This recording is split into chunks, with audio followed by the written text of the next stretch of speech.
Welcome everybody to the Tournament of Future Champions. This time it's the Europeans that will be taking the stage. I'm Lemon Kiwi, by the way, and by my side is Hurix.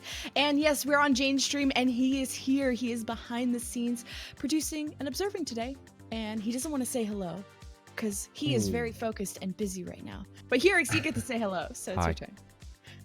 Oh, he did it. And I'll say hi special. right after, and we'll follow that up. But yeah, we got some really good matches today, just as we had yesterday in NA. Now we're following suit with EU, and there are some really solid teams to look forward to, and a lot of interesting comps as well to be expected coming into this. If we look at where we're starting, we're going to be going first with Clockwork Vendetta versus Team Phoenix. But look at the day two ahead of us. Look at all these teams that we have. I mean, Shoes Money Crew, Wind and Rain, Crimea River. Crimea River, actually, I believe they're not playing with Hidan today because they did just tweet something out earlier, but still very solid team. Tons of really good talent here. Absolutely, in a mix just like NA yesterday, so congratulations to Triumph again. They were our Tournament of Future Champions NA, but here we're deciding the European champion, and everything, or all the teams here, whether it's Open Division All-Stars or Trials All-Stars or even players from all over, will be deciding who will be walking away with some money. The prize pool today, first place is $600 and second place walks away with $400, or the prize pool may go up if we get some big anonymous donation, but for the moment that is the case. Yeah, and I'm really looking forward to this because, you know, as we mentioned, our first matchup is Team Phoenix versus Clockwork Vendetta.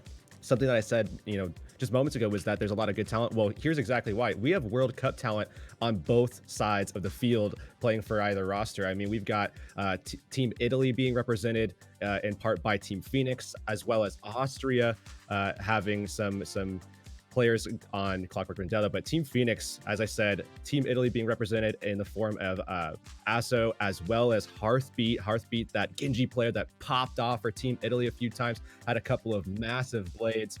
And over on the side of Clockwork Vendetta, Mini Me is the person that you're probably going to recognize, but it's not the same player here. He's not playing Lucio. He's now rebranded. He's now Mini Re, the Orisa player. Mini Re. I like how before we talked about these teams, you were like, this could either be really fun or really painful. And I'm looking at the team sheet of Clockwork Vendetta, and it was only plays Doomfist, only plays Purge or Zappy only plays Hammond, Purge only plays Doomfist. It's just going to be interesting what this team comes out with, or what they're going to try and surprise us with. So, I mean, they do have a couple of new players that they're also putting onto their roster as well. And, you know, Clockwork Vendetta is potentially going to have some different looks, but getting to this point throughout the qualifier, as we move now into Junkertown for our first map, I mean, the expectation was always that they were going to be running Orisa hog-based compositions centered around a Doomfist and just throwing all of the resources into the Doomfist as much as they possibly could. Of course, Purge being that Doomfist player. And I think they're probably not going to, you know, go too far away from that style. But again, you know, Zytor coming in, we've got Engineer on the roster as well. Maybe some different looks, but not entirely different than what we saw in the qualifiers. For sure, and just to remind everyone of the rules, it is best of 3 all the way to the finals, best of 5, and it's single elimination. So there's no time to mess around. Clockwork out the doors, and yes, we thought they were silly. It's going to be very silly. But what is less maybe silly is Team Phoenix on this defense. They're running the double sniper with 2 supports and 2 tanks. Yeah, and they're just going to be pushing out a ton of pressure onto Mini-Re's shield, or barrier rather, on the payload. And they're just going to be focusing on taking angles that are going to allow them to get some pressure out either behind the shield or by forcing the shield down so they can open up opportunities. Maisie and Hearthbeat just waiting for those to come to them. And I'm liking these holds from the defense. See if they can just create the opportunity for these snipers to go in. As you can see, Clockwork trying to come in from different angles. You saw the Doomfist trying to be sneaky on either, whether the left or right angle, and he finds Hearthbeat. And that's going to be the Hanzo down, but that's an easy res for Nesty as they can't push in, and still the defense just taking advantage of the fact that nobody can get past this corner. Oh, the halt and hook is unsuccessful for Clockwork as they're still trying to push the card, but now it's stalled here from Team Phoenix. Hearthbeat is going to have the Dragon Strike, but now the offense are missing their main shield, and you got Purge who's got the Nano, but he's easily bursted down, while his Hearthbeat, speaking of which, did die with the Dragon Strike. But the defense still have 3 left versus now the 3 of the offense. So this is Clockwork maybe still able to win this. Oh, they're hanging in there, but they are going to be taken down, and we do need a pause really quick from Nesty. But I mean, really, they threw all their resources, as we talked about, you know, allocating everything to that Doomfist to just push that space the way that you would see like a Winston doing by throwing out that damage reduction as well as the damage increase. Purge can just pop off with the nano boost, and with everybody having to turn around and deal with that Doomfist, then your front line can start pushing up. You saw Engineer on the Torb as well as Mini-Re and Asayan, their tank line going forward and actually taking advantage of the fact that everybody was just looking at the Doomfist. And they're going to take that opportunity as often as possible. It seems like, yeah, the Discord might have crashed for one of the teams, so we'll be getting into the game shortly. But it seems that Clockwork with this very strange composition, right? Besides maybe how silly it looks, most of the team is immobile. You got a Torbjorn, Orisa, and a Roadhog that should be staying near the cart, whereas you have Purge who's going to be receiving the Nano and then diving into the back. And it seems that now that both snipers are out for Team Phoenix, they got to keep an eye on this Doomfist. They can't just be going for the supports. They really got to focus on Purge, who's going to be the dangerous one for Clockwork.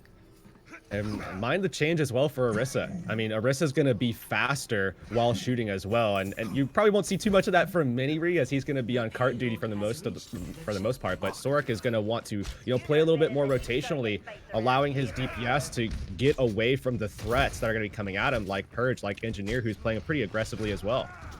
And Maisie did swap to the McCree to go for that stun as the Doomfist of Purge could be diving in. This is going to be a good way to deal with that. Hearthbeat has been holding on to the Dragon Strike, sticking on that character. Keep an eye on him. He seems like he wants to split the payload at a cross angle, but finally will launch it. But meanwhile, the Torbjorn Molten Core launches on the high ground.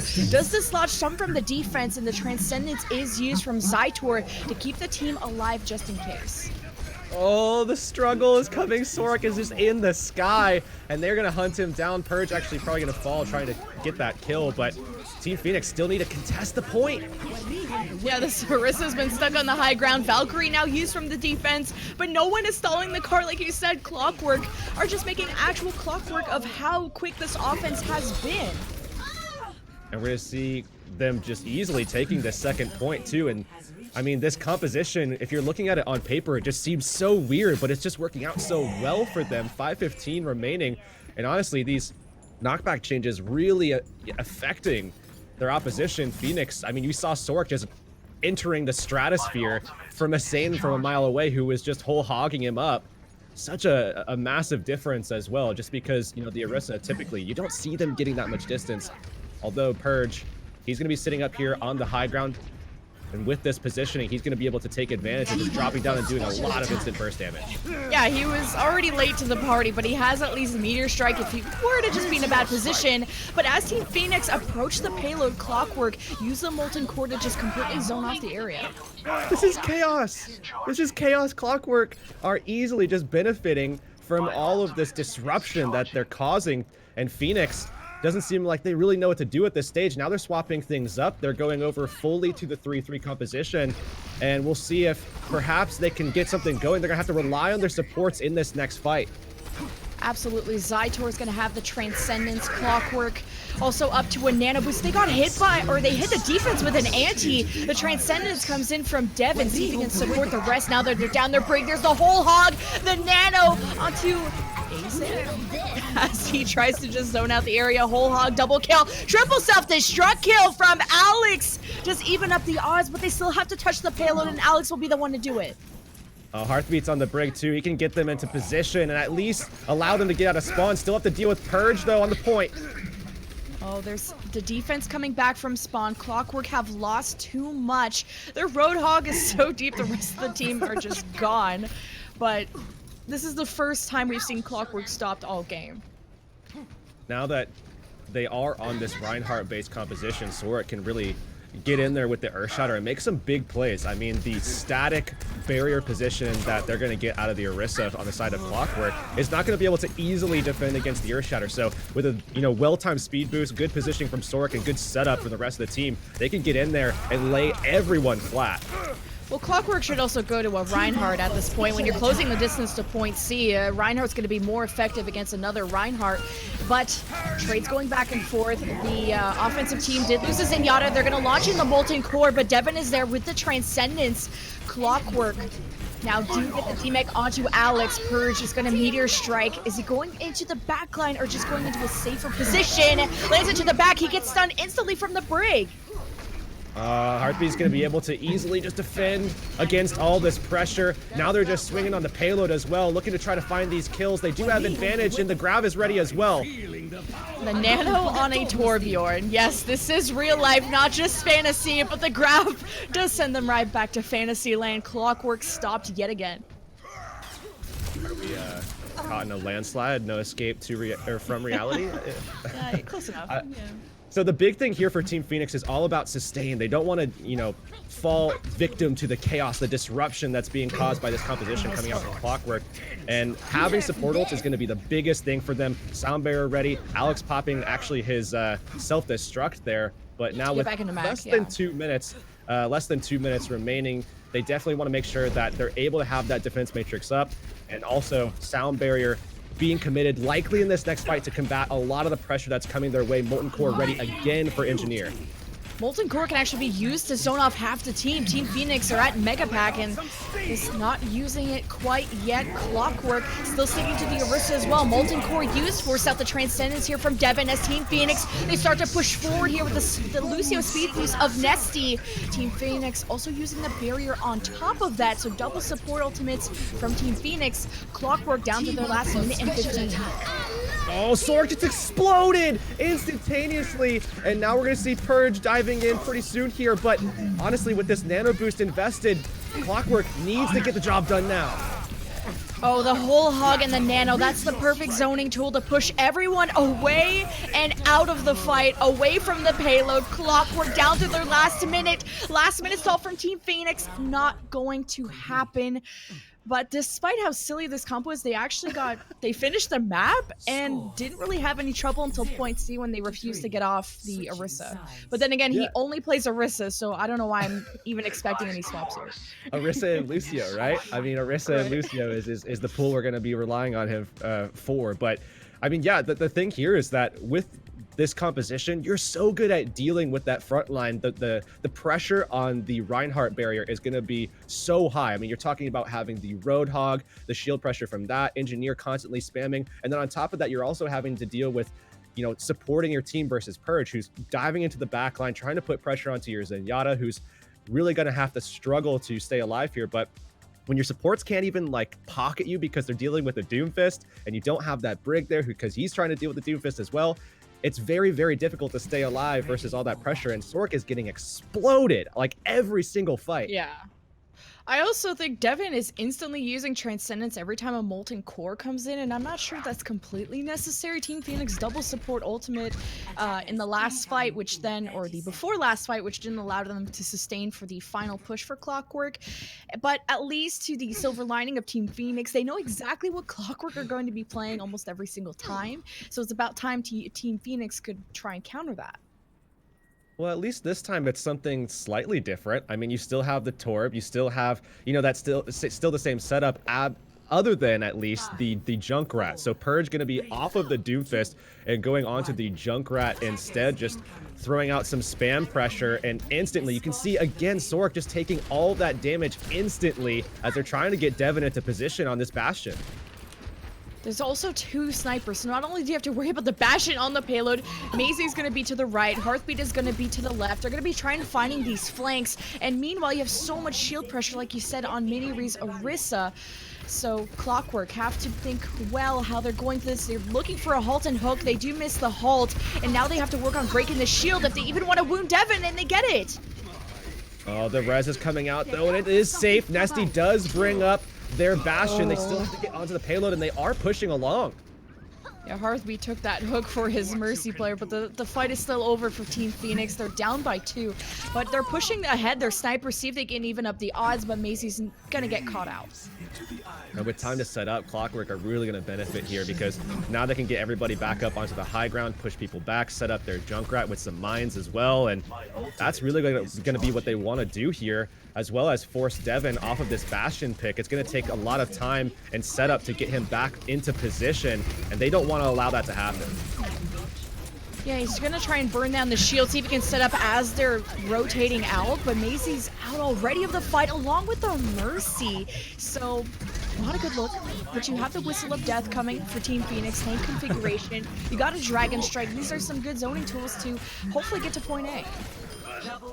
The question here, though, is that, you know, if they do wind up not catching it on this next push, do they stick to the Bastion? And do they even want to stick to the Bastion here? Because, again, it's so difficult to retake at this position with the Bastion. So there you have it. Devin actually swapping right off of that. They're really going to lean into their snipers here and go for a little bit more of a pick-based setup, bringing in the Roadhog. Now you have that extra pick potential, not just relying on your snipers, but you have that, you know, the hook coming through with the halt as well.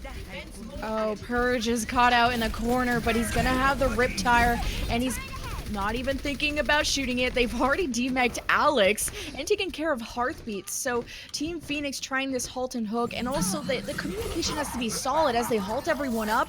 It's really up to Hearthbeat and Maisie to capitalize on these setups that their team are doing. Look at Clockwork too, though. I mean, they really haven't had to invest any ultimates. Already we're down to 1.5 minutes on the time bank, and the picks are just not coming out for Phoenix in a timely fashion. Now they're forced to swap here, and this isn't where you would like to see them swap. You would really like to see them swap probably about 45 seconds ago so that they would have the opportunity to build into ultimates. Now they just have to walk in here with nothing available other than a self-destruct from Alex against 6 ultimates ready for Clockwork. But the self-destruct is big against an Orisa comp. Look how open the area is. There's no place to hide, but the whole hog will get the job done. Riptire's chasing them right back to spawn the double kill. Along with that, Clockwork have shaved this down to the last minute of the game. Team Phoenix under pressure. A lot of pressure at that too. Phoenix, again, still in that same position. They really didn't get a lot of value through their economy in that last fight because they just got wiped so quickly. And now we're down about 30 seconds. This might be the last fight here, and still 4 ultimates online for Clockwork. But again, the self-destruct could be big from Alex. He waits until the shield from the Orisa is set, and there's no place for them to hide. Alex over the top and didn't wait, still catches Purge, and the Transcendence from Zytor, keeping them out but only for the moment. And it's a nice ante from KG. Molten Core spraying around the field, trying to make some space as Team Phoenix only have now 3, 4, 5, almost everyone on the payload. They clean up Clockwork, and they get the shatter. Well, an investment there that perhaps they didn't need, but they really wanted to make sure that there was going to be no recontest from Clockwork. And maybe KG could have actually bought them the time to pull that off. But now setting up on the high ground, this is still one of those dangerous situations because, yeah, they got Purge and they were able to get that 6v5 advantage, but now you have to get another one of those kinds of picks, and you can't really contest the high ground very easily here. And this bunker style composition now coming out from Clockwork is really going to benefit with this positioning. Team Phoenix need to contest this high ground though. A Junkrat, a Supercharger, and a Torbjorn all from behind. They're taking way too much poke damage. At some point, you might even want to go Moira to see if you can out-heal them in some capacity.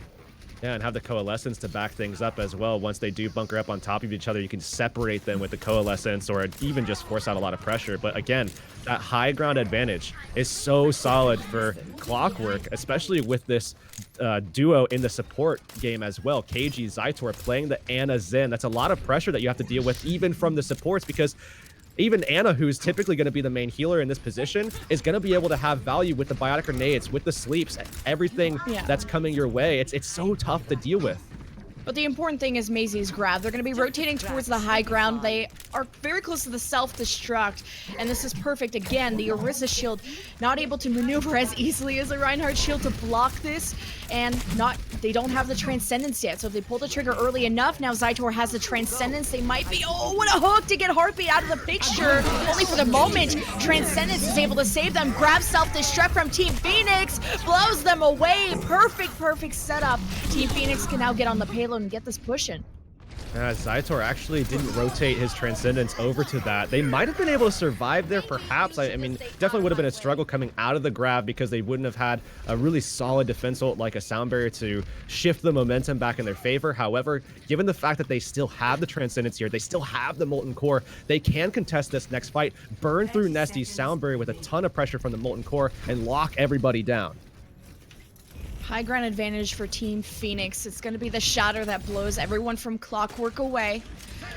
Is Zytor ready with the Transcendence, though? Molten Core to just actually secure the bunker positioning of Clockwork as the Riptire from above, from behind, just trying to actually scare them as it awaits its victim. The Reinhardt is down from the offense. Riptire from below. As soon as the Reinhardt's dealt with, the front line has crumbled for Team Phoenix in overtime. It is all over. Clockwork will take the first map here of Junkertown. And they did it with this comp. They did it with this comp. And it worked out so cleanly for them too. Such a solid first point hold initially. And you forced that out of them in the second fight as well. Really, really good stuff. Playing off of Purge very well. I mean, solid rotations. Even when things come down to it, when you're playing against that triple tank, triple support, they're able to adapt as well. And it worked out for them both on offense and defense even.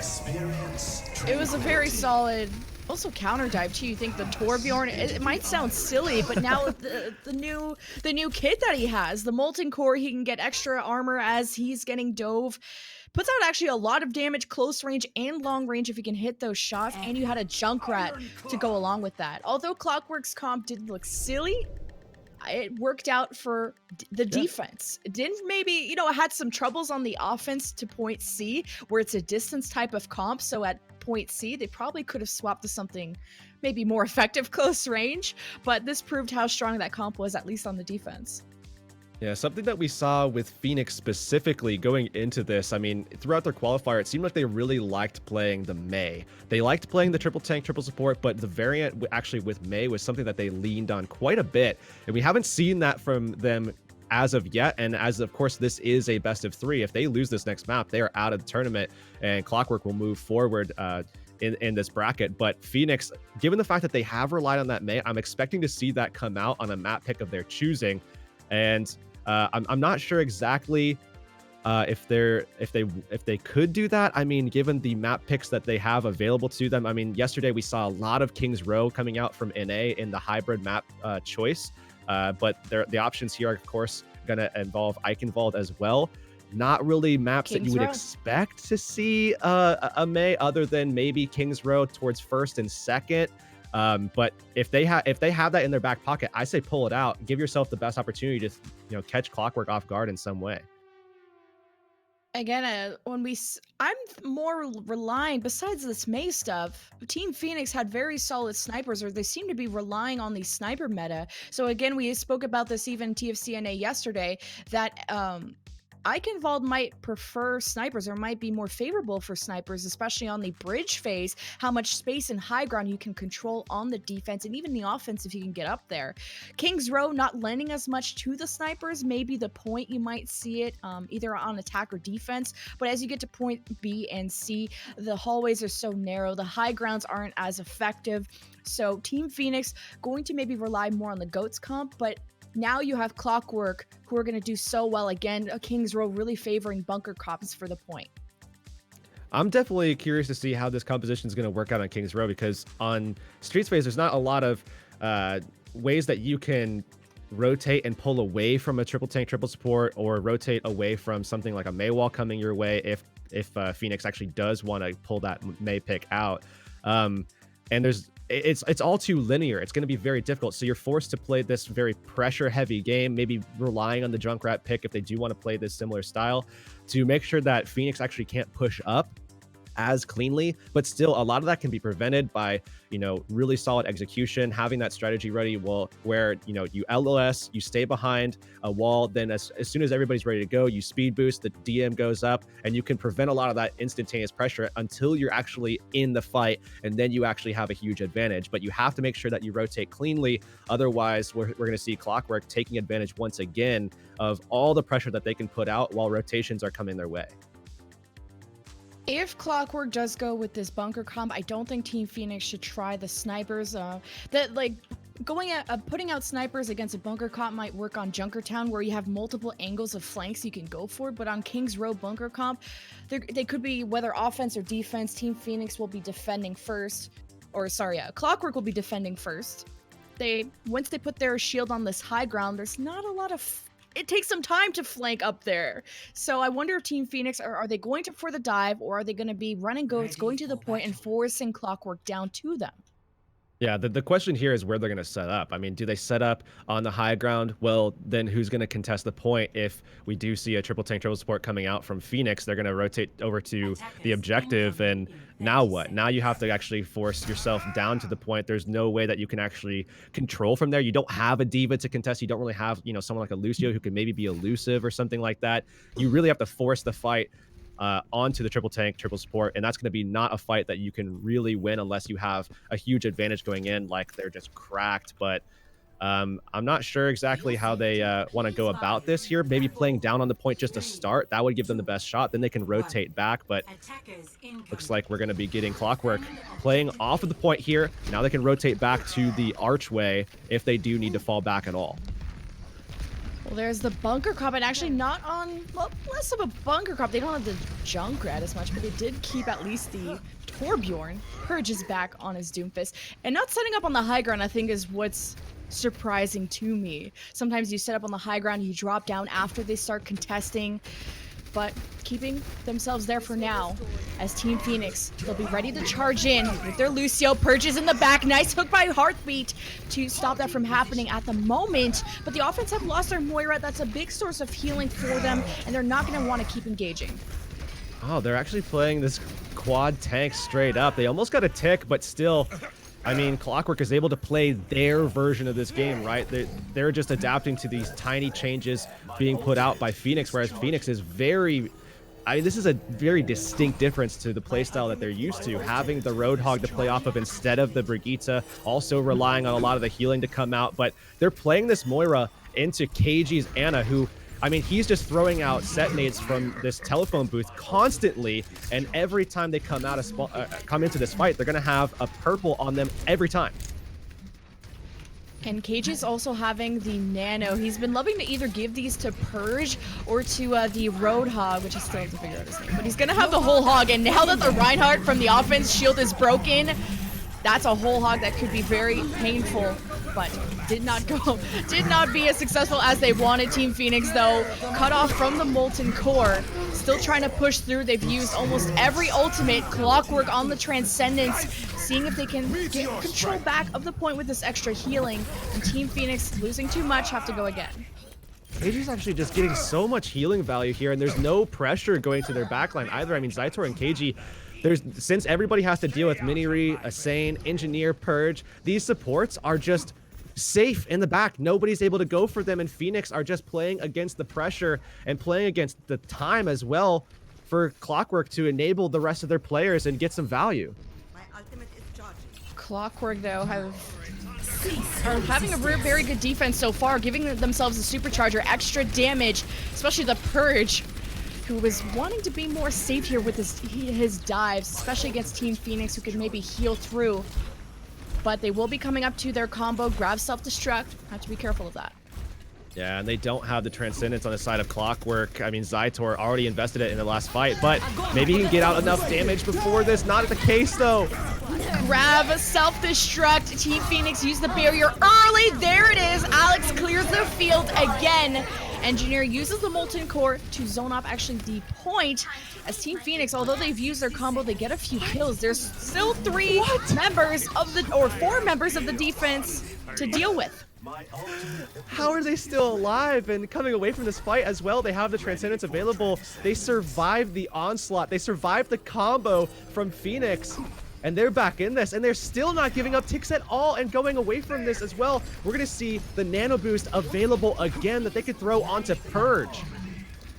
Or the Coalescence that you really got to start wounding this backline of Clockwork. As Team Phoenix now go through Hotel, Purge has the Nano, as you said, but that's a lot of pressure and a Coalescence in his face, and it deals with Maisie. Not too much energy that Team Phoenix had because he's been resetting constantly, but this is the last fight for Team Phoenix. Clockwork are up by 1 in the series. And this will be a very easy job on their upcoming offense if Team Phoenix don't do anything. Has to be Soric here with the Earth Shatter. Already they could be losing their mech. They don't have a mech anymore. Oh, 6 versus 5 for the defense. And there's a Meteor Strike from above, and it corners the Reinhardt. Not a good start for Team Phoenix. They are just missing in action. Clockwork full hold Team Phoenix. Rotating now towards the attack. Only 33% to take the 2-0 in this best of 3.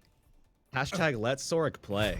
I mean, every time this man comes in, he explodes instantly. There's nothing that he could do to prevent that as well, because every time they rotate into a fight, there's so much shield pressure. You know, they're constantly getting pressured on their D.Va as well. D.Va wants to set things up initially, but gets hooked constantly. I mean, everybody has to stay behind the barrier just so that they don't get picked before the fight even starts. And it's become really, really problematic for this 3-3 team that wants to play this composition, and they just can't get it done at all. And now in desperation, what do you do on this defense? I mean, it's up to Team Phoenix now to pull out some Torbjorn, Bastion, Doomfist, something. You gotta hold such a long defense, and it's 33%. That is one fight loss, or even just stepping off the point. It can just be capped in front of your eyes. So Team Phoenix have a serious task on their hands, and I don't know. I'm not a betting man, but I would not bet on this working. I'm seeing them start things up here, just slowly push on the point, but here we can finally see that Mei being incorporated on defense. This is kind of what got them into this position. Maybe they can draw this out here. Maybe they can find a way to utilize this Mei to separate the slowly rotating Clockwork roster. I mean, there's no Lucio here. They're going to be playing off of Orisa, so they can really cut off everybody outside of Purge who can go around it and just create artificial isolation through this Mei wall. And again, if they can draw here, we can go to a map 3. Clockwork coming out the doors with what they know best. So, I mean, with this comp that they're absolutely sticking with every single time, it does limit them on their attacks, especially against a Mei who walls them off. But the Mei got hooked and somehow still survived as Team Phoenix, with that wall, able to take the first fight. All right, you got to make sure that you can't make a mistake here, right? Every wall needs to have value. If you allow Clockwork to get into position and rotate over to the statue, that's free territory for them. That's where they're going to really be able to... Bye. Well, Purge is out, but he can come back from respawn, and still there's so much time left as well. Remember, they only need 1 tick, so they only have to win 1 fight, or at least control the fight enough to force everybody off the point and put the defense in a bad position. Oh, and Andy just hits almost everyone from Team Phoenix. That's the moment to engage here for Clockwork. They're playing such a slow comp, not even with the Lucio, so they're just crawling towards them like little turtles. But Clockwork is starting to surround them, and the Reinhardt from the defense, his shield is so dangerously low. And meanwhile, Team Phoenix have lost both their supports, and the Mei is out, and that's been pivotal for them. Clockwork step on the point, and there you have it, ladies and gentlemen. Clockwork taking a 2-0 over Team Phoenix. They will advance in the bracket to face Shoes Money Crew in the quarterfinals. I don't know about you, but at this point, I just have a constantly ringing sound of just the Orisa Gatling gun in my left ear constantly. Or that one too. I mean, Mini Re was just constantly firing, and everybody was just having to deal with the pressure that he was putting out on the Orisa as well. But still, really, really clutch performance there from Clockwork. You wouldn't expect that they would be able to dominate at this level of play, because remember, these are really, really solid teams that have made it into the playoffs here, but they're playing this composition so well, so effectively, and things are going well for them. For sure. And I think the most annoying thing about Torbjorns, though, is not their kit. Not that they're very short and annoying, but every Torbjorn player in my games always spams, "You hear me, baby?" And it's giving me some nightmares. And I'm thankful that that the players of Clockwork have not been annoying me too much with that. Or even, what's the one that Doomfist always says? And they say. Yeah, that troll too. So it's like they're playing the heroes with the worst voice lines too. But despite all the fun and jokes, Clockwork, moving on. That is big. Our next match will be Crescent Dew versus HSL Esports. I had to turn my head to read it. That will be our next match coming up on stream. We're going to throw it to a quick break, and we're going to be right back.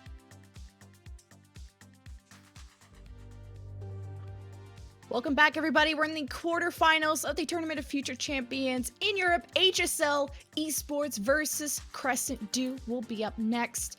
And Heroes, what do we need to know about these rosters? Well, if we look first at HSL Esports, this is a team that has been together for just under a month at this point, but you might not recognize some of these players. You might recognize their oldest player, still not a very old player at all. I mean, only at 20 years old. Bido is the guy to recognize here. Played for ENCE for a long time. About 2 years ago, and then went on to Nyriki Frost. Now he's playing for HSL, but some of the rest of these guys are maybe not as known as some of these other players that are on this team representing HSL. There's Doggo, who is one good boy on the Zenyatta. And when it comes to player information, these guys just provided their age and where they're from. So I'm going to assume with that information, they've never been on a team besides that. But I mean, that's the whole point of Tournament of Future Champions and the whole pug system behind Jane's Discord, which, by the way, !scouting pugs, April 21st. Coaches from Tier 3, Open Division, etc., even from Trials, will be scouting in pugs on April 21st. Find out how to sign up. And probably this is how these players got randomly picked up on this team. HSL Esports, though, is still a decently big name in Europe.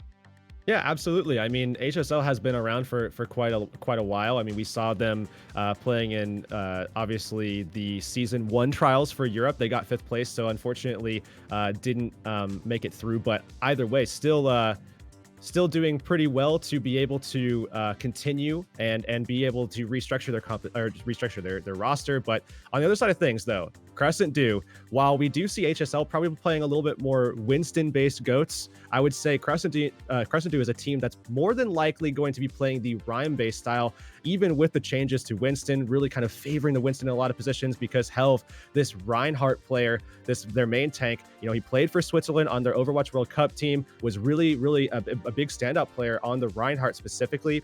They like leaning on that as much as they possibly can. And you talked about, players putting in their age and everything. Well, how about the dating profile for the DPS player? I think it's Kaiser.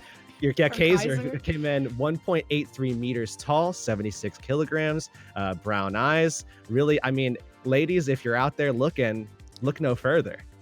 Look no further, ladies. He is all there. He mains the Mei. And he's a flex player. Looking to flex in your life, hit him up.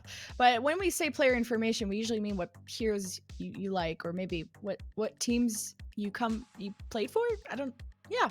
But I love these random facts as well. Maybe if you don't have a history, hey, give me some fun facts. And cool, we both have brown eyes, so I'm already relating to Kaiser. So on top of that as well, you might recognize Izzy as well. Did play for the old SMC team, was their main support, played in contenders for a little bit as well, but he's now on this new team, Crescent Dew, who is up and coming, really, performing well at this stage. This is actually a good matchup to be able to indicate where, one team very good at the Reinhardt style, another team very accomplished with the Winston already, given the changes that just happened recently with the patch. We'll be able to see pretty well how good both of those styles actually match up against one another, because a lot of people were saying that with the changes to Winston, the DPS increase that he's getting onto armored targets, the Winston is going to be favored in a lot of different matchups. So I think here is probably the best way that we're going to be able to tell so far throughout all of the competitive tournaments that have come through.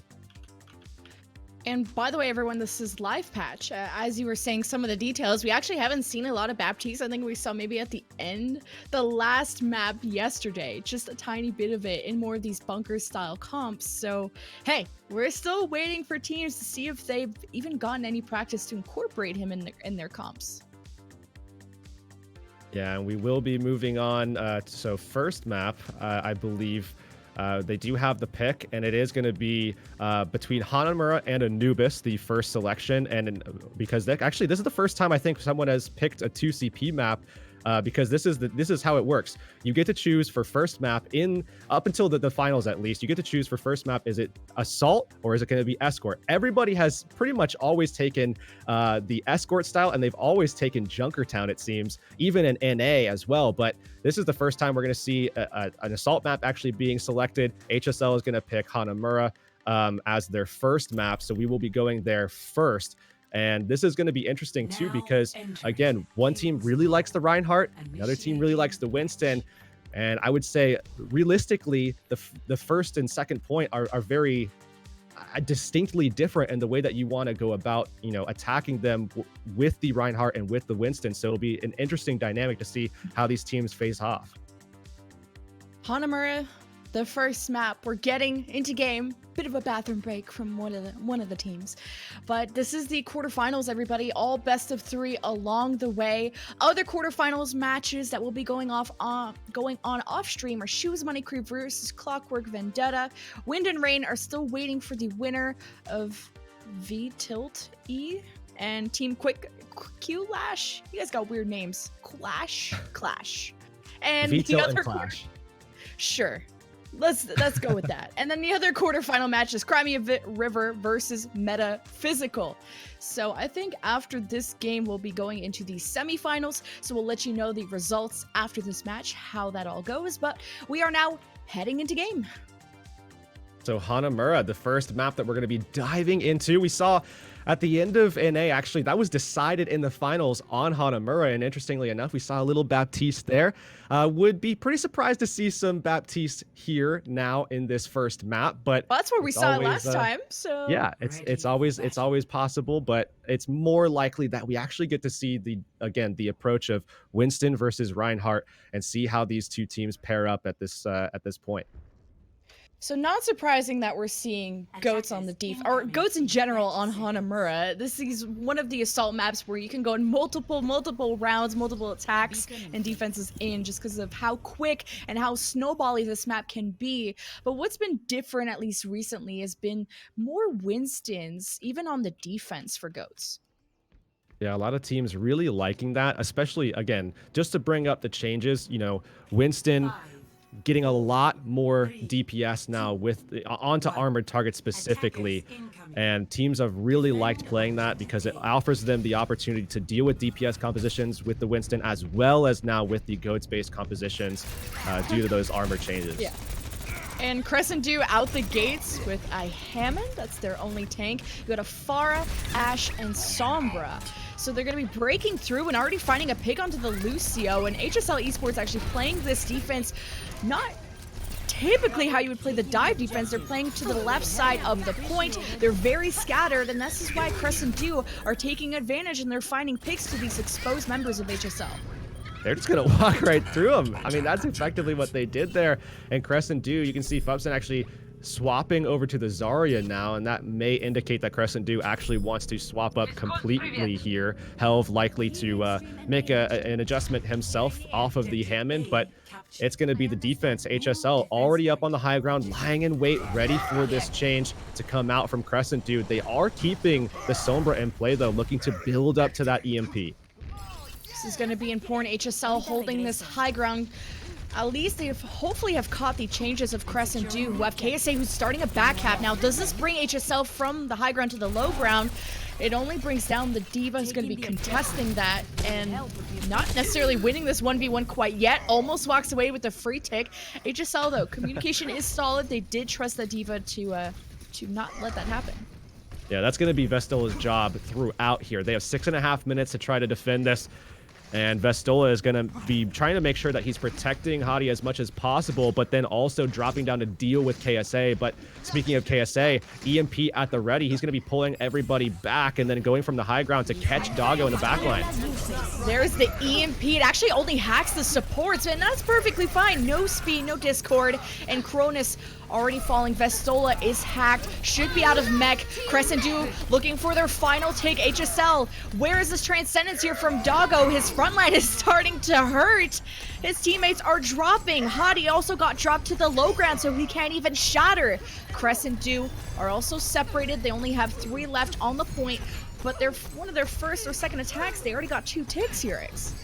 Well, I mean, this is a lot of value off of the EMP for sure, but if they would have been able to kill Doggo, they wouldn't have had to deal with all that Zen pressure, the Discord as well. That 25% damage increase now down from 30% with that patch. But Doggo just finding value after surviving from KSA's EMP. Now KSA has to get another one of these up, I would think, before they're going to be able to capture this point all the way through. 5 minutes still, though. Hybrid with the Graviton Surge. They could drop on them from this high ground. And an equal grab on the offense too. Who's going to be pulling the trigger first? Support ultimates at the ready as Crescent Dew. They get caught into the grab here of Hybrid. Self-destruct from Vestola. Is it big enough? Double kill for the defense of HSL. And now they can hold on to the rest of it as Doggo had used Transcendence. Not enough. Fupson also used his grab. Not effective for Crescent Dew. And we're going to see HSL going back up to the high ground. Nice reset from them, but still that looming terror of the EMP. It's always going to be something that you have to worry about, and it's going to be up to Cronus to just play in this staircase, try to line of sight away from the EMP so that he can come out, speed around, and catch his whole team with the sound barrier, keep them alive throughout the duration of that ultimate. EMP is going to be big, but he has to catch Cronus. He has the barrier. No Transcendence to worry about. And you can see KSA's looking for him. Where is that Lucio? And waiting for the rest, and they're actually going for their final take. Goes for the EMP and the barrier from Cronus. He just said, screw it, I'm just gonna ultimate. And now Shatter from Hadi, or actually it was from Helv. But either way, Crescent Dew trades back and forth. This is really not favoring them as the spawns are so close from HSL Esports, they will hold. Fido just going to be pushing off Fupson. He's just trying to get a little bit of ult charge here. That's the goal. As you die off, make sure that you can get that grab up while you do have that energy level high.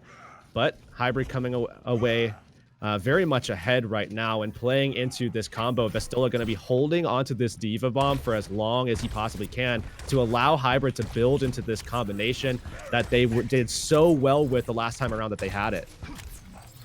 Crescent Dew. Now, where will they be heading? Looks like right down center. No ultimates, but a Transcendence. HSL getting ready with their self-destruct. That won't be able to burn through it. Not a lot of places to hide also on the point, as Crescent Dew need to also build up that energy from Fupson, who's getting closer to the grab, but they lost their Reinhardt, and also half their team got moved to the low ground. So this is, again, not a fight Crescent Dew want to take. Not at all. And now that they don't have that EMP to lead on, they really got to make sure that they build up into a combo of their own and force ultimates out of HSL before they go for the jugular as best they can. Now, though, Doggo with the Transcendence available. Skyrip on the other side has one as well. This is really just going to be a brawl, duking things out. But again, because of the fact that HSL has their combo available in their back pocket, just nestled there, I would imagine HSL really have the advantage here defensively. Absolutely, with that combo, and Crescent Dew don't have anything to say about it except the Transcendence, maybe a counter grab, but really favoring the defense. Can Crescent Dew pull this ahead? They have 2 minutes and 20 to get a final take on the board. Already a smaller time bank than you would expect on Hanamura, as HSL, they do block the shatter from Helv, but Hadi dies early, and also the Reinhardt from Helv is on the low ground. Vestola 8 Fupson grab, and he dies along with it. Crescent Dew are just getting manipulated by HSL.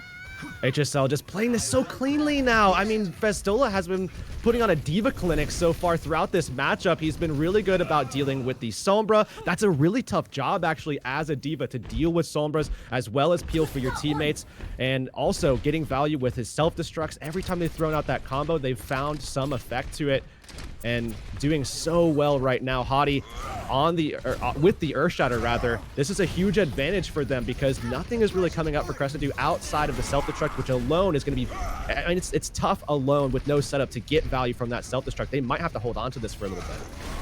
Yeah, they don't really have a lot of time to go for a dry push, though. At less than a minute 20, they're not even close to grab or anything that can really turn a fight around, and HSL will be closer to their grab. Crescent Dew come to the high ground. They have to be careful of this shatter, as Hadi's trying to get, he's actually got booped to the low ground, could still bait them right into it. Both teams have been really good at blocking these shatters, though. Yeah, the Zen ult as well as the sound barrier ready. Doggo taking some pressure, has to be safe, doesn't want to force the Transcendence out early here. Yeah, both support ultimates really favoring HSL at the later parts of the fight. They use the berry to engage. Self-destruct from KSA isn't big enough. It's actually on the top of the roof, so it doesn't connect. And meanwhile, Crescent Dew got pushed into a corner, and HSL, because of that fight win, they also were able to hold on to their grab. Combos ready again for HSL. Fupson does indeed have another grab to come into this fight with, but KSA is going to have to go back to spawn and reset his mech here. And that's just going to be more time off the clock where they're going to have to speed boost desperately to the point, and they're not going to have a lot of time to get there and set up into positions where they can take a very clean fight. And HSL could take advantage of that here. Again, just throwing out their combo, and they have backup of support ults to go as well. Crescent Dew coming through the center. Can they survive the grab combo? The rally transcendence. The Fupson with the counter grab. At least the combo from HSL doesn't connect for the moment as Crescent Dew pressuring the backline. Doggo already had to use Transcendence, so HSL have to use both support ultimates now. And what a shot from Hadi, gets 3 down from Crescent Dew, and they are just missing in action. Overtime going to dwindle away. They will not cap point B here, but 89.1%. I mean, it's basically almost the job done. Yeah, I mean, think about how this started too, though. I mean, first fight, HSL crumbled under the pressure of that DPS comp. They didn't really, have anything going for them. Then all of a sudden they swap up, put Hadi back over to the Reinhardt, play that high ground so well. They don't let anything go through, and Vestola, one of the best D.Va performances we're probably going to get all day from him, just in terms of consistency alone. I mean, the fact that he was able to get Fupson's grab, I think there was, 2 of those that came out, and he ate one of them, so that's insane. And then as well as being able to deal with the Sombra, forcing KSA to actually swap over to the D.Va because they weren't getting too much value out of it, even with the EMPs that came out. Really good job from HSL across the board. I think you're so right that what happened at point A, they just played that dive defense so weirdly towards the point, all types of spread out, and then you thought, well, Crescent Dew could have just snowballed that. They had the ultimates, they didn't really have to use anything, but then they swapped, put themselves behind, and HSL were just better at the grab versus grab fights. All right, well, we could be seeing it here. Izzy actually going to be pulling out the Baptiste, it looks like, and they're going to play this bunker comp, actually bringing in a McCree as well, for I would assume to answer dives or be able to answer a Pharah that comes out from HSL Esports, should they decide to go with a DPS based composition as opposed to a Winston Goats startup. But I do believe with Izzy here, he's gonna really want to put this immortality field back into this house and make sure that the dive or anybody that's going to be pressuring it can't put down that pressure easily or find the frisbee as freely. And also to protect Kaiser, that's going to be what's important. Wherever he puts that frisbee, as long as the shield covers it, it doesn't really matter. But HSL coming out the doors with the Hammond, this is a way how they're going to bowl through, try and dislodge the Bastion, and have Beto break through that shield, and maybe even get a concussive blast to dislodge them. There it is. I'm curious to see how Izzy and Fupson are able to deal with Fido up top here, because he's just laying in the pressure, just relentless with it. And we'll have to see if Baptiste can kind of be one of those hit scan type answers given his left click here. And this is a much more safer, this is a bunker type of positioning. They are very hard to reach, and this is good against the Pharah and also Hybrid and the double snipers from HSL, who are just, it's going to be impossible for them to find any shots into this position. Oh, well, there goes the frisbee, and there goes the Baptiste as well. Defense only has 5 players up now that they've lost their support, and we could see HSL pushing in off of that. But who can really pressure the point besides maybe the Hammond? The Pharah, the ceilings are a little bit too low for him wanting to hang out in there. We'll see the Hammond, see if he can bait Crescent Dew out onto the point. And the Nano was given, I believe, but to the Bastion. But no kills really being exchanged. This is a very slow fight. They just can't get into position. They still have to deal with the pressure that's coming out from Kaiser on this Bastion. And as he's just holding this down, it's just a matter of time, though. Hybrid as well as the Pharah just ready to go, and the barrage almost available for Baito. But that was important, the Dragon Strike at an angle to separate the supports now from the tank, but it doesn't matter. The Whistle of Death instantly silenced as HSL can step onto the point and claim it. We're going to be seeing HSL finally capture it, and they will move forward to that next point, but we are actually seeing the Mei swap come through. So first point defense went pretty solid, and Bastion coming out and proving to be at least somewhat effective right out of the gates, able to deal with the DPS comp for quite a long time until HSL finally were able to slip through. And they swap over to the Reinhardt-based Goats comp that they were able to solidify a staunch defense on point B, now going for the attacking side. Going to the high ground. They only have a Transcendence because, like you said, they just swapped their entire comp. But this Mei is going to be solid to actually split them off as they come in. Well, misses the wall. Good catch. Rotate towards the center now. Yeah, going through main now. You don't have to deal with that wall for a few more seconds, but good boop initially. Doesn't get them on the low ground quite yet, but the Transcendence was used really early, and I don't think they were necessarily in any danger, but they did take out the Reinhardt from the defense, as now they climb onto the point. A quick D-Meg, self-destruct left from behind from KSA.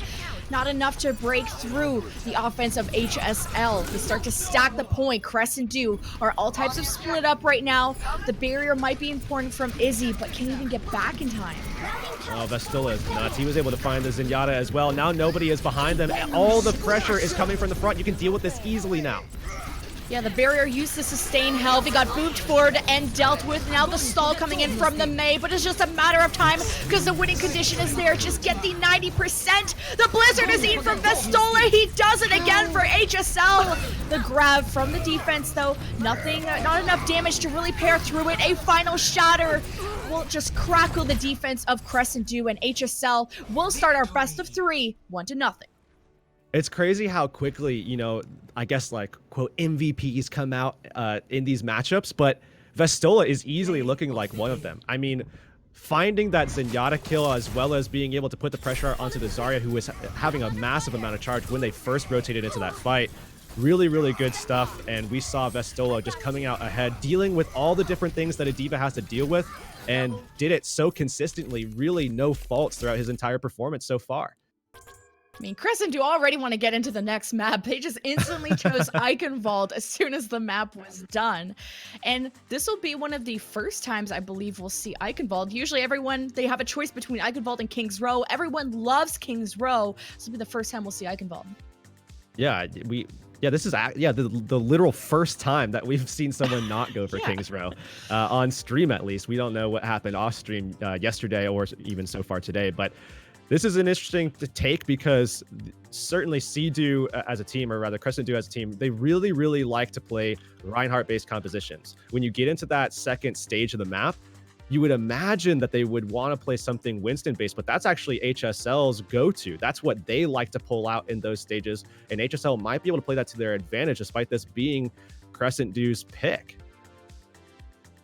Team swapping for the moment.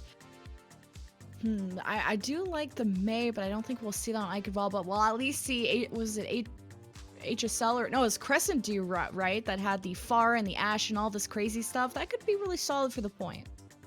Yeah, we'll have to see if they do want to use that on point A. I mean, that could be an approach that they want to take because, you know, there are some teams that actually do go for that. Actually, HSL is one of those teams that does pull that out themselves. If I'm not mistaken, they actually did pull it out on an Eichenwald first point attack themselves already. So that could be something that they could be prepared for, Crescent Dew on that point, because, you know, seeing what HSL ran on that, they could say, you know what, we're expecting this. Now we know how to deal with this. Let's pull out something like a Moira setup or something so that we can deal with those pressures. And if they do swap over to a Winston-based comp, we can actually deal with the damage that the Winston's able to provide now, given that new patch, the changes that happened with Winston's damage over time versus armor.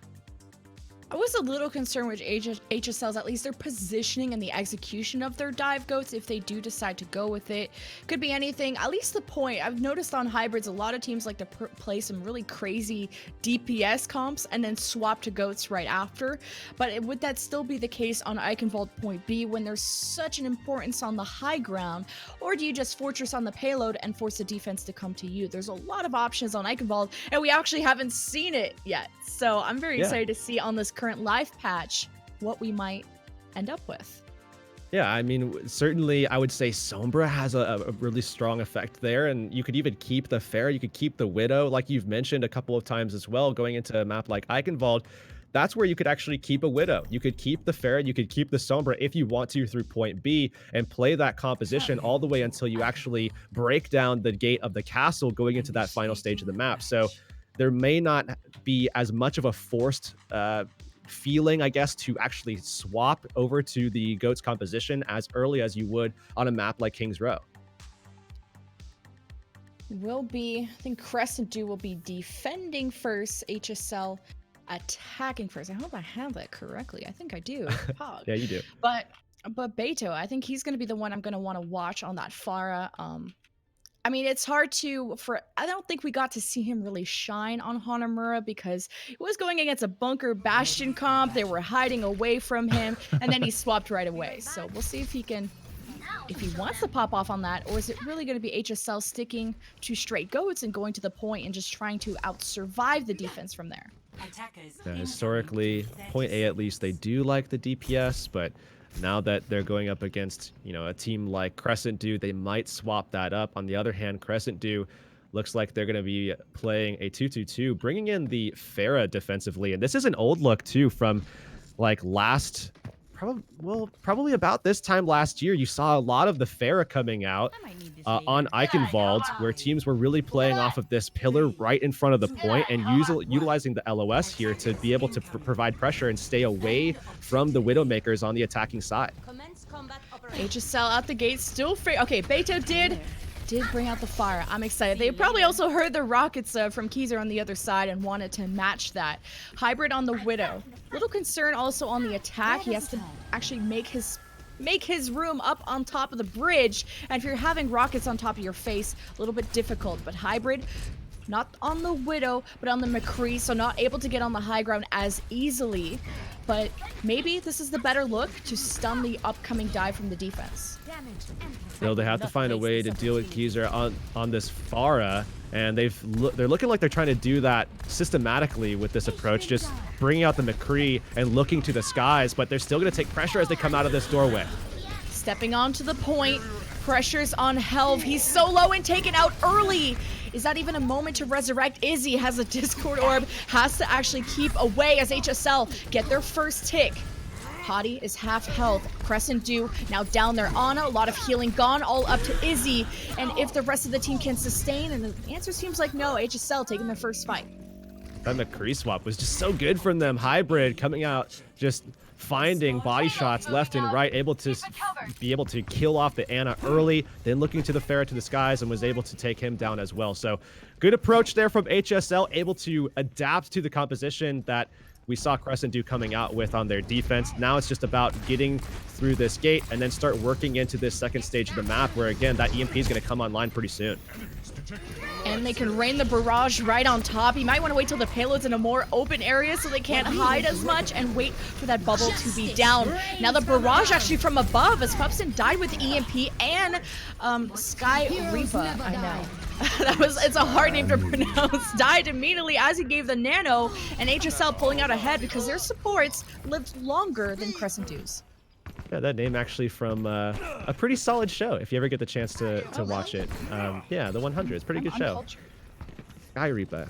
He's taking advantage of that. But Fubson on the EMP, he'll be taking advantage of that ultimate right there, and hopefully the rest of his team can actually execute off of it because they need to make a stop now as we're seeing HSL go over to that Winston Goat style here. Hybrid swapping over to the Zarya, and it's going to take time for him to get into position, and I think Fubson actually could easily start this fight out early if they want to. Well, yeah, he died when I guess they were maybe trying to set up an EMP barrage, and also no more Ana for the defense as HSL on this high ground. This is big. Hottie with the primal. He's going to be looking for some environmental kills. It goes towards the back, gets already booped away, uses the primal, but he gets EMP'd and self-destruct from the defense. What a response from Crescent Dew. Oh, they could actually sneak around and actually seek out these support players. Doggo and Kronos were hiding for a little bit there, and they actually got caught by the EMP. Somehow, Fubson was able to catch them. Now, he's going to swap over. Now we're going to have that actual just straight head-to-head goats v goats matchup. High ground being obtained by the defensive team. Crescent Dew diving back down, though, to deal with Hottie, who's coming through, not having very much ult charge as he did just swap to this Reinhardt. Well, there's the barrier to engage, and he already took out the defensive brig. 6 versus 5. Sky Reaper holding on to the Transcendence. He didn't use it in time to save anyone as everyone just fell off the map. Speaking of falling off the map, Helv took Hybrid for a ride. So now, actually, what we're going to see is Izzy, this Lucio player for Crescent Dew, getting everybody into position quickly. And then we're going to have to watch as HSL are forced to pull out. They don't want to take the fight without their Zarya here. So this is actually bought time for Crescent Dew. That was a good play by Helv to take Hybrid out because it takes so long to rotate back over as a Zarya. I think Vestola's self-destruct could be big. There's not a lot of places to hide at this particular point of point B Eichenwald. Rotation towards the high ground as HSL looking to corner Crescent Dew. And Helv is ready with the shatter. He's looking for it. He's under pressure. The stun went through, but Helv still didn't pull the trigger, but it's still a humongous shatter. And Sky Reaper with the Transcendence finally to keep his team sustained while the cleanup goes on. HSL reset. See, Crescent Dew, they have made such a solid stop here, all the way off the back of just having that good combo between KSA, Fupsin, then Fupsin swaps, and they're still just playing so well defensively, playing a reactive style now, allowing HSL to come to them, and then forcing pressure onto Hadi as he tries to engage on this Reinhardt. However, now, we're going to see, of course, Fupsin, KSA, they have their combo at the ready. Can they catch them here? Either the shatter or the grab. Hadi might try and land this one. Playing mind games with the other Ryan. Grab to grab. This is going to be an explosive fight either way. HSL are actually on the offense. They're on the defensive side of the payload. As Fupsin throws out the grab. Self-destruct from KSA. They almost all got booped off the map. Oh my god, Crescent Dew, do climb back. You have to be careful of these environmental kills as HSL. Everyone is out of their combos, out of ultimates. What a shatter from Helv lands everyone down from HSL as they're now getting pressured up against the wall. Crescent Dew take advantage and HSL reset in the last minute of the game. But just enough time for Helv to come out ahead, get his Earth Shatter up, and now they look to be in a very, very good spot here. They do have their Transcendence on Sky Reaper if they need to use it in this next fight. Although, if it does come down to it, if they do wind up trading support ults, obviously they're going to be at an advantage. Transcendence versus Beat, you got to put your money on Transcendence every time here, especially when you can allow time for Fupsin's Graviton to come online. And he's definitely going to come out ahead of Hybrid, who's only at 35% right now and doesn't have very much energy to charge up with. Crescent Dew, yeah, the winning condition is there with the Grav. Sky Reaper, Transcendence, Cronus, Barrier. They need to hold on to that for the Grav, but you don't have time to mess around, and you have to worry about these Reddit Lucios who could just come around and just boop you, but they're playing very conservative at the moment. Both teams really playing towards their ultimates. Fupsin, though, is going to have the Grav shortly. Self-destruct from Vestola in response to, as it's in overtime. There is the Grav. There's a self-destruct from KSA. The boom sets it up. HSL, Barrier, and Transcendence at the same time as Vestola has to use the self-destruct to make the space. But Crescent Dew, they use their support ultimate second. They have such a larger advantage as Hadi gets moved off the map. This is such a difficult spot. There's not a lot of room to play with, and HSL down their main shield. There's nothing that can mitigate this damage. KSA Hybrid's Grav. HSL, are you kidding me?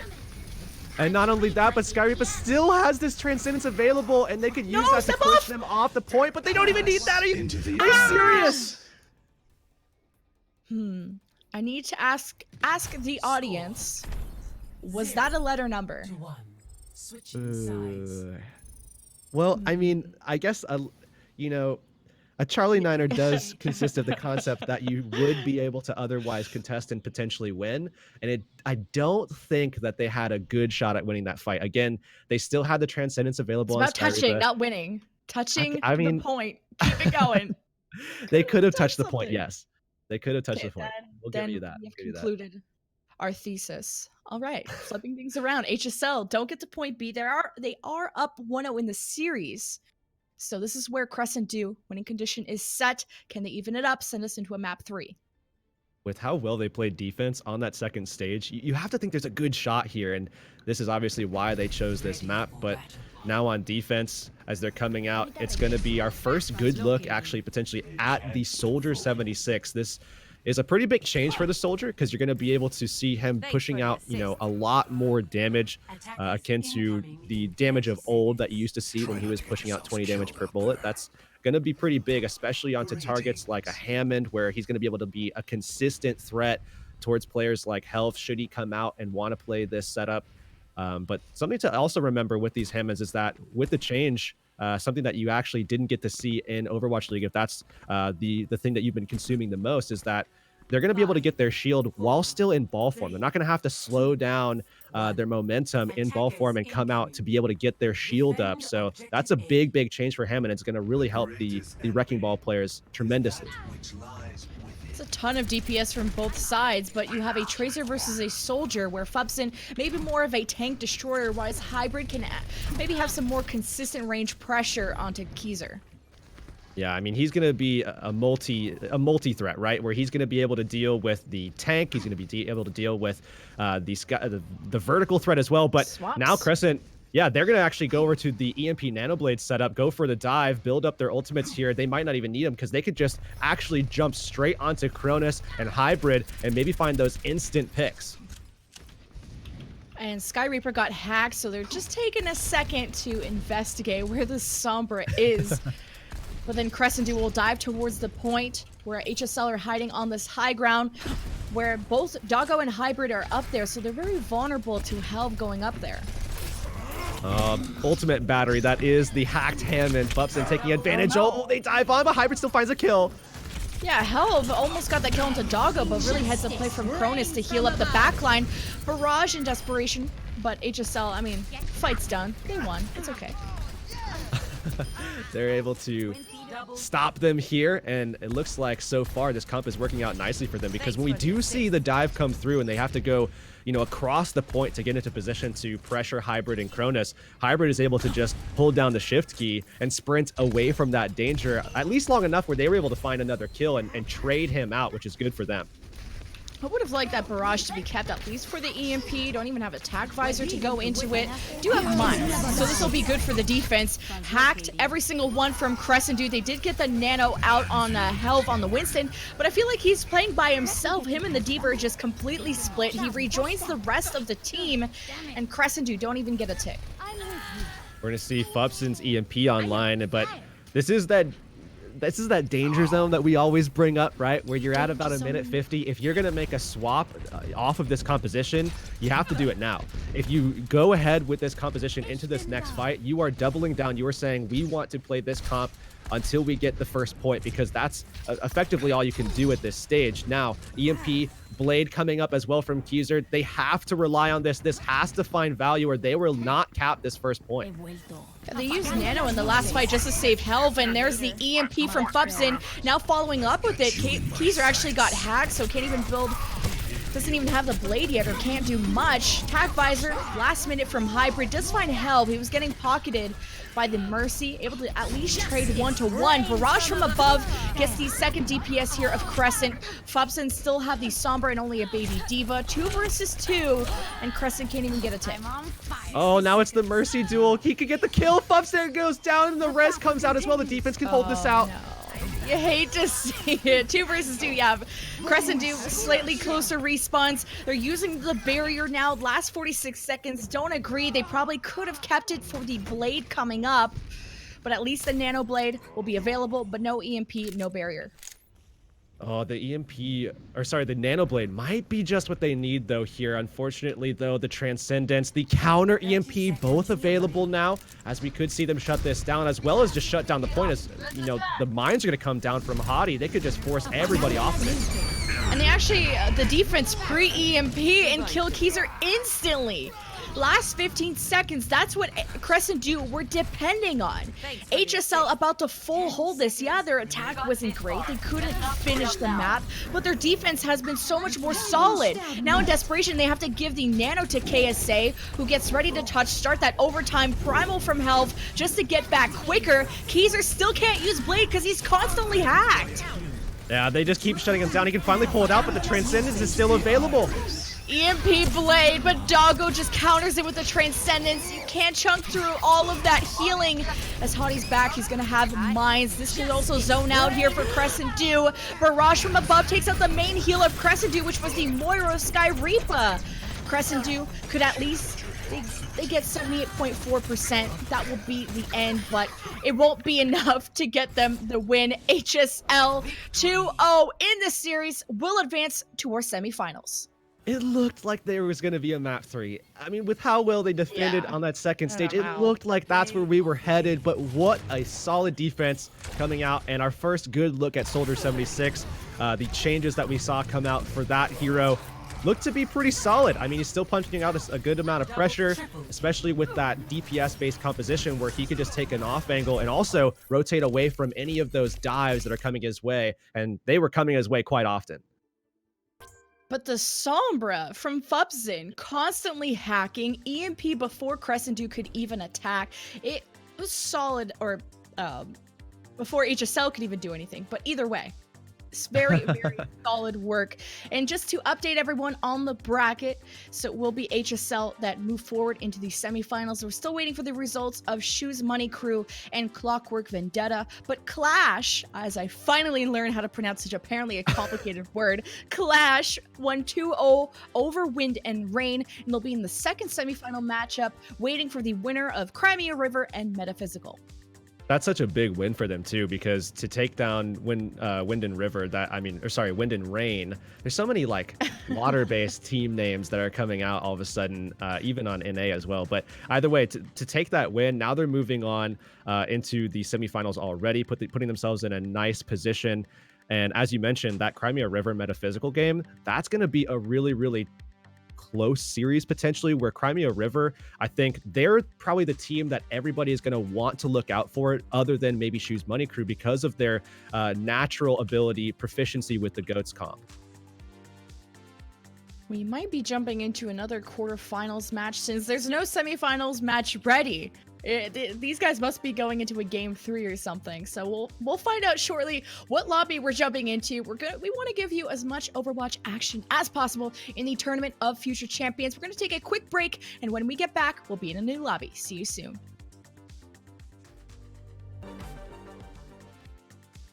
And we're back with me this time. Hello, it's me. Ignore the scoreboard for now. Ignore the scoreboard for now, because we're just waiting on the last game to end. So we do have a little bit of a period of time, I suppose, before the next matches begin.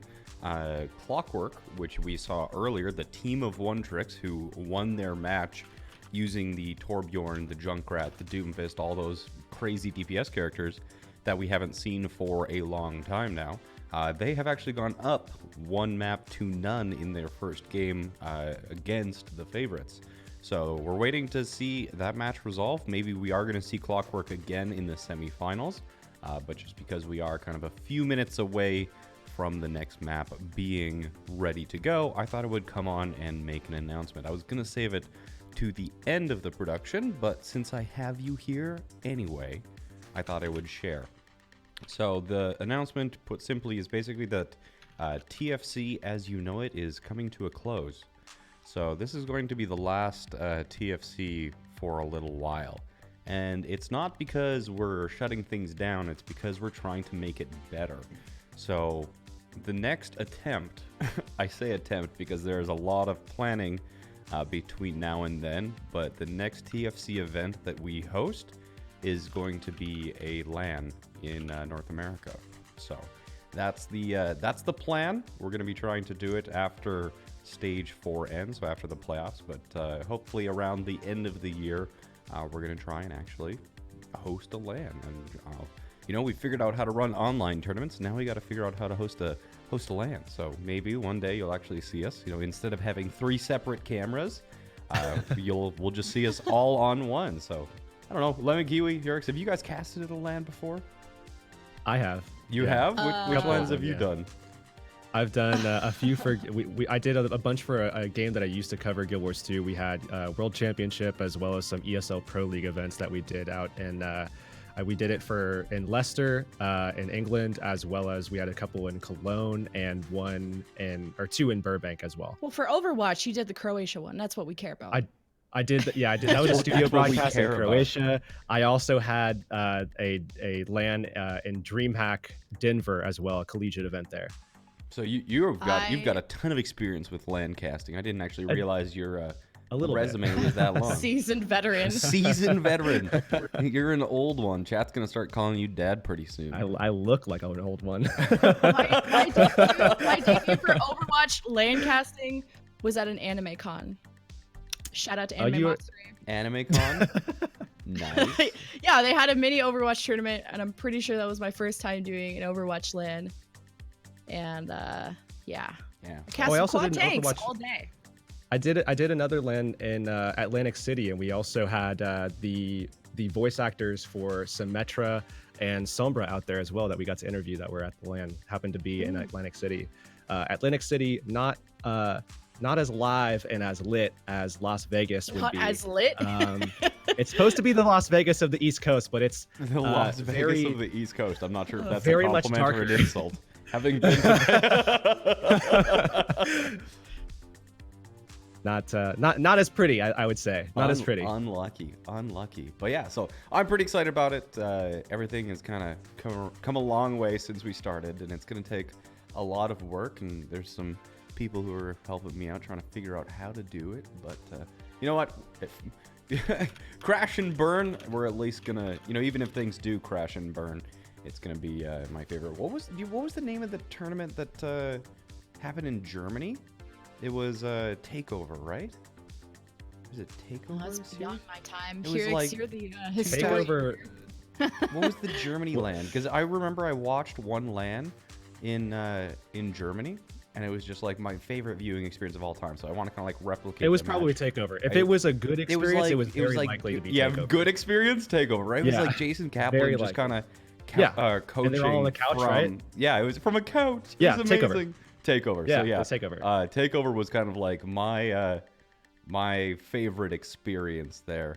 And it was one of like the most vivid memories of me kind of just getting into competitive Overwatch. So I want to kind of replicate that magic and see what we can do. But yeah, so the BTS approach, right? The BTS approach. We actually had BTS host a tournament in Overwatch, or they did like some behind the scenes work in a tournament in Overwatch, but nothing like the takeover approach that everybody loves so much. So that'll be cool to see. Do we have any information on that match that's ongoing right now? No. Still ongoing. I think we are checking into Shoes Money Crew versus Clockwork Vendetta, which I think they're into their second map. Where was it? Shoes Money Crew took the first one. Nope. The other way. Clockwork won the first map over Shoes Money Crew. Which you would think, but no, sure. The Clockwork boys are rolling through the tournament with that weird composition that really just rolling everybody over. What do you mean with weird? It's the new meta. It's the new meta. That's why all the main tanks are grinding Orisa Hammond right now. Winston and Reinhardt are dead, Crab. We'll have to see if they make it into the semifinal to determine if that's a fact or not. It has been kind of funny. I've been sitting here observing. So yes, all of the PogChamp moments, like catching the set nade and a few of the other kind of clips. Yes, I take credit for all of those, but it was that other bearded guy who messed up and just kind of like spectated a wall during a barrage or something like that. I spectated a lantern once. Yeah, that was fun. Oh. I was floating around on King's Row and just flew behind a lantern. But yeah, we get to see a little bit of Batiste, but it is like you got to remember, like, you remember how goats actually became like the new meta, right? We casted it. You casted it, right? We casted the open division stuff. Yeah. That was their first push. Yeah, Karasuno versus Goats back in open division, season 1 of last year. Yeah, but it was like this one team, it wasn't developed at the league level, it wasn't developed at the contenders level. And this one team came in out of nowhere and then just started stomping other teams. And everyone's like, hey, we should check this out. And then eventually the rest is history. So, like, as soon as the new patch goes live, Goats isn't going to be dead.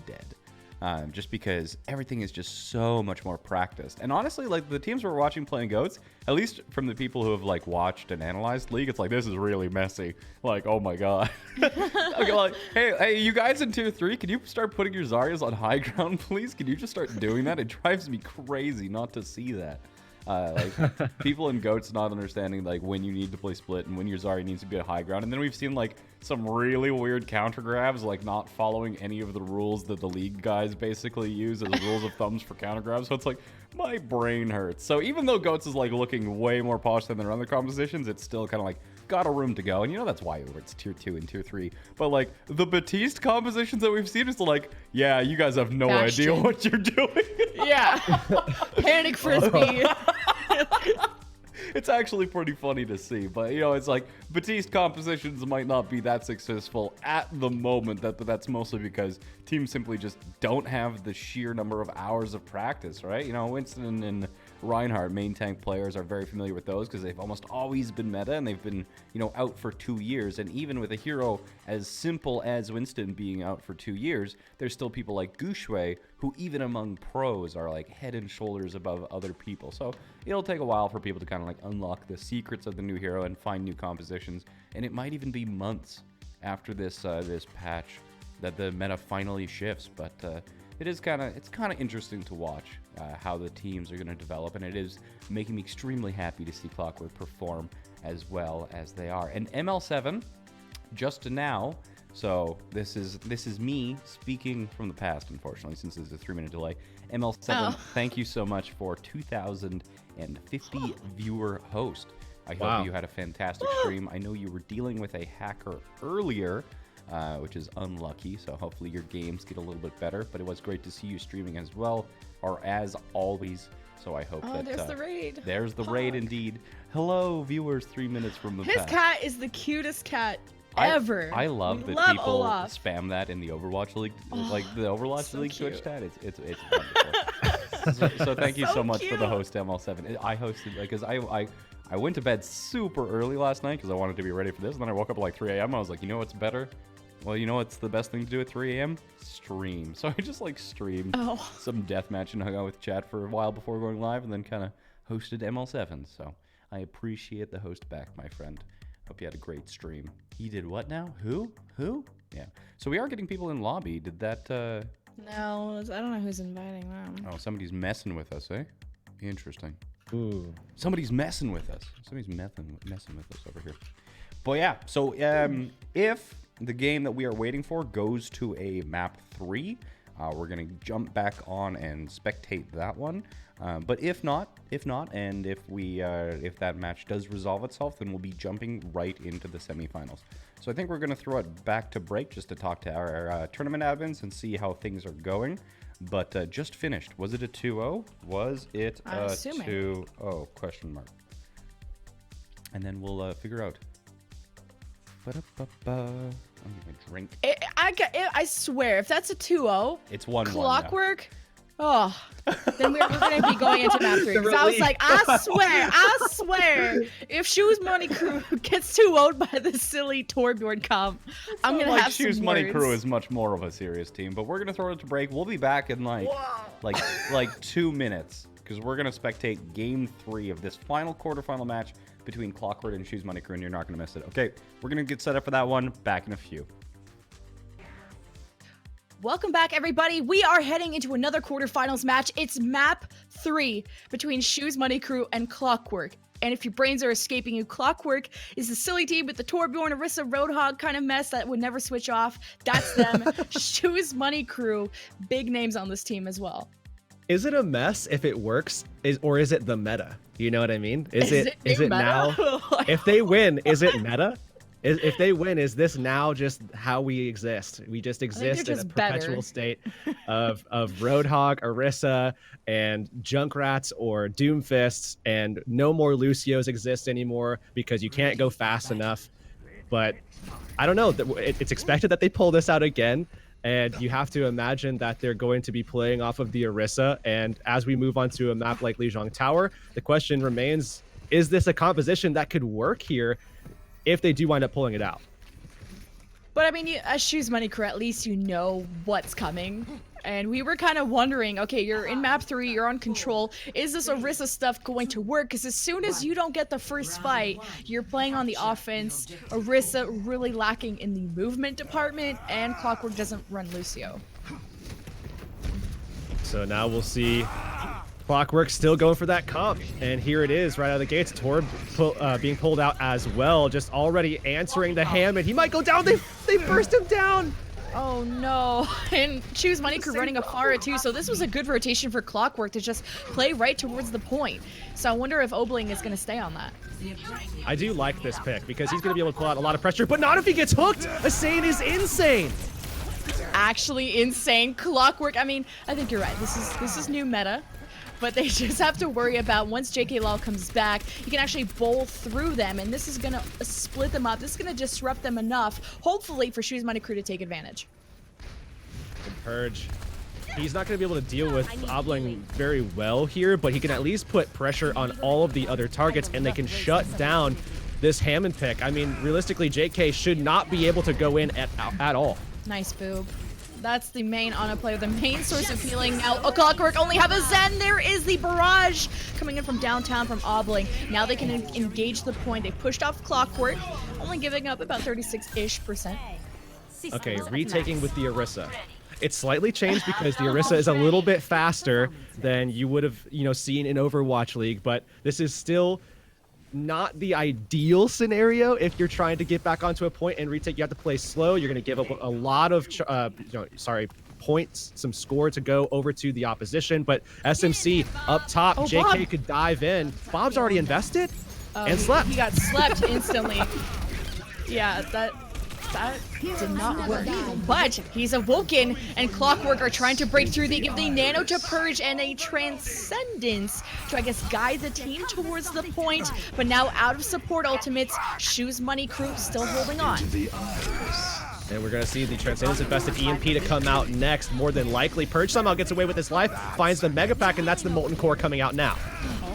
Yeah, this is a great zoning tool, preventing them from coming in. A responsive EMP.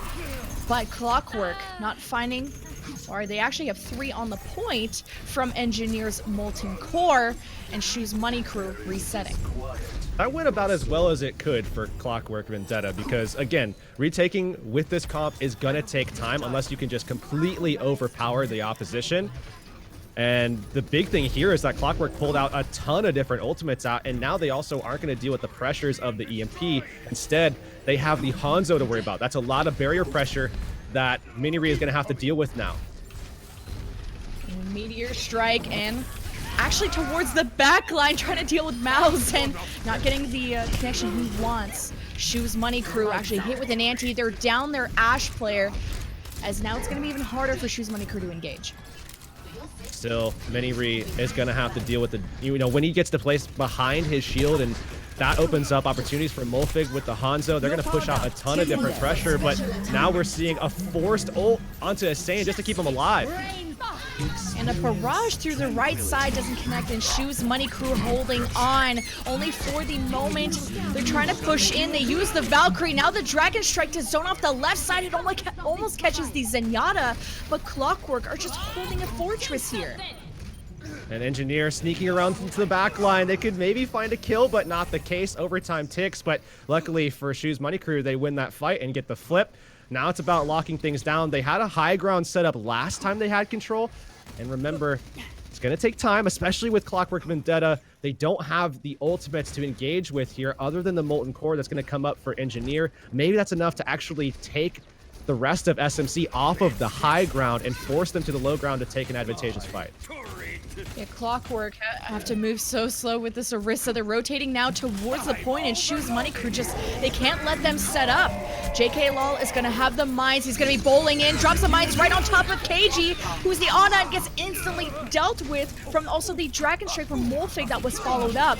Molten Core from Engineer did temporarily zone off the point, but Shoes Money Crew have Bob. He's sent inside the point. Transcendence to give him even more healing as Clockwork want to retake this one. It's now 99-99, but Shoes Money Crew are all over your kill feed and will take this first round of Lijiang Tower.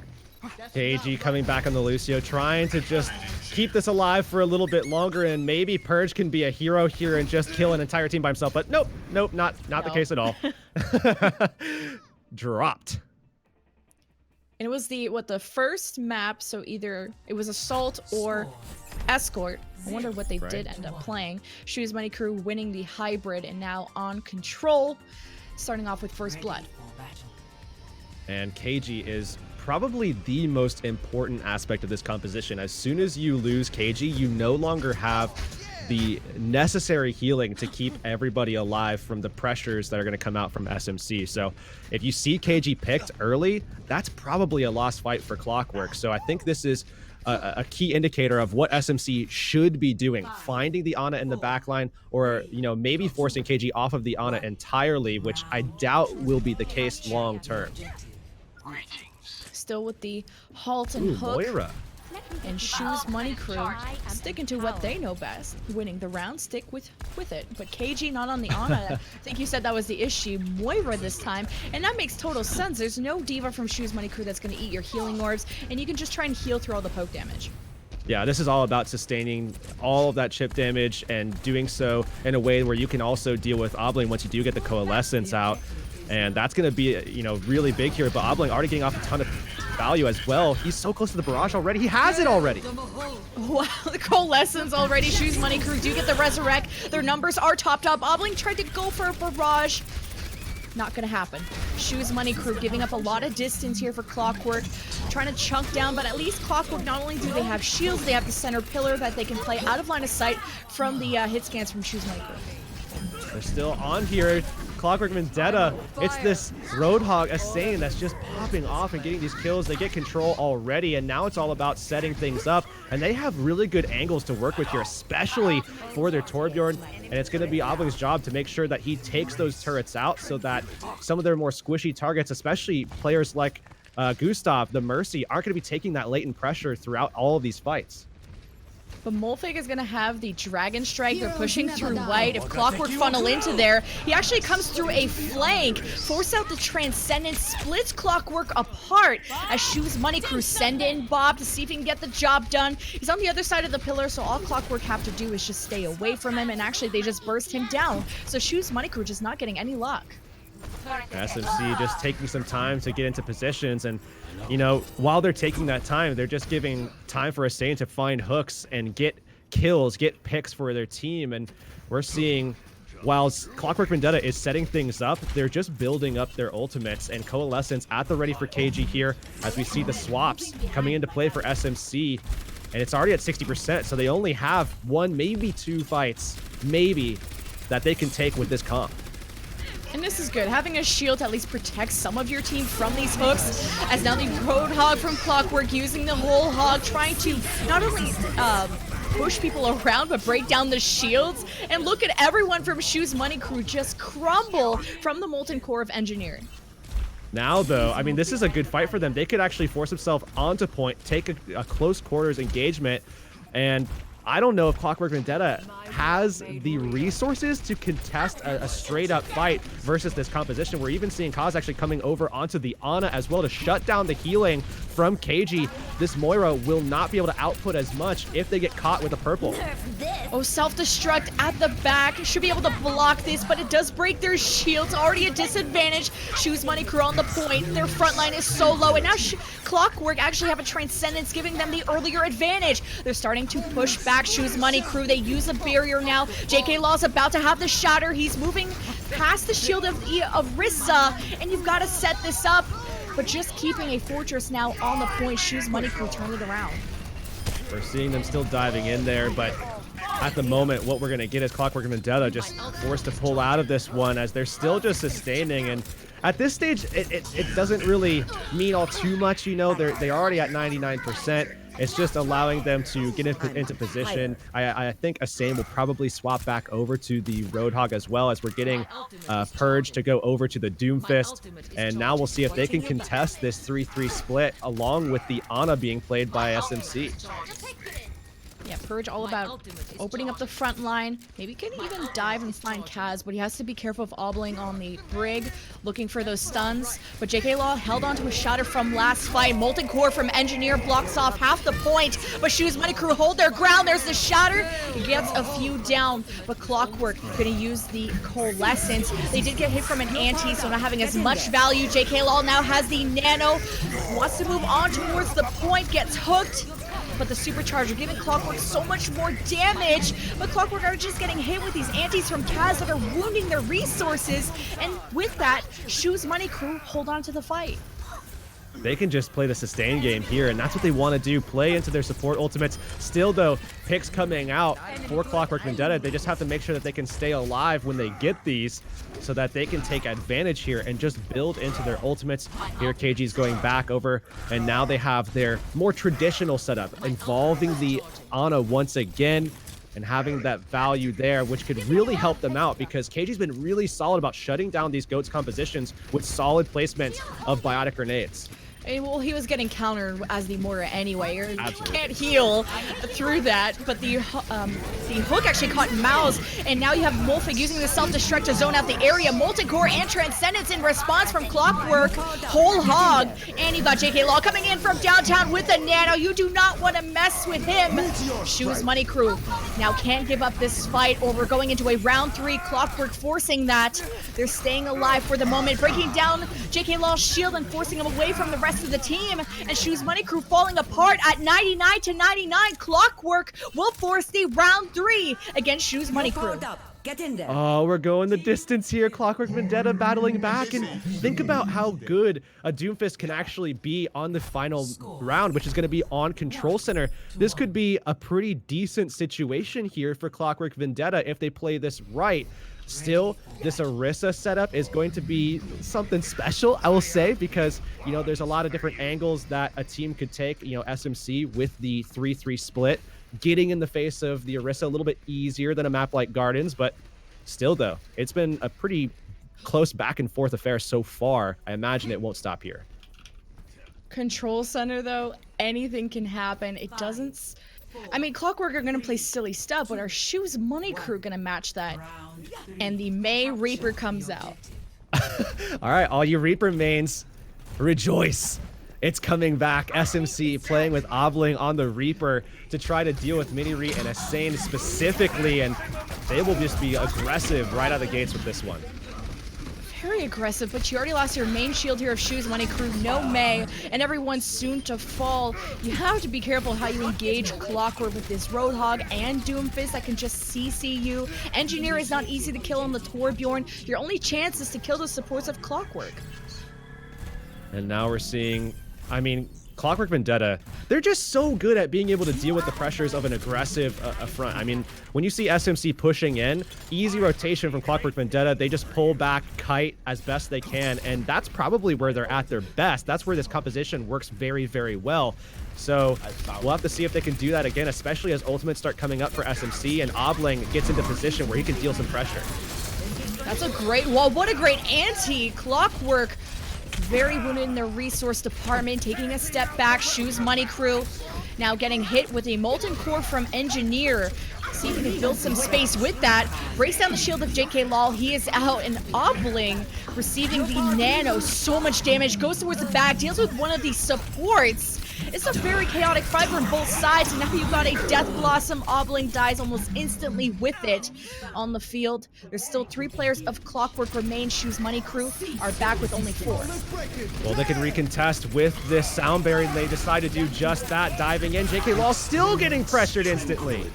Transcendence, but there was an anti that went through, so Clockwork not benefiting as much, but Shoes Money Crew not engaging with their full, and now people just getting back. Self-destruct, still gets the double kill somehow. We're seeing Mouse going over and trying to deal with Purge. Doesn't look like they're going to be able to find the kill, but at least they get the point, which is certainly far more important, especially at this stage where it is 69% on the board. And it's going to be now recontesting Clockwork Vendetta. It's their turn to come back in here while they have to still deal with these May walls, the Blizzard to come out as well. It's a good deal. At least this is great for Shoes Money Crew to defend with the May. It's interesting they don't even want to push the choke point, staying towards white server side. Mouse with the Blizzard is the one to watch. They're waiting for when Clockwork want to engage. A Shoes Money Crew to rotate towards the back. They give JK Law the nano. It's a nice wall to separate the tanks away from the supports. Now finds an easy shatter, getting 2 down. The Blizzard to follow up from Shoes Money Crew, but you already have 2 down from Shoes Money Crew. Both the Diva and the May. How does this happen? Oh, it looks like Keurig disconnected. I apologize for that, but I'll just keep the train rolling. Shoes Money Crew, 3 versus 1. Roadhog, 1 beefy boy, just trying to stall this one out, but you don't have capture of the point, getting booped around, getting stalled out. Passive coming through. Keurig. This is now a Jane and Lemon Kiwi cast, apparently. How are you doing? I'm doing great. Engineer Good. has the Molten Core here. Zytor as well. With the Transcendence over on the flank. Moz with the May coming out. Transcendence popped as well. Molten Core is coming to come out, trying to catch those people in this small hallway as they're pushing forward, and it finally pushed Shoes Money Crew back onto the point as it's going past 80%. A great wall just to slow them down just a little bit. Clockwork, though, used the supercharger, giving them extra damage. Shoes Money Crew still in charge of the point. Look at the shatter from JK Lol. Coming in from downtown, misses the pin somehow. What an anti, hits everyone from Shoes Money Crew. Gets the shatter down, doesn't connect because he got booped up in the air. Clockwork holding their ground, but they're not flipping the point. And now in overtime, it's anyone's last chance to win this fight. Purge is in the back line looking for that onto Kaz. He's being chased by the Breed to trying the best. And this is with Clockwork Vendetta up 3. This flips over to their capture. And it's going to be 71%. With Shoes Money Crew at 99%, it's going to be one fight game, winner take all. This is the third map, 1-1, and it's probably going to be a 99% to 99% situation. Attackers coming back, they're not going to have much. Maybe the rally, and then the Blizzard coming up a little bit midway in the fight. Our defenders don't have anything at all, so it's going to be winner take all this fight, and let's see how Shoes Money Crew attack. The last fight for either team. Game 3, round 3 on control. Shoes Money Crew rotating around, see if they can catch Purge off guard, but they can't kill him.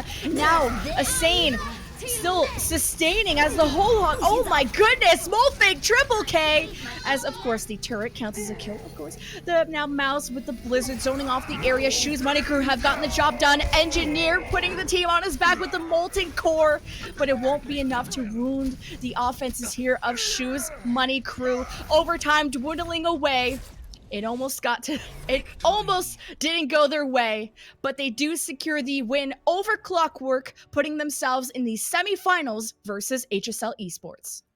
Play of the game. And I'm back too. What do you know? Hey, Hey, thanks for leaving me. back. Unfortunately, my Discord crashed, but you know, while they are out of the tournament now, they will not be soon forgotten at all. This was such a cool composition to watch. And they also played, I mean, remember, this is playing into contenders teams where they're able to go toe-to-toe, back and forth, and they almost won this series as well. Crazy to see the validity of these kind of odd compositions right now going into the beginning of this kind of patch. So we're still figuring out what semifinal match we should cover.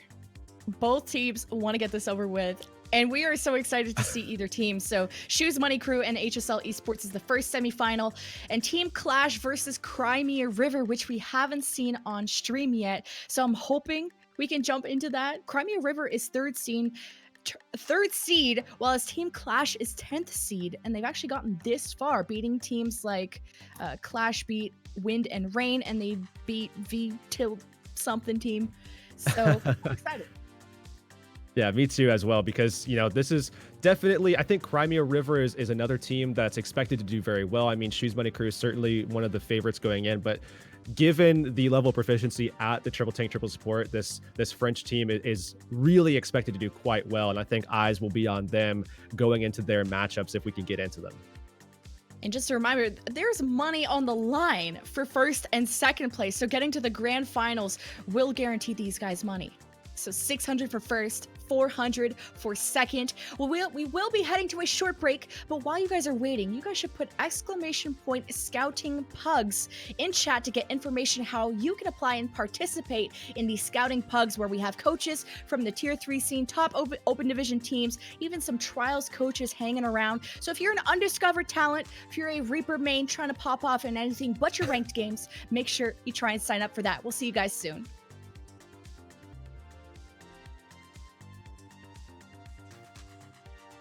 Okay, well, hey, 3, 2, 1, hey, I guess we're here. Welcome everybody into the semifinals of the Tournament of Future Champions. We've got 2 to go, but we're gonna start with Team Clash versus Crimea River. We haven't seen them on stream yet, so don't worry. If you're a fan of Shoes Money Crew or HSL, we will be hopping into theirs right after this.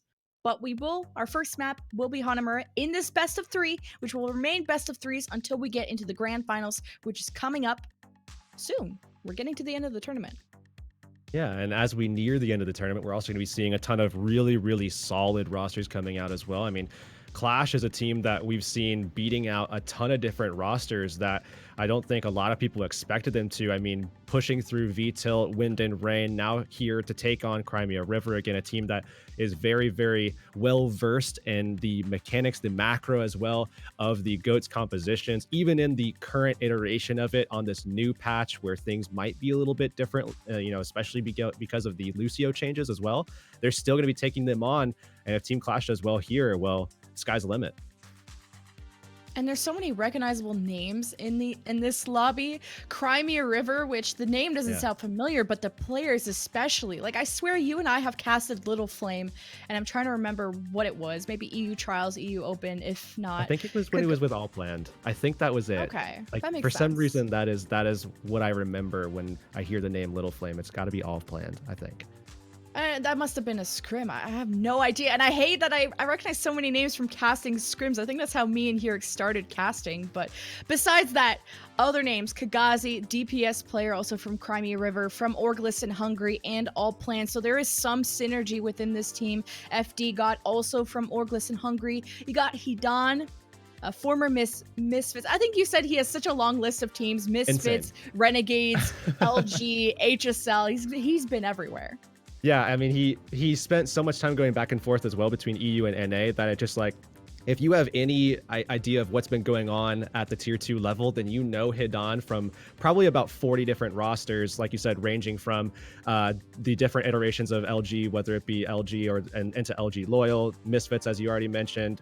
He was on Dose as well, this time last year, but then came over and to North America here and was playing with like Renegades and Karasuno. Then they went to Skyfoxes. So he's been all over the place. Definitely, probably, I would say definitely the longest player history that I think I've ever had to write down with a pen, where it just takes out like half the page just writing all the teams he's been with. But I think the player that people will notice maybe even a little bit more than Hidan, who also, interestingly, it was just announced that Hidan is moving on to a new team after this tournament is over. And I imagine that will be announced at some point as well where he's headed. But get amazed, a contenders champion with Eagle Gaming. Everybody should recognize that name. Spent a lot of time with some French teams, and definitely a guy to look out for.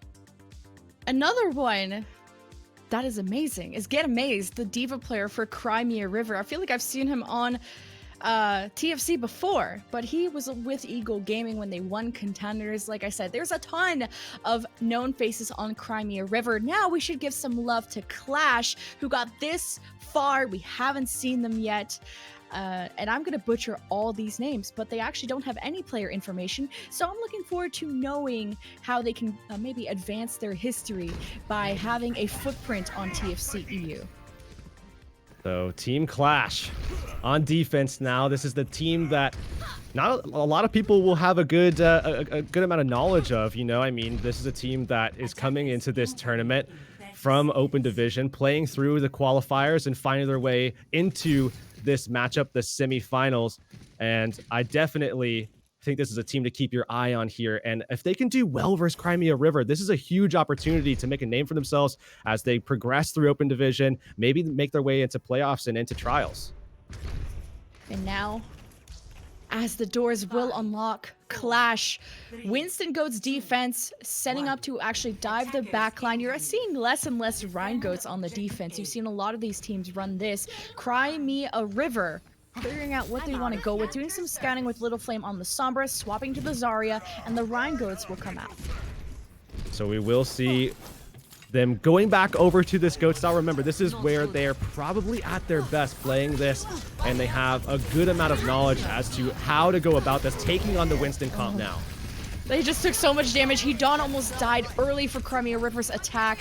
But this is a good rotation. You want to go into an area with low ceilings, take away some of the areas that Misik can dive into. And we'll see Misik just taking advantage, trying to get that. You can see how quickly he can get the Primal Rage up. That's insane. He's already at 73%. Very close to getting it.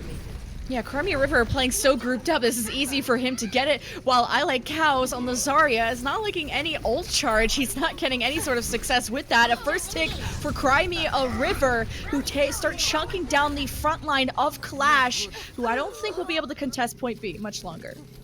Not at all. That's first point taken by Crimea River, and they're going to be going into this second stage, having Little Flames grab already online. Meanwhile, I Like Cow's at 35% on his charge, and they don't have their support ults up just yet. So if we see Crimea River getting aggressive here, diving onto the point, dropping the grab early, they could get a quick take here on Hanamura. This could be quick. The grab is launched instantly from Little Flame, but she didn't wait for the self-destruct from Get Amazed. The barrier used from Clash's Shatter gets a whole bunch of people down. Paired with the self-destruct, does it blow them away? It does get Heaven out of mech. Now Transcendence from Freyu. To keep his Zarya alive, you need to keep that energy. Getting closer to the grab, but not able to stay alive. Crimea River with the first take. Clash are staggered. They won't have their full 6 for their last engage. We'll see them hanging on here. Misik with a nice pick onto the brig, but it's not going to be enough here. Crimea River just have so much staying power in this fight. Wow, that was a quick offense. It's almost a 6-minute time bank for them. Incredible. I mean, really, really solid stuff from them there. And not a lot of pushback initially from Team Clash, it seems. 5:53 is the, the official take, the time bank that they have here, where we're going to see teams switch sides now, and it's going to be defense for this French team of Crimea River. And again, just the proficiency with this 3-3, that's what you want to look out for, and we'll have to see if they can hold that out here on defense yet again. But they have such a stacked time bank that they have to go up against. 6 minutes, the power of the GOATS comp, and Clash, I mean, I don't even think it wasn't even fair. They tried to hold a point B defense. They got grabbed instantly, then got shattered. Everyone went down, self-destruct. They just couldn't even have a defensive fight. Yeah, if you blinked, you missed it straight up. I mean, Crimea River now on their defense. Looks like they're going to go for a different approach and not actually going for the 3-3 setup or maybe involving a Winston like a lot of teams have liked to. Instead, they're going to go for this bunker setup. And this is something that a lot of teams are trying to pull out a little bit as of late, but involving the Ashe and the Soldier 76 here as well, utilizing the high grounds and bringing out the Torbjorn as well. I'm surprised Clash are going with this. Or, sorry, Crimea River are going with this. Does make sense coming in at all angles now. Soldier on the high ground, Ashe with him, and the Torbjorn on the opposite side. So Clash, who, well, are not necessarily going with the dive, only the Hammond, no off tank. Now switching to the Reinhardt, they might just want to try and power through right onto the point and force Crimea River to go to them. Yeah, I mean, someone has to contest the point from Crimea River, right? I mean, someone has to go down and contest if they do make their way over the point. But remember, there are dot changes, the damage over time effects. So on armor, Little Flame's going to get a lot more value out of his dynamite now in this patch than he used to. And Clash just staying out of line of sight, going towards the point, like I said, and now Crimea River. How do they respond? It was a nice anti, though, from Hidan. It does get Clash. 4 of the Clash members. They get to the point, about to get their first tick. Crimea River don't have any ultimates. They don't have a Bob. They don't have anything. They do set up the Orisa shield on the point to just prevent objective time from building. Dude, Little Flame just trying to rotate. They need to build up to that Bob so they can contest the point without having to worry about Saken doing that himself. It's a good stall from Crimea River, too. Now they have Bob online. He's going to be able to take over the stall job, and Clash have lost I Like Cows. 6 versus 5 now for Crimea River. And now you got the Molten Core. Ultimate's coming online for the defense with the Supercharger. And Clash not able to pull through with the second tick. Crimea River make the stop. 2.5 minutes now. That's only one fight that has taken place here, and 1.5 minutes off of the board as Get Amazed is getting into position with his visor ready, and that's all they have to ward off this next attack, whereas Team Clash can sustain it with the sound barrier building into the coalescence that will come online as well.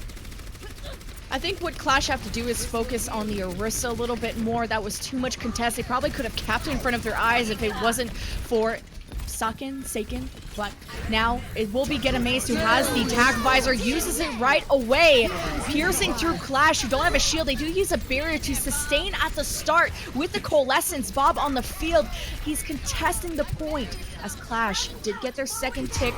Crimea River now need to contest. Doesn't seem like they have their main Orisa. They only have DPS, so they won't be able to do much, but they might get staggered out. Oh, Kagasi is just tearing through everybody with his hammer. He even found a kill at the Misik, and he pulls out the Molten Core. It's just not going to be enough. And I imagine here they're going to swap for their point B defense, but now that Team Clash has taken this, they're going to go to point B quickly and try to take advantage with the momentum they have with the ultimates that they're coming up with. Going right towards the point. So many ultimates still sticking to the Moira. Oh no, they got booped onto the low ground. That's bad. They'll have to rotate towards the left and come back around. Still, they have such a big advantage going into this fight. They have so many tools at their disposal that they could just unleash onto the defense, onto Crimea River, who would just have nothing to answer back with.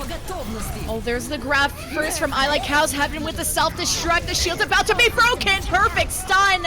No Reinhardt, no Brig. Down by 3. Crimea River want to keep this defense going to stall this out. It is a time bank disadvantage for Clash because they did spend a little bit more time at A than they would have liked, but now a stall comes out from Kagazi on the Hammond. They can jump in here. They do throw the grab down as well. They need to find kills if they want to make this stall work out for a long period of time here. Yeah, they just grabbed them exactly where they want to be. Crimea River do have at least 3 or 4 members alive to keep the stall going. Hedon brings the Transcendence. Clash answer with a barrier. It's impossible for Clash to lose this, but somehow the Reinhardt went way too deep. They lost their Lucio. I actually just cursed it. I think I just cursed it, but they do get 87% before they drop the fight. Still, this should have been their fight. Somehow, Crimea River battled back in, and Little Flame already at 81% towards his next grab. 350 now on the clock here. This is a great position for Crimea River to be in, because now they can just play the control game, play with Kagasi as well on this Hammond. While it's not perhaps ideal, you would really like him on the Brig, he can still put out a ton of pressure on this Hammond and work the surroundings a little bit as well. Make sure that he can force off alongside their Diva Get Amazed anybody who wants to play the high ground, which I imagine won't be the case for too long because Azari is going to want to drop there as well. Do they wait for the self-destruct from heaven or not? But they still have a Coalescence, maybe they can feed into it, but now they do dislodge Crimea River from the high ground. Clash looking to set up and meet them there. Taking some time. Well, Kagasi missed the setup to actually get the slam down and throw them up into the air, but still they have them backed up into the corner. Great zone off of using the mines to push the Rhine into the mini pack room, and then the self-destruct just to add more pain to it. And now we're going to get Kagasi to swap over to the Brig now, and still in a decent position. You know, with the way that they took that fight there, they're not giving up too much, right? Team Clash didn't really benefit all too much, and on top of that, they also have Freyu utilizing that Coalescence. Now they swap over to the Zenyatta, so there's no support ults to withstand the pressure that Crimea River is going to be able to with the support ultimates of their own. Clash getting ready with the combo, go towards the high ground. They shatter Hedon. You'll take that solo shatter, but they can't even finish off the kill because FD God had a great barrier. Now they drop to the low ground. It's grab to grab, but only Clash have their combo set up. Takes them a while to get the fight going, and now they're at a severe time bank disadvantage with 3 minutes out.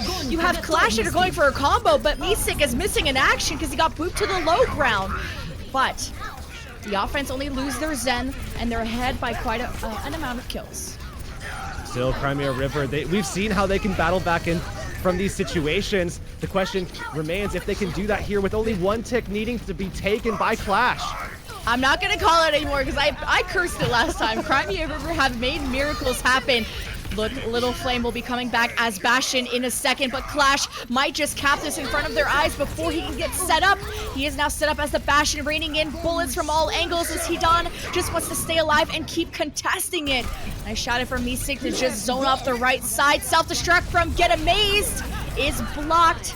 Not creating the miracle that Crimea River need, but it's a great stall, getting this down to a minute 10 and less before Clash finally cap it. Kagasi was so close with the cryo freeze as well. He almost got in there, ice blocked himself on the point, gave them just a little bit more time. The Tracer was coming in as well. They could have stalled that out for at least another like 10 seconds or so, but still, that was insane, you know, just in regards to what they were able to accomplish already. 5:53 could have been, you know, 4:45 for their opposition, but instead it's 1 minute and 8 seconds. Huge time bank difference here. I mean, the disparity is massive. It's anything can happen, but that is a massive difference. And now that might start to cause, well, what kind of defense will you put up against that? And what kind of offense will you pull out to try and get the job or maximize your caps or maximize what you can do on this map with only 1 minute and 8 seconds? I would think Clash would want to go something with goats. It seems like the most secure thing to do with only a minute. But hovering over some widows and some stuff, they might go for a scout with Linu or Linu very early. But Crimea River with the Rhine goats on the defense. Yeah, I mean, if you do go for some, I mean, if you get an extra 30 seconds. So all in all, if they do cap point A, they'll have 1 minute 38 in total. But it's going to take time to get those rotations, so they don't really have too much time. I mean, you have one fight on first point, and then if you cap, you have probably one fight on point B as well. So you have to have momentum going into point B or you will not get the job done. But hey, maybe at least you could get some credit on point B, and that can be something that you can play into. But here we're seeing them just trying to figure out exactly what composition they want to go into this with, try to play this as intelligently as possible with the comp setup on both sides. At least Clash did spend a few seconds to go for the scout. Now have settled on the triple DPS, double support, single tank of the Hammond. I like Cows is down early. Resurrect opportunity doesn't seem to be there. Wants to focus more on healing the rest of the team. And that's a quick reset from Clash. Only 25 seconds left. All right, so now we're into that last fight territory where Team Clash, they only have this one shot to try to dive in and get this point captured in their favor. 5-3 is such a massive time bank to try to hold out A with, so they have to cap this, I would have to think. But hey, miracles do happen, and it's going to come down to the heroics of these players to find picks here and now. Crimea River, they got their Reinhardt hacked, but Clash can't capitalize on it quite yet. They step onto the point, and they don't have any ultimates that could maybe turn the fight in their favor. They just need to survive, but it's not working out. They've already lost their Lucio, but Little Flame is out for Crimea River. Was close to grab, but Clash are just falling apart at the seams. So little point pressure. Crimea River have warded off Clash and even have ultimates to spare. Overtime dwindling away, and Crimea River will hold the defense.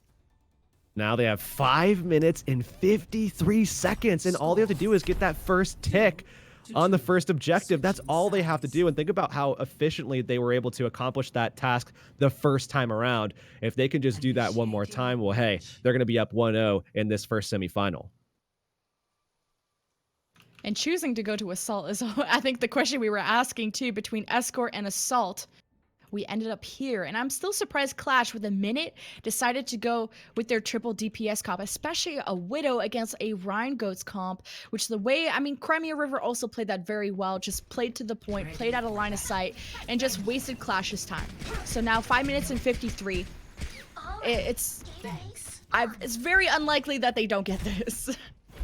And for the third time, we see the Desperation Baptiste bunker setup here on Hanamura. We were 3 for 3 on this map for having the Desperation Baptiste comp coming out. Again, involving the McCree, involving the Bastion as well. It's always been this style of bunker composition. Not too much has changed.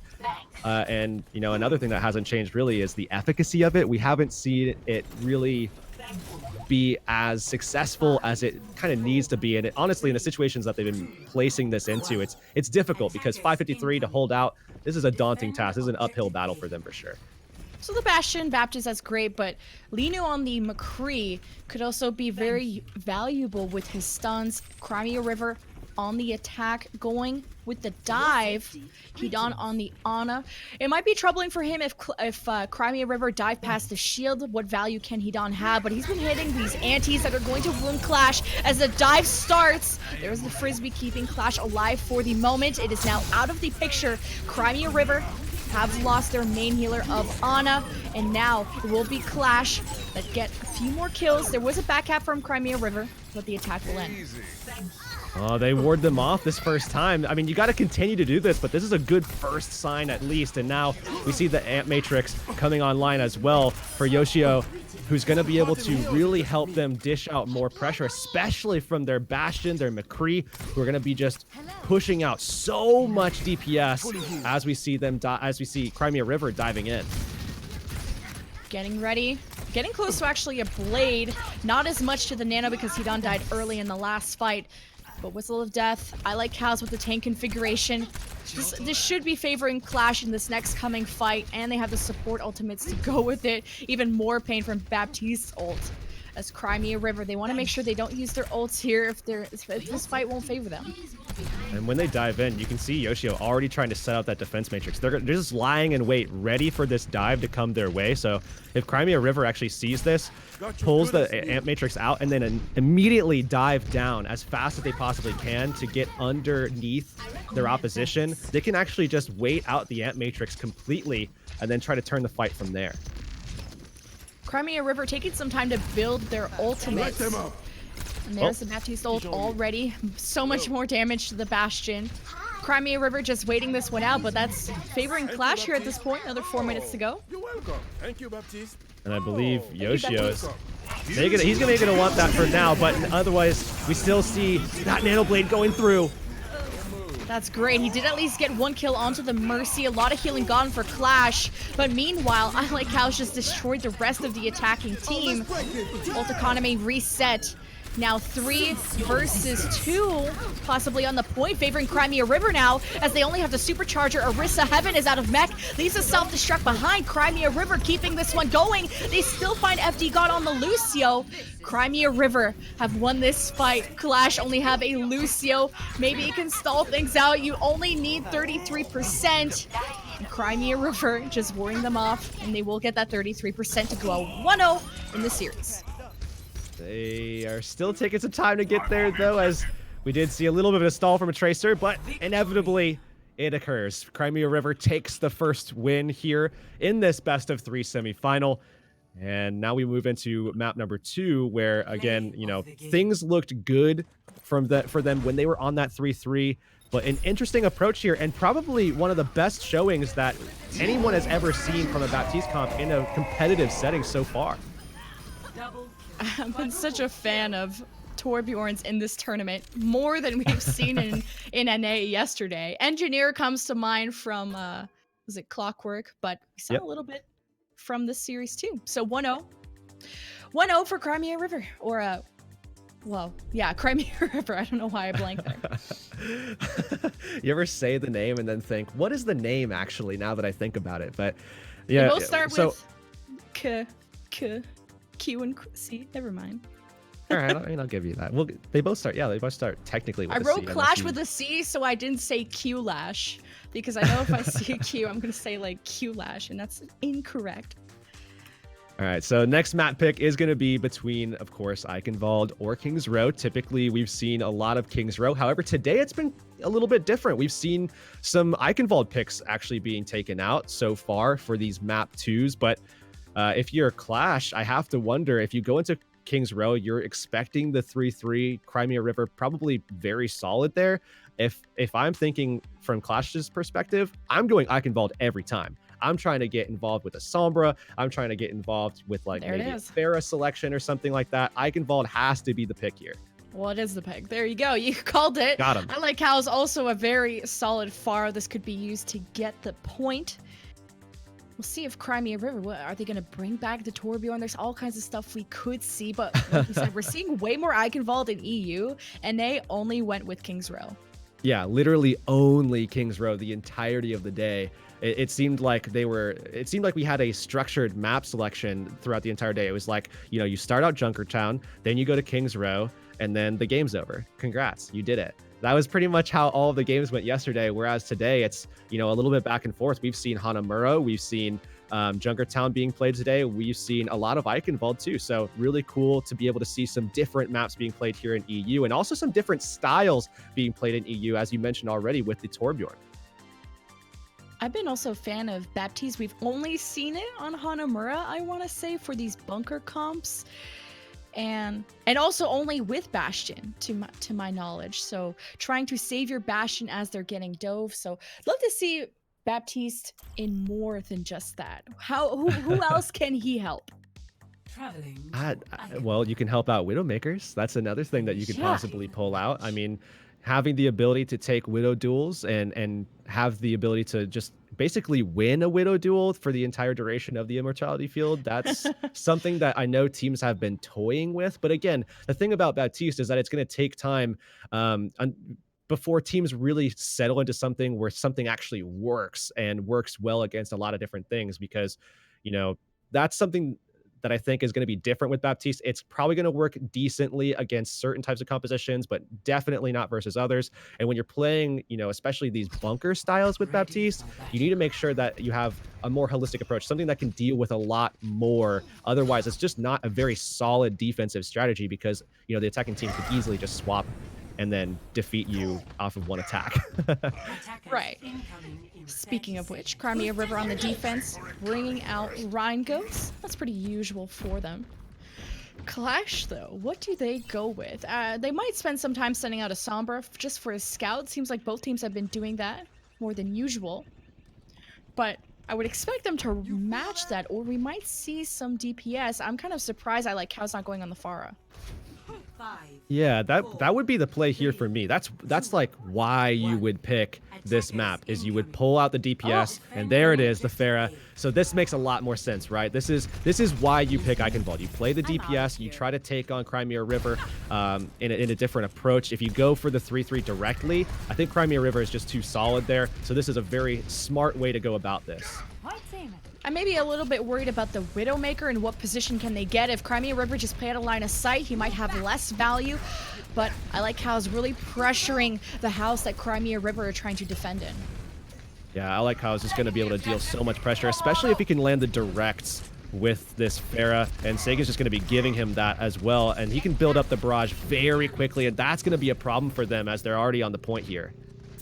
Just getting the first take. Oh, Crimea River do deny it at the start. And meanwhile, you also have Heaven, who's been getting these hacks onto the off tanks of Crimea River. So they also have to be wary of all these threats from Clash coming in. No one can hide. Still, this Reinhardt just forced to kind of feed charge to this, this Pharah player in the sky. And already I like Cow's going for the kills, just not finding anything just yet. But hey, that barrage is coming. Of course, he wants to break down Saken's shield. They're going to be playing inside the building if they can force them back, but Hedon outsnipes Linu.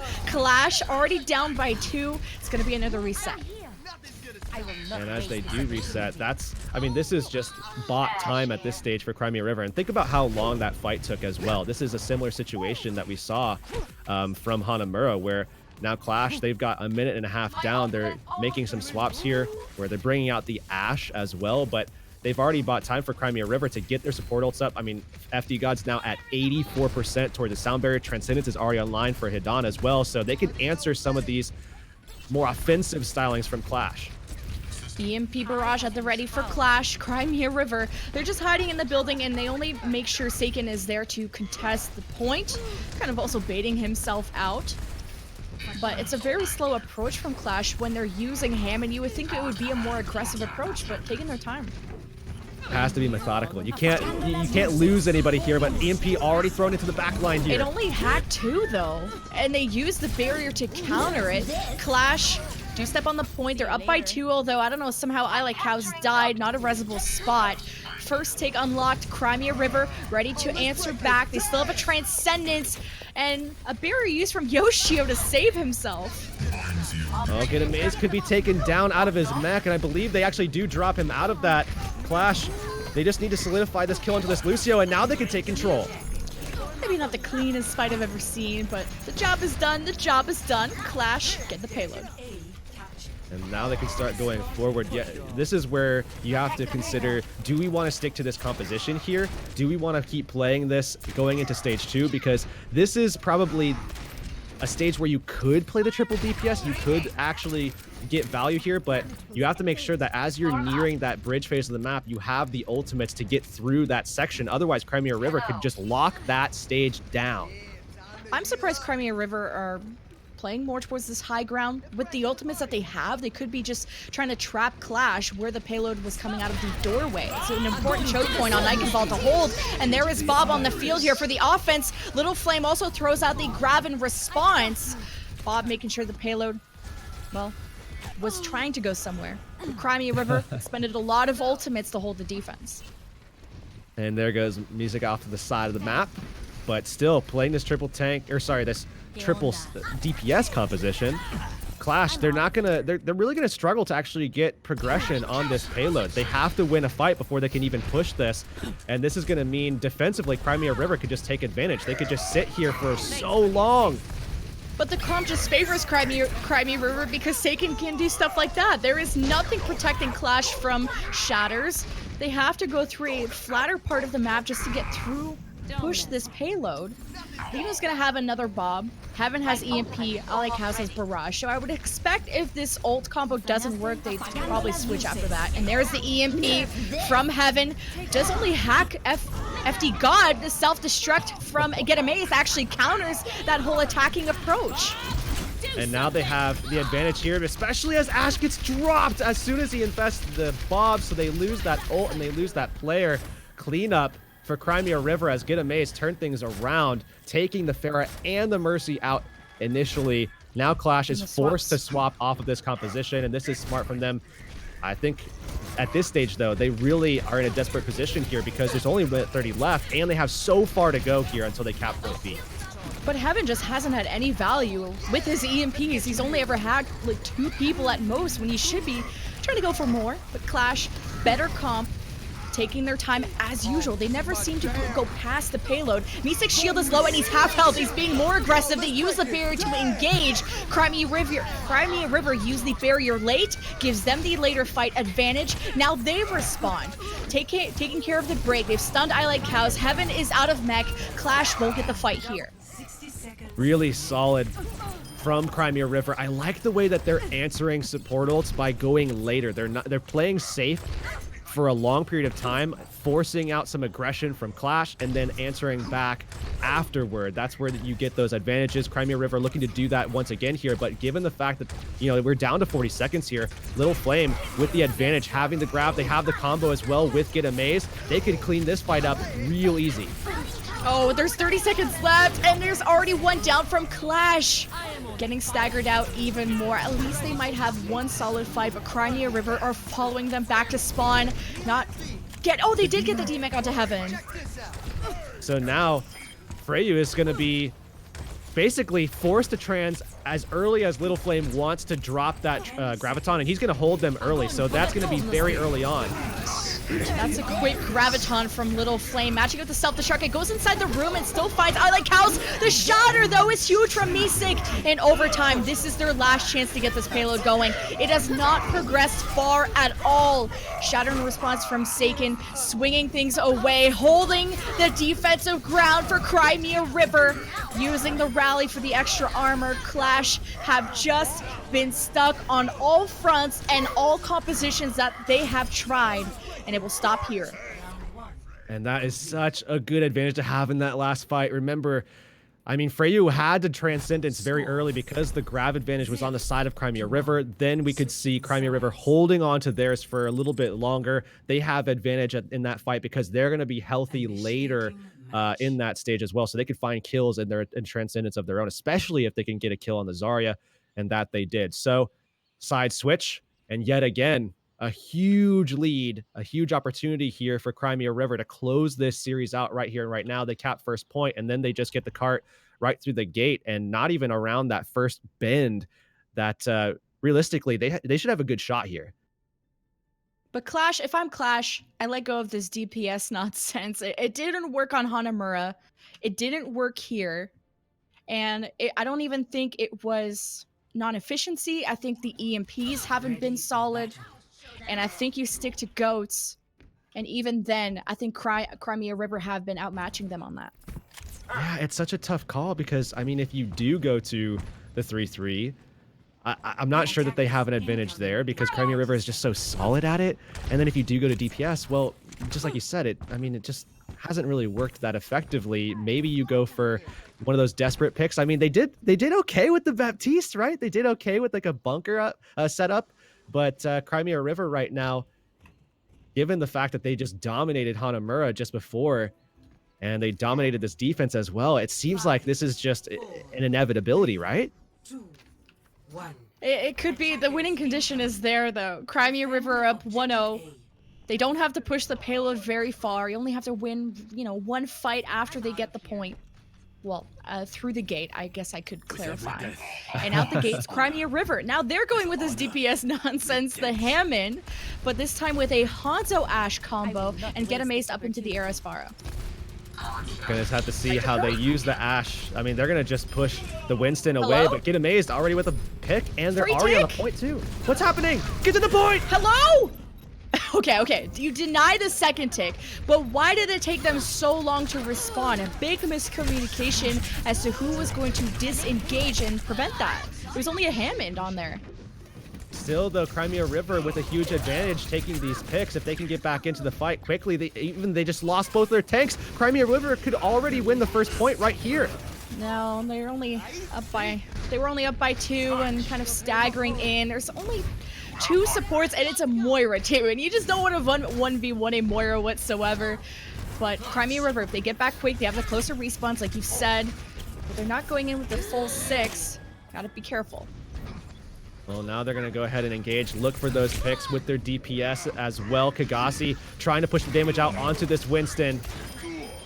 Okay, a few picks, but the offense have lost Hidan. They go for the Resurrect, about to get Valkyrie, Dragon Strike, get a maze though. You were looking for him to have a barrage. Great Dragon Strike, it seals off the complete right side. Clash are divided as Crimea River still try to sustain on the point. They just can't get a good foot on it. Seiken is pressured, always has to keep diving out. He's not really bowling through Clash as well. Oh, the barrage invested, get amazed, finds 2. Now it's Crimea River's opportunity to cap this first point. Big opportunity, only a Brig, and I think a Moira's coming back to the point for the defense, and they're instantly dealt with. So great fight from Crimea River. Now they have 4.5 minutes to win just one more. That was what we were faced with, right? 2 fights needed to be won for them to come out ahead, and that's the first one already done up. Now we'll see this payload start pushing through this gate, and it's going to be a rough position to be in here if you're Clash, because you have to dive in, be aggressive. You can't let this payload move much more than it already has. And you have to deal with a Bob, but at least Misik is doing a good job of zoning the area as with the Primal, getting towards the back, not actually diving the supports as well as Bob on the field for the offense. Hidan holding on to the Transcendence. Clash had Misik out of position. He dies first. The barrier was too late from Yoshio, as now a Dragon Strike pierces through the payload, does divide Clash in half, and they're playing so far apart that they're going to start having a bad time. At least get amazed, having a bad time as Barrage was countered from the Diva. And Crimea River, not a clean fight for them. They will reset.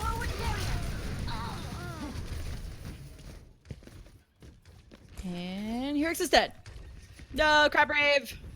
All right, so Crimea River coming out of spawn, 3 minutes and 15. They're gonna go for some compositional swaps, keeping the Mercy because FD God has the Valkyrie.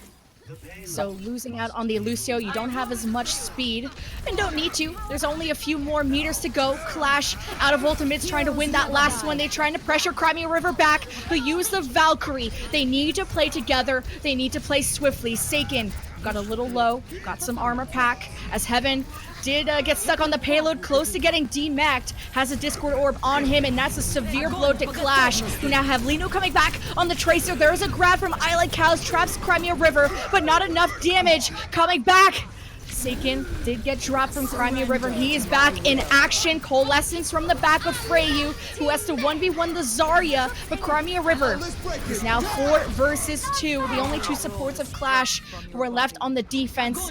Use the barrier, and that is it. Crimea River will take the 2-0 over Clash to move on to our grand finals. And Hirix still dead, Crabbrave. But well, I'm here. Jane is here. I'm here. PogChamp. Hirix still has his camera. His Discord's just crashed, apparently. Look at that poor sucker. Has no idea what we're saying to him. I'm back. Oh, I'm back. We didn't say anything. I only heard this poor sucker has no idea what we're saying about him, and that's all I've heard. That's fake news. Fake fake. news. Fake news. Fake news. 100% fake news. Any thoughts, Jane, about since you're here? Well, they got you here. What'd you think of the match? Can I just call it now and say that Crimea River is going to win the European Open division? Oh, Ooh. hot take. Am I just Hot allowed take? to say that? Shit was clean. that was nice. But on the other semifinal, you have Shoes Money Crew versus HSL. Yeah, one of them going to the grand finals. But this one was like you just like wipe and clean, perfect. That's easy. That's how clean it was. So I don't really think it's the best play I've seen for him between the European and the North American divisions. So no, that was really good, and they got some name power on them. You know, when you recognize, I think the only guy on Crimea River who I don't recognize is Saken. So I'm gonna have to kind of like look into his history and figure out a little bit more about who he is. But the others, I've all heard about before. So yeah, good team, and they played well. I am looking forward to seeing more of them, and I'm looking forward to seeing them in the grand finals as well. But back to you two. Cool. Well, I mean, Crimea River are guaranteed money now. Whether it's 600, whether it's 400, they'll be battling out and waiting in the grand finals. But we have to jump into our second semifinals, which will be Shoes Money Crew versus HSL Esports. They've been patient. They've been waiting. And I hope you guys are patient as well. Make sure you put ! Scouting Pugs to get yourself in our Pug Discord, and also to apply, because we have coaches from the Tier 3 and the trial scene who will be scouting in a Pugs match. So if you are an undiscovered talent, make sure you look at that while we go to a quick break. We'll see you guys soon. Are heading into our second semifinal between HSL Esports and Shoes Money Crew. I think gonna be the most exciting match, if not, of course, besides grand finals. This one is the one to watch. Yeah, this is going to be a really cool matchup to watch. HSL is a really good team, and we've seen how Vestola could potentially wind up being, a massive MVP candidate. Like we saw, some good stuff yesterday in NA from Decod. Vestola could be a similar character in this as well, but they have to get to the grand finals. They have to have a good showing in this matchup, and SMC is a tough opponent to deal with. They struggled a little bit in their last matchup, though, versus that odd composition from Clockwork Vendetta. We'll have to see if they can do something differently versus HSL, who are going to run something a little bit more traditional. And let's take a look at the bracket just to see the journey of these two teams. HSL, well, they only had to win one match. Quarterfinals, 2-0 over Crescent Dew. You guys saw that. Shoes Money Crew beat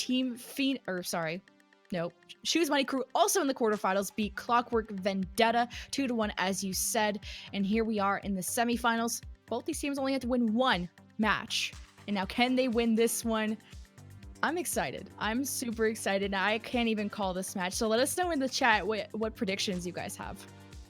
I'm gonna go out on a limb. I'm gonna say HSL. I'm going out on a limb and saying HSL. I just think that, their play on 3-3 was very clean. I really liked what I saw from Vestola. I think SMC was struggling a little bit versus that odd composition that we saw them going up against prior to this, and that may give a notion of a lack of coordination that HSL might have over them. But we'll have to see, because this matchup is definitely going to tell the tale of who exactly is out ahead of one another. And as we start our first map, I think we're going to get a good indication of what to expect throughout this best of 3. And we will be going to Hanamura as our first map. HSL will be attacking first. And what I've noticed is we're also getting a bunch of other productions ready in the lobby. I think I saw we have a French cast going on. Is there maybe a Chinese one? I think there's another. I think there was, yeah. I think there was a Chinese cast another as well, production language. It's awesome to make things more accessible to or at least more, spread the love to other communities. We will be heading into the map shortly, but Crimea River will be waiting in the grand finals for them. Guaranteed money at this point. The winner of this semifinal between HSL and Shoes Money Crew will also be guaranteed money. Still a best of 3. And I think that's it. So to go back to, when my Discord crashed and we were graced by Jane's word, he said Crimea River is not, I mean, they're looking like the best team that we've seen throughout both of the days this weekend. But not only that, but they're also going to win Open Division EU. So think about that in terms of who wins this. I mean, Shoes Money Crew versus HSL. This could very well be a hotly contested matchup. The team that comes out ahead is going to have to duke it out to even get to that point, and then take on a team that is touted as one of the best that we've seen. And honestly, I have to agree, it looks like that's the case, because they are just playing so well coordinated with each other in ways that we haven't seen as much of. And remember, this is a team that all of these teams that we're seeing, for the most part, outside of a couple of outliers, haven't really been together all that long. So to see that level of cohesion is insane to see that fast, in terms of development. And both these teams, I think we've seen DPS from them in their previous series. Obling and Maz comes to mind as their hit scan players. JK Lal, a very solid frontline player, while as HSL, they had, we saw Beto bring out some Pharah. Hadi will be the main tank player that will be facing off against JK Lal. So although Hanamura might play better towards the GOATs, we've seen also some DPS like the Hammond to bowl through on the attack. And in this matchup, you remember back to HSL playing prior to this series here. In the one matchup we've seen them in, and Vestola on this map was so good. I mean, they had such a solid hold back on point B, and now I think if they can figure out what happened on point A and then start going from there, I think they have a good shot here on this map, and this could be a little bit of a comfort pick for them if they can hold that high ground down. Hadi was super good on the Reinhardt. I expect HSL to do quite well here on this map, especially if they can deal with the Winston setup that I think SMC is planning to go with here. Sticking with what they know best, the GOATs, but the Winston version. This is like what we've constantly been seeing on the defense with the changes to Winston, like you said, was HSL. Now, how do they respond? And I'm excited to see how when the doors open, what they'll be going with. It does take quite some time, and maybe not even going for a scout. Sometimes you see teams bring out a Sombra just to get a feel for what kind of craziness you're going to be walking into. But here we go. Doors opening. HSL have Beto on the far, which is pretty typical in hybrid, and the double sniper actually with hybrid and Vestola. And HSL wanting to dive in pretty aggressively here, give opportunity for their snipers to get picks, as well as Beto to just provide enough pressure to force bad rotations and open up opportunities for their DPS, and Vestola already with the pick. How does that happen? Shoes Money Crew are playing very split up right now. You can see JK Law going to the rest of the team. Has a Discord orb on him, and he's taking shots from the far, and the Widowmaker just can't hide from this. And you would love a Reinhardt in this situation to have a more consistent shield, and he gets found out from Hadi on the Hammond. So already 2 down. HSL step on the point, they get their first tick. And Molfig out of mecha as well. Mao's trying to put some pressure down, but Hybrid rips him out as well. The second tick, and make it the third. Wow, with the triple DPS just slamming through Shoes Money Crew. And again, it's probably the issue with the Winston, right? You don't have a consistent shield. Not even an Orisa will do. And it doesn't help that Mouse got picked off early as a Zarya. Yeah, and he's at 1% ult charge now as well, as he had to swap back to the Zarya. And we'll see the swaps coming from HSL Esports. They want to make sure that they're going in with that similar composition. Hybrid going to make the swap. So yes, Mao's had to swap back. He's going to lose some ult charge after getting picked and forcing a swap to get even to the point. But hey, not too much is lost here, as HSL has to swap basically their entire composition outside of Doggo. That's fine. They got the point so quickly. And now 6.5 minutes to get point B. How stacked of a time bank can they do? Hadi with the Reinhardt is going to be already forcing JK Lal to not want to tangle with him as much, but the offense lost their Zen so early. They got bubbled, so the tanks just got cut off from the resources, from the supports, and HSL taking a step back. Good, solid first fight for SMC on this second point, but 6 minutes remain. Can they hold this out for that entire duration? I mean, they're starting to build up into some ultimates here. They did have the advantage, at least on point B, where we did see that late swap from HSL after they capped the first point. So it's going to be some time before HSL, I think, are going to, be able to have the, pack the punch, I guess, to get onto the point, contest it, and get control. So maybe HSL just in a building phase for the next minute or so. Yeah, this could be a dry fight unless it's an extended one. They eventually get ultimate. Shoes Money Crew gonna jump on them first. Hybrid first to fall. Energy reset yet again. Vestola out of mech. So this has been a very preemptive type of defense from Shoes Money Crew. Yeah, you want to end these fights quickly if you're SMC. You want to make sure that you're jumping in with one ult at absolute maximum, ideally, then going aggressive and killing off HSL very quickly so they can't actually build into their ultimates, especially their Zarya. It's obviously going to take some setup and some time to get the energy racked up for Hybrid. So if they can shut down the Zarya quickly, well, hey, no grab to worry about.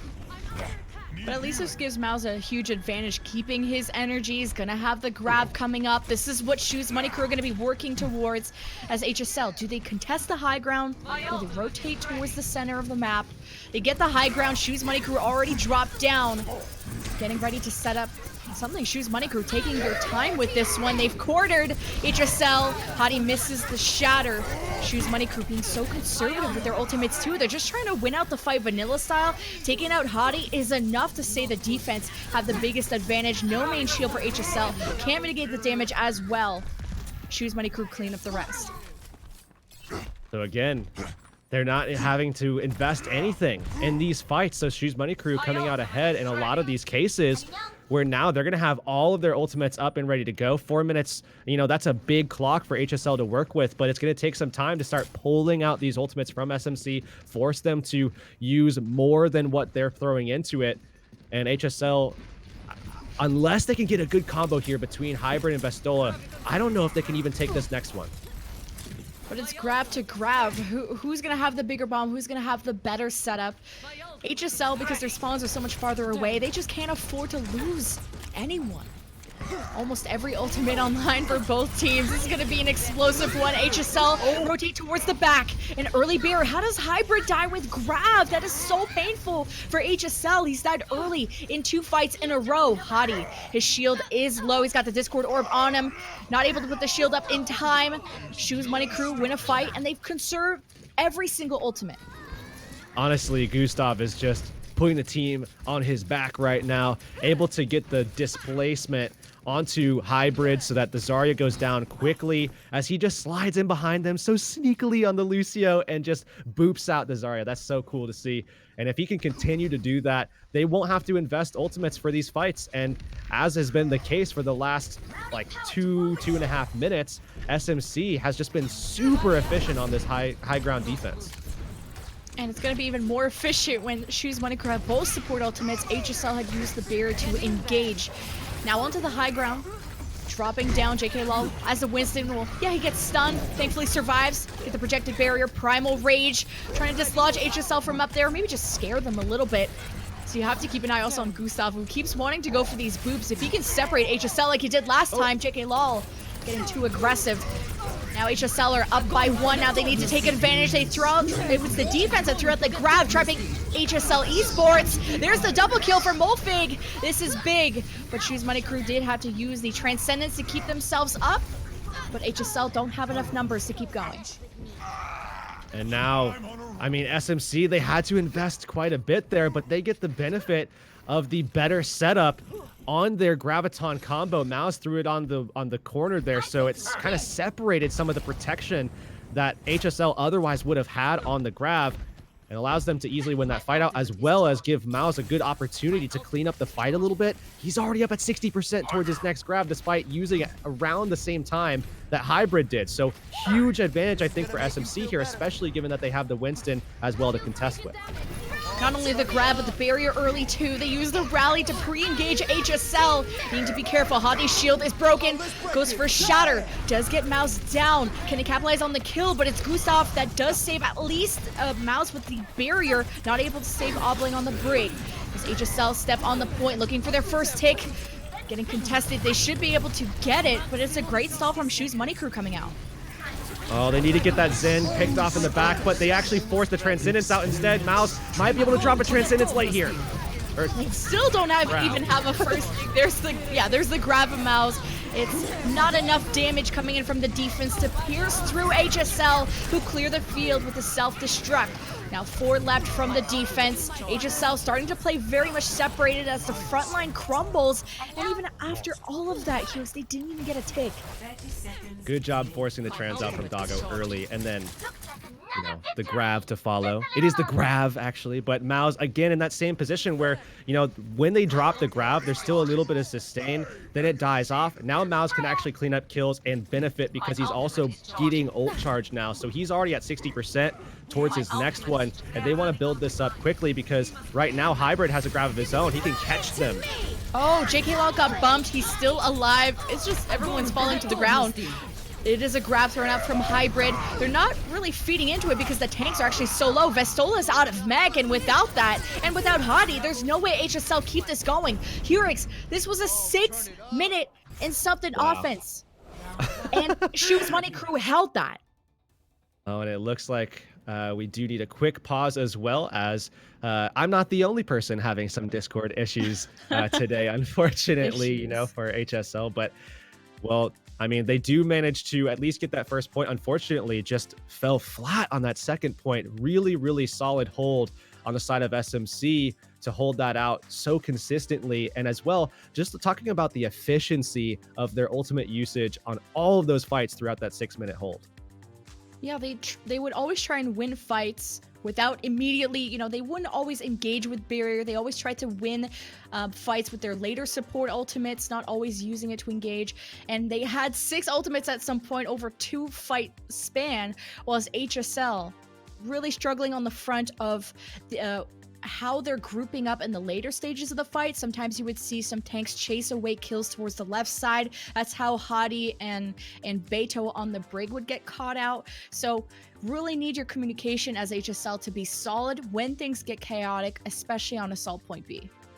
Especially when you're in that much control, you start getting confident with the plays that you can make. Things start slowing down. You're not, you know, the comms aren't as hectic when you're in control. And you can see how certain players really thrive in that environment, particularly players like Gustav on the Lucio. You can start seeing him go for those, you know, really clutch plays on the Lucio, just riding walls, speed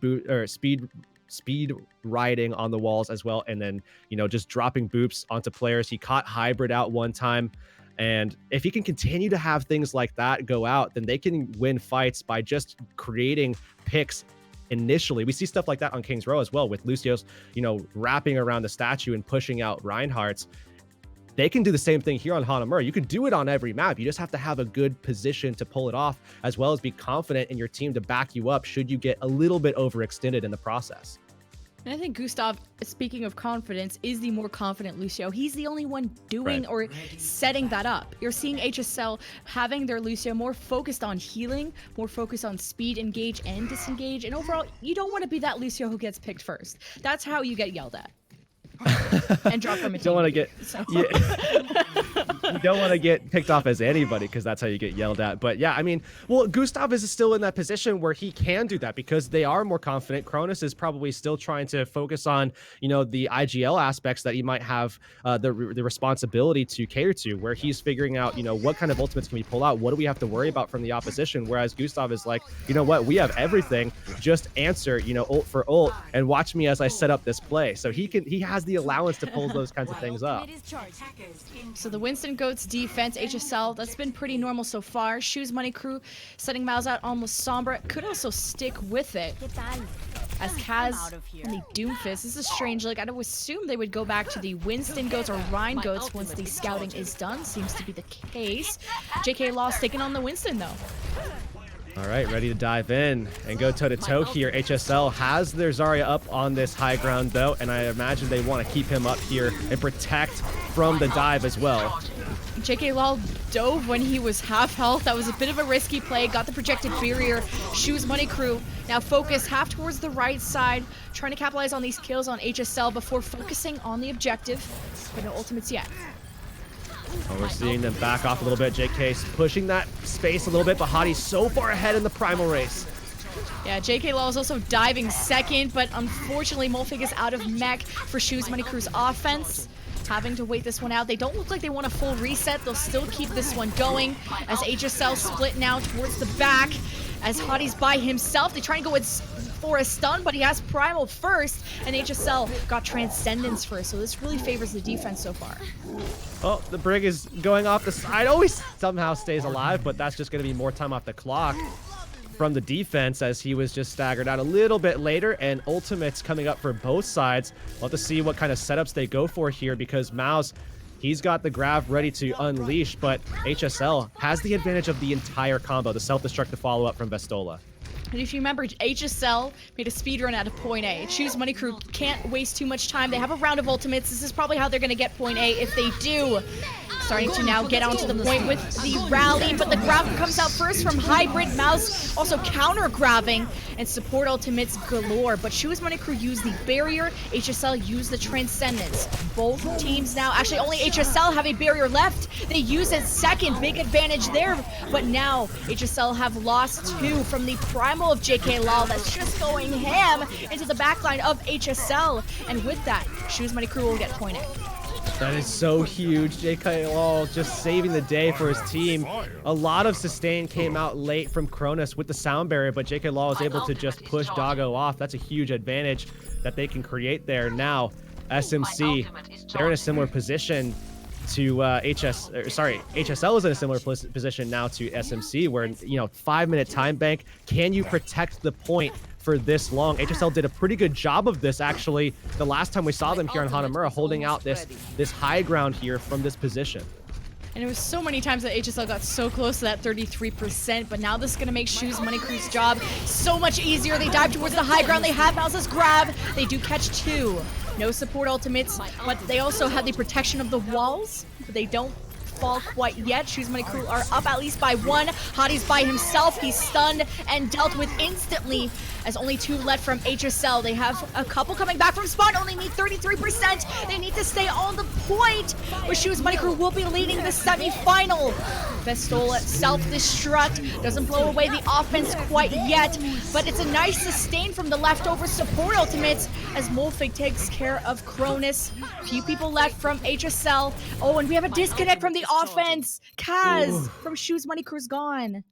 This should still be a favorable position, even without your Zenyatta. I mean, Maus is so close to having his Graviton. They could solidify this. Hadi is under fire, and they're losing bodies already. So I imagine SMC should still be able to cap this out, despite the fact that they did just lose their Zenyatta player to a disconnect. Oh, this is so bad. But look at since we're on this screen anyway, take a look at the positioning from HSL. You have Hadi that's probably going to die from Molfig's micro missiles. Vestola not focusing on matrixing that. He's also got 2 behind him. So just the way that HSL are set up, even if they had similar numbers, the way that they're positioned, they're about to die in the next couple seconds. So Kaz will be back in the game for Choose Money Crew. They are down by 1. It is, I believe the Zen, right? So it's not the biggest loss, but Choose Money Crew looking in a position to take this. All right, we're unpausing now, getting back into it. Hadi likely to die here. Oh, he actually get the projected barrier. Didn't even notice, but he got booped to the low ground. There's a grab here from Miles to finish off the last 2 from HSL. Such a stall coming out, but the job is done. Choose Money Crew will be leading this best of 3 semifinals 1-0. And in pretty decisive fashion, too. I mean, really, it came down to their second point hold, being able to hold out for, again, just 6 minutes or something. Actually insane. And the way that they did it was all on coordination. You can see this boot play from Gustav that we talked about before coming in on this play of the game as well from Molfig. Oh, I was waiting for a self-destruct, and it's just clean diva play. That's great. You don't get to see play of the games. Holy cow, 81% kill participation from Molfig. Look at and 94. Oh my god, these Brigs actually popping off. Yeah, and on top of that, I mean, we saw Maus holding on to that high energy pretty much throughout the entirety of the match, where he was able to dish out a ton of pressure and remain a consistent threat for SMC. And HSL, it was a little bit of a struggle to deal with, because again, when everybody's confident like that, they're able to keep comms clear and everything is going to work out well for them. So SMC, I think, really pulled through in that last matchup. Absolutely. So while we wait for the hybrid to be decided, it will be HSL's choice. we have some announcements. Number one, Jane already did it, but because there's new people in the chat all the time, TFC LAN is coming up. There'll be a bit of a break, but we'll be setting up something so much bigger. So super excited to see what else can come from that. And number two announcement, there is Jane merch. You can wear Jane on your body unless you're a nudist, and then I respect that. I respect your decisions, but exclamation mark merch will get you to the link to, well, explore some of Jane's stuff. And I'm definitely going to be grabbing a hoodie or something, even though it's actually warm in Vegas and it's going to get warmer. I won't be able to wear it, but if you're a fan of Jane, you might as well get that going. And maybe if you don't have the money for that, you probably have a Twitch Prime laying around somewhere, or maybe just a good old vanilla sub. You might as well drop it here, because now Jane is doing a little bit more VOD reviews. He's hanging out, playing actually some other games. If you're sick of Overwatch, he's doing some variety stuff.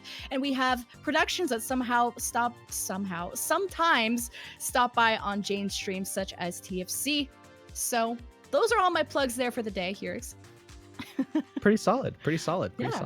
I think you I wouldn't hire could me, have done the scouting pugs as well, if you want to throw that one out. Oh, yeah, I plugged that so many times, but you guys, if you are an undiscovered talent, hey, any SR, Reaper main. you can apply. Or Your Reaper main, or your Moira main, such as myself. We're pretty useless, but it's okay. You can put exclamation mark scouting pugs in the chat. You can apply to be part of the pugs, where scouting coaches will be there from the tier 3 scene, whether it's open division, trials. A bunch of people will be there looking for talent. So hey, get yourself discovered, maybe even sign up for the next TFC, get some pugs going, get yourself, a break from ranked. You can do it there. Yeah, you'll have some time to prep yourself before the next TFC as well, given the latest announcement from Jane. But we're moving on. We're moving on to map number 2 in this set. Remember, this is a best of 3. SMC already with the lead, 1-0 coming out of Hanamura. And now we move on to, I guess, no surprise, Eichenwald. It seems like while NA was dictated by Junkertown, then you go into King's Row. Well, hey, it seems like EU really feels very differently about the approach to how they want to take some of these maps, which is Hanamura into Eichenwald. We've seen a lot of that today. And this makes sense for HSL to pick this. Beto has been a solid Pharah. Now we have to find out, are they going to match that with a double sniper? Hottie is on the Hammond. This all makes sense so far. Shoes Money Crew, however, going with the Winston version of Ghost. Yeah, we'll see them playing into this a little bit. This is smart, I think, because it's going to be safer against the DPS comp that's coming out from HSL, where it seems as though they're going to be starting things out with the quad DPS as opposed to the triple DPS that you sometimes see, where you can keep the Zenyatta in place. You have the Transcendence if you do capture point A, to go into that second stage of the map with. We have a single support versus 3 of Shoes Money Crew. So it's about HSL, who have the early compositional advantage, having much more DPS. But Shoes Money Crew, they can scale more. If they let Mouse live for too long, he's gonna have a ton of energy. You see, he's the target of focus of Beto, taking him out. Now HSL can step onto the point. They've boarded Shoes Money Crew in cover. Hybrid in the back line, just looking for those picks, and soon enough, Beto's gonna have the barrage ready as well, but he kills himself! Oh, the things you hate to see is that. You hate to see. But one tick starts there. But hey, they got the res coming out, so Beta's going to come back up, and he's, again, still has that barrage. They can keep up this relentless pressure. Kaz, oh, he might be caught rotating, but they don't actually get the kill. Still one tick, though, in favor of HSL. Choose Money Crew playing this well, though. They're playing out of line of sight. Beto is going to barrage inside of the building. Usually you don't want to do that in the face of a diva. Nano given to JK Lol. Just trying to scare them away, it seems. HSL not engaging, waiting for the Nano to go away, as JK Lol has found the snipers there at the back, also getting rid of them, as now HSL don't have a fight going for them. And SMC can clear the mines and recoup a little bit. 2 minutes 20 left here as we're seeing the swaps, and I like the timing of this swap as well for HSL. They're giving themselves plenty of time to work with, especially given that they have Vestola's EMP to play off of in this next fight, whereas Mouse, he's not yet close enough. Oh, Vestola actually got hacked by the opposing one, and now Shoes Money Crew playing very aggressive. And what's great is JK Lol can try to hop out, but not after he gets hacked from the EMP of Vestola. Shoes Money Crew can actually just back away, and they actually haven't lost anyone from that. Not even JK Lol, who was so deep. That's such a good way to be able to adapt mid-fight like that. Now Cronus, oh, he's gonna get jumped on and killed. That's not good. HSL trying to stay in places where JK Lol can't dive in as much. They tried to rotate towards the left, but they've lost too much. Especially your Lucio with his GOATS comp. It's going to allow you to go in and get out as fast as possible. So they're going to be waiting for Cronus. And now Doggo, who got staggered as well. Miles holding on to this EMP as Vestola swaps. I don't know. It seems like SMC have a good shot at holding this one out. Oh, they actually knocked down Hottie as well with the sleep dart. EMP self-destruct over the top. There's the double kill. It's a free one. HSL couldn't even get the second tick, but they do have one. There's 1 minute left in the game. And now you play the Nana boost with JK Law and try to extend the fight with the Primal Rage after that, or just as a means to, you know, Primal Rage early, then actually keep him up with the Nano boost. We'll have to see how they want to play into that, because you know going into this next fight, Doggo has his Transcendence, so you want to extend the fight past that, allow your support ults to come online and benefit through that. I'm really looking at Hottie's Shatter. It's going to be a little bit harder, or a little bit easier with a Winston on the other side to nail one of those down. But HSL's Esports have been consistently falling early, and even JK Lol getting some environmental kills of all things on this map. Great Primal down the last 30 seconds. He did that on Hanamura attack as well on point A, where he just threw everybody off the map, and it seems like he's going to continue that performance here. But again, given the fact that HSL had a good timing on their swaps, they now have built up a lot of ultimates here. Still have to watch out for that biotic grenade, though. Yeah, did hit a few. Shoes Money Crew give the nano to JK Lol, as you said. Great Shatter, as now Hottie charges through towards the point. Shoes Money Crew's supports are exposed as HSL use the Transcendence to now charge forward. Shoes Money Crew did a great job, though, of stalling this till overtime. HSL will be taking the point, though. We'll have to see if perhaps Oblin can stay alive a little bit here, but not going to be the case. And now SMC jumping off the map is Kaz, but you know what? That was a really solid hold for them, and now there's 2.5 minutes given to HSL. Yes, they have some good ults. Yes, they could probably win this next fight, but honestly, it's all about consistency here, and SMC, I think, are in a good position to hold out near the bridge on this stage of the map. And they could do that, especially given JK Lul's performance on the Winston. He has Primal again. It looks like he's going to try to engage and go for that again.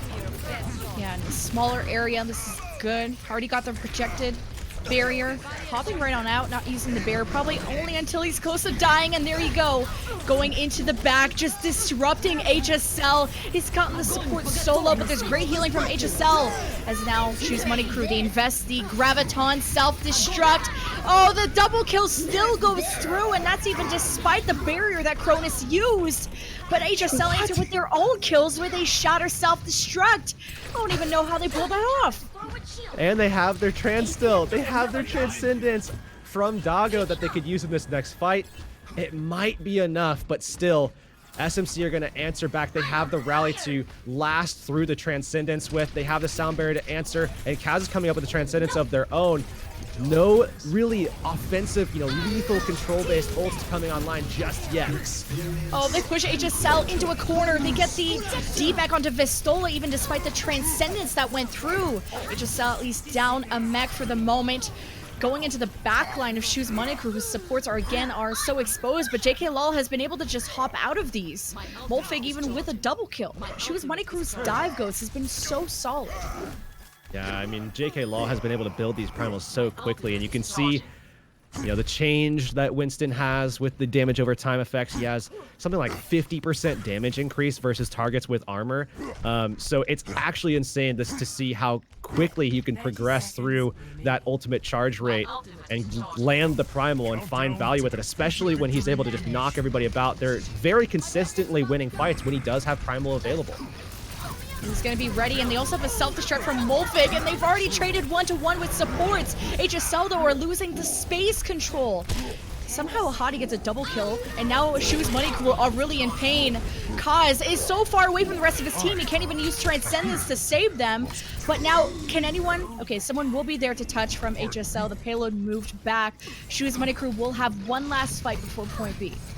Oh, they might. Oh, they almost caught Beto in isolation, but he's going to rotate out, get back over to his team. This is OT on the bridge phase here with Transcendence up for Kaz. Mouse almost with the Graviton as well. Great shatter as soon as the bubble went down, but a heads up Transcendence from Kaz. Saves it for the moment. Choose Money Crew down a brig, but it's okay. Vestola could be having a nice self-destruct. There's not a lot of places to hide. Beto also boops off the Lucio. Gustav, though, can wall right, thankfully. HSL get hit with a grab there from Mouse. Hottie's already out. Molfig clears the point. Vestola's triple K. Too late. HSL will not be able to get point B. Just a second too late. Vestola trying to be the hero, but a solid stop out of SMC yet again on that second stage of the map, just as they did on Hanamura. Now we'll see if they can get the job done here and close this out. They managed to do it on the first map, but if they can do it here, they're moving on to the grand finals to take on Crimea River, a team that is very, very solid at the triple tank, triple support. This has been solid so far from both teams.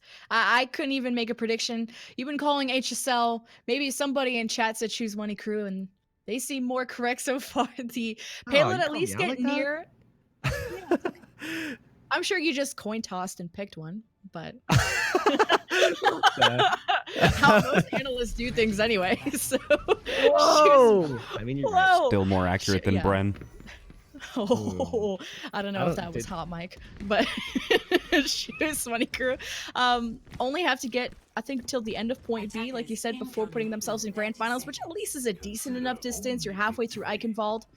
HSL on this defense, going with what they do best, and I think that's Beto on the far, Vestal on the Sombra, but switching things up with their hit scan, it's going to be hybrid on the Soldier. Yeah, we saw this from them as well, playing this exact style the last time we saw them on Eichenwald, using this defensive positioning where they can rotate hybrid out very quickly. Still, though, Doggo, Cronus going to be there to support as well, so they can fend off any aggression that might come from JK on like a Winston. So given the fact that they're on the Reinhardt, expect a lot of rotations, and Kaz actually on the Moira to try to sustain the pressure that's going to come from players like Beto. That's always a solid play. I know I made a joke about Moira being useless. Not useless when there isn't a diva to eat your healing orbs, so able to out-heal this poke damage as Shoes Money Crew now swapping to the Winston. Yeah, and that's to be expected. They want to make sure that they have the opportunity to contest the high ground, force hybrid out of position. Otherwise, he's just going to be pressuring freely alongside Doggo on the Zenyatta. So this is really smart from them, especially now that they have the Moira as well, that they came out of the gates with. But still, building ultimates is going to be key here for HSL to gain an advantage. And Shoes Money Crew running 3 supports could also out-sustain them, getting towards the point. They actually dive to dislodge some of the supports that are hiding in the building, but taking in so much fire from Beto, raining in rockets. As Molfig's out of Meg, they lost their Lucio. It's a 2-to-1 trade. Shoes Money Crew, and they have a brig on the point. If they could walk away with a take, that's still pretty solid. Yeah, that's okay, especially, you know, while they're waiting for their coalescence, waiting for their sound barrier. That's what they want to build to, and also forcing out an ultimate from Beto, and they're still contesting the point. Yeah, 3 versus a Sombra who's invisible back to spawn. There is just a Hammond and also a Soldier that aren't contesting and don't want to also get staggered out, because that payload will be for Shoes Money Crew. Just going to throw some mines because Hottie's probably going to switch. It does actually get them a few more seconds, though. SMC hanging on. Now it's just going to the point and getting that last little couple seconds, and they managed to do that. Now they have plenty of time to start pushing through this second phase of the map with, and not just time, they also have ultimates. And to worry, in terms of ultimates to worry about, EMP going to be one of those from Vestola, but still have some options to deal with some of the aggression that might come their way from HSL. And it's all about Shoes Money Crew keeping up this momentum, right? Especially with Goats having a Zarya. You want to keep your energy, sustain that energy. You'll be able to outduel Hybrid, EMP from HSL, trying to catch Shoes Money Crew off guard. It's a 1-to-1 trade in supports. Well, they invest the coalescence to try to turn this fight as well. And they're so close to their spawn, but they're still just cutting through HSL cleanly. He actually pops off. Actually pops off. So that's a fight win, and they haven't been stopped so far, even despite the EMP coming out. Vestola going to the Diva. You have one last fight before that yellow box of victory. Kaz actually going over to the Ana, going to be supported by Gustav just to speed boost him over there. And now they're in position. SMC, they only need to win one more fight, and they have the ability to do that right here. Look at all the ultimates that they've got stocked up, even the combo. And even the Ana will be solid if they can limit any support ultimates that could come out. Well, and they actually just get grabbed off the point. That was actually anticlimactic. But the Shoes Money crew will move on to our grand finals after this 2-0 take over HSL Esports to meet Crimea River. Yeah, and super clean. And this is how you want to see the team that wins this matchup. You want to see them cleanly winning matchups so that when they go up against a team like Crimea River, they really have a good shot. Confidence is key in these types of matchups, and that's exactly what they're going to have with the momentum that they created in this matchup, dominating HSL. I think Shoes Money crew have such a solid front line though, and running more Winston and being comfortable with it. Just no fear that these Winstons can go against a Lucio booping them, a Brig stunning them, whatever else happening. I think Shoes Money crew have a real shot. It kind of reminds me of the NA team yesterday. Remember our MVP yesterday? D-Cod. Yeah. D-Cod. Reminds me of D-Cod.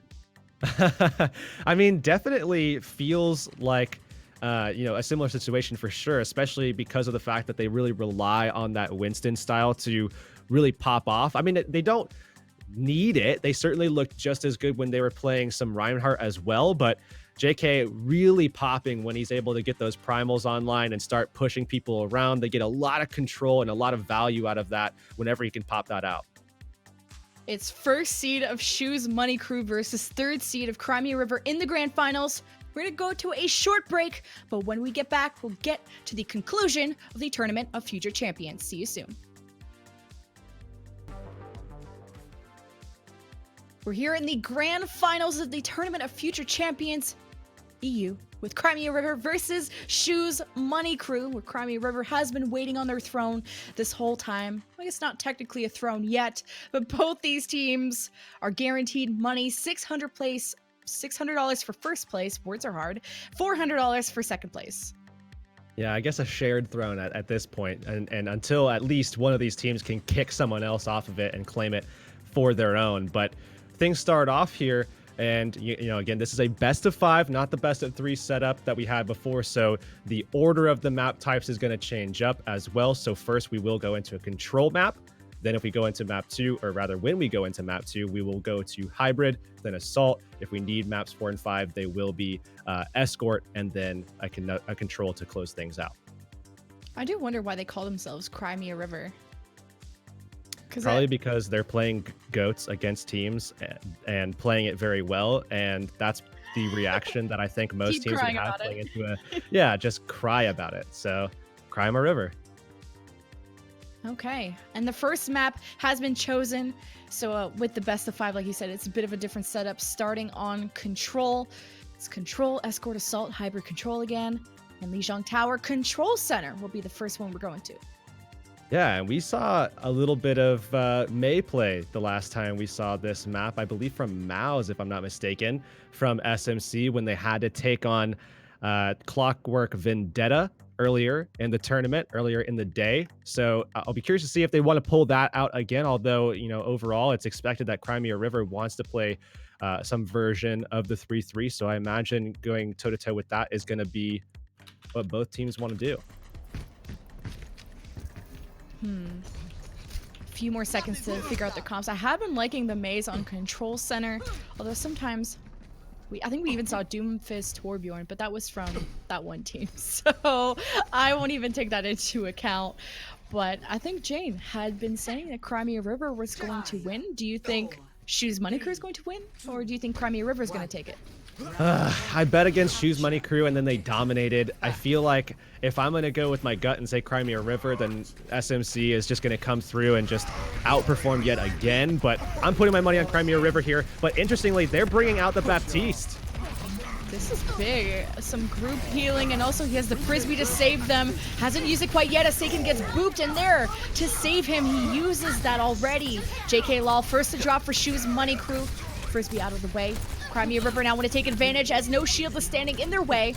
Look at the first cap. This is looking good, actually, from Crimea River. They utilize that immortality field as well when Seiken is taking pressure. they just make sure that they can keep him alive in that, and then soon enough, the amplification matrix is going to be online. They can start pushing out some real damage when that goes down, especially from a player like Hidan, who is notable in the sense that he is able to push out tons of damage on this Zenyatta, so consistent with his damage pressure throughout all of these matchups that we've seen them in. And you know he wants to win. He has to get to a scrim later, so he wants to win this matchup quick. But Shoes Money Crew, they already have the grab so much farther ahead of Get Amazed. But they also have the Baptiste on the other side that could maybe give them some immortality, as you said. Mouse throws out the grab, immortality field on the board. They survive, and look at the counter shot from Staken, who gets bopped around. Still plenty of kills for Crimea River. Yeah, and on top of that, they invest the amplification matrix as well for their counter pressure, and they're able to get the kills that they need. And on top of that, you also still have the grab ready for Get Amazed. They can hold this out here. They are looking so good, involving the Baptiste into this composition that they are already just so good at in terms of their coordination. And they give up the Zen, so no oh, they are running it. Quad support, I just noticed that now. I've been just sleeping on the job. Now it's going to be up to Get Amazed, who throws out the grab. Oh, they all get shotted from JK Lol, but a great barrier and immortality field saves them. It's been consistently for them, as they were getting closer to 80% of Shoes Money Crew die here. They might not be able to come back in time. It's a great grab from Get Amazed. Responsive self-destruct from Molefake. Can it catch some people off guard? It still catches Saken. As Crimea River, they still have 5 alive, keeping Get Amazed alive, having that energy conserved. They invest the Transcendence because they know Shoes Money Crew are wounded. Oh, the Amp Matrix available as well. They can close this fight out right here. There's no way that you can deal with the pressure that's going to come out through that ultimate.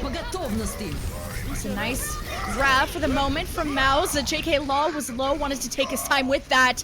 Beer destroyed and taken care of. Crimea River, 99%. This is quite a statement to make against Shoes Money Crew. And they're going to go forward and just try to clean things up. They do land one onto the ground, and it's Kaz. He's going to be taken out. This is the quad support, well, Little Flame swaps, but basically the quad support with Baptiste. I really thought Baptiste was maybe going to replace either the Zen, the Moira, the Ana, but seems like he's going to be playing with them. Yeah, a couple of people I know initially were planning to remove the Brigitte for that, but not actually the case. So they do bring that in. Instead, they drop the Diva. And playing into this Baptiste, they were doing it so well. I mean, you look at the couple of moments where someone was going under fire, the immortality field comes out, and all of a sudden they're just saved. And it gives a little bit more time to get a rotation from someone like Hidan to come through with the Transcendence and really save the day for them. So it's all about just saving it for a couple of moments before that immortality field dies off. I mean, even when it does die, it does have that ability to linger for just a short duration so that you can still at least get a rotation to support your teammate or buy time for your Brigitte to actually get that armor pack over to your teammate as well. And I think Shoes Money Crew just have to be careful how they engage. If they know the immortality field is not on cooldown for Crimea River, if they even go with it again, because Shoes Money Crew would go in so deep, but then they realized they have to shoot the frisbee down first, and then they got mixed up. Mainly their main tank JK Law was the one getting mixed up because he thought he had the kill onto Saken and then got baited. So have to be very careful. We'll be going into Gardens next. We do have a pause because there has been some Discord server issues with the players. Hoping we get that sorted soon.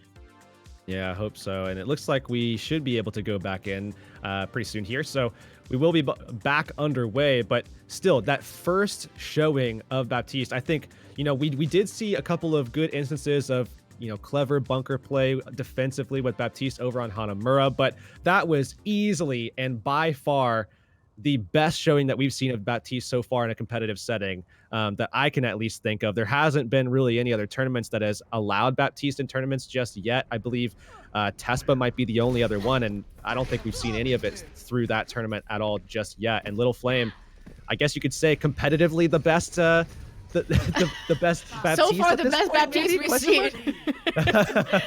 Yeah, he probably will take that medal, but no Baptiste on this side. But it's Ash That's versus the Twitter ban, Ash. actually. Thanks for Oh the yeah, assist. best Baptiste ever in NA actually, or EU actually. Before I would confuse my regions. Yeah, So where are you? What the Farah, heck? Farah, Ash, Mercy, Zen Zen. But what's different is nothing, actually. Oh.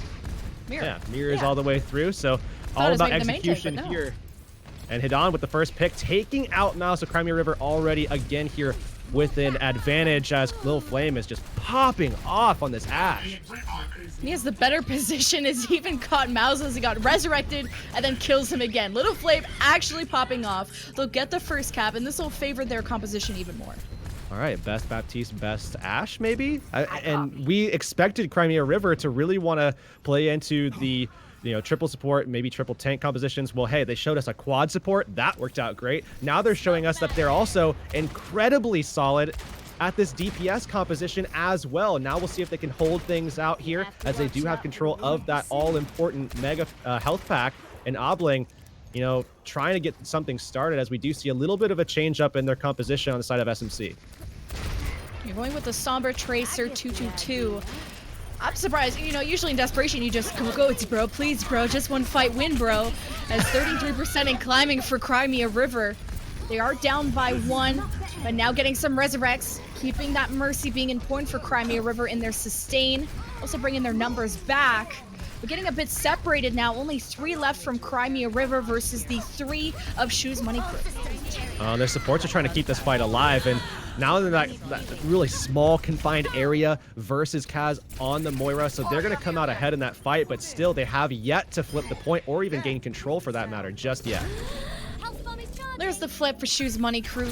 Great timing, but great timing also for Crimea River, who have EMP Barrage. Bob, this is their fight to win until Little Flame gets back. Not resable, maybe not on cooldown, just taking their time with this. Yeah, they want to hold that res cooldown so that they have it in the next fight, especially when they have that pick onto Mouse. Mouse can get back quick, he's the Tracer, of course, but still engage this very fast, or at least as fast as you can if you are Crimea River.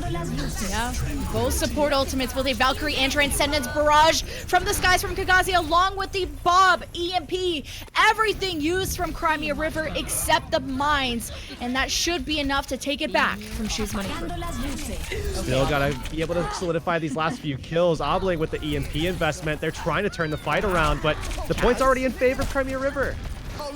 2 supports still alive. They used the barrier. This has been some crazy ult usage from Shoes Money Crew, but it's paying off. Obling just solo EMP'd, but thankfully because Shoes Money Crew had a Moira and a Lucio left, they could just out-sustain Crimea River. It's not even over yet. The hack on the Seiken, they'll be able to take that kill and the point.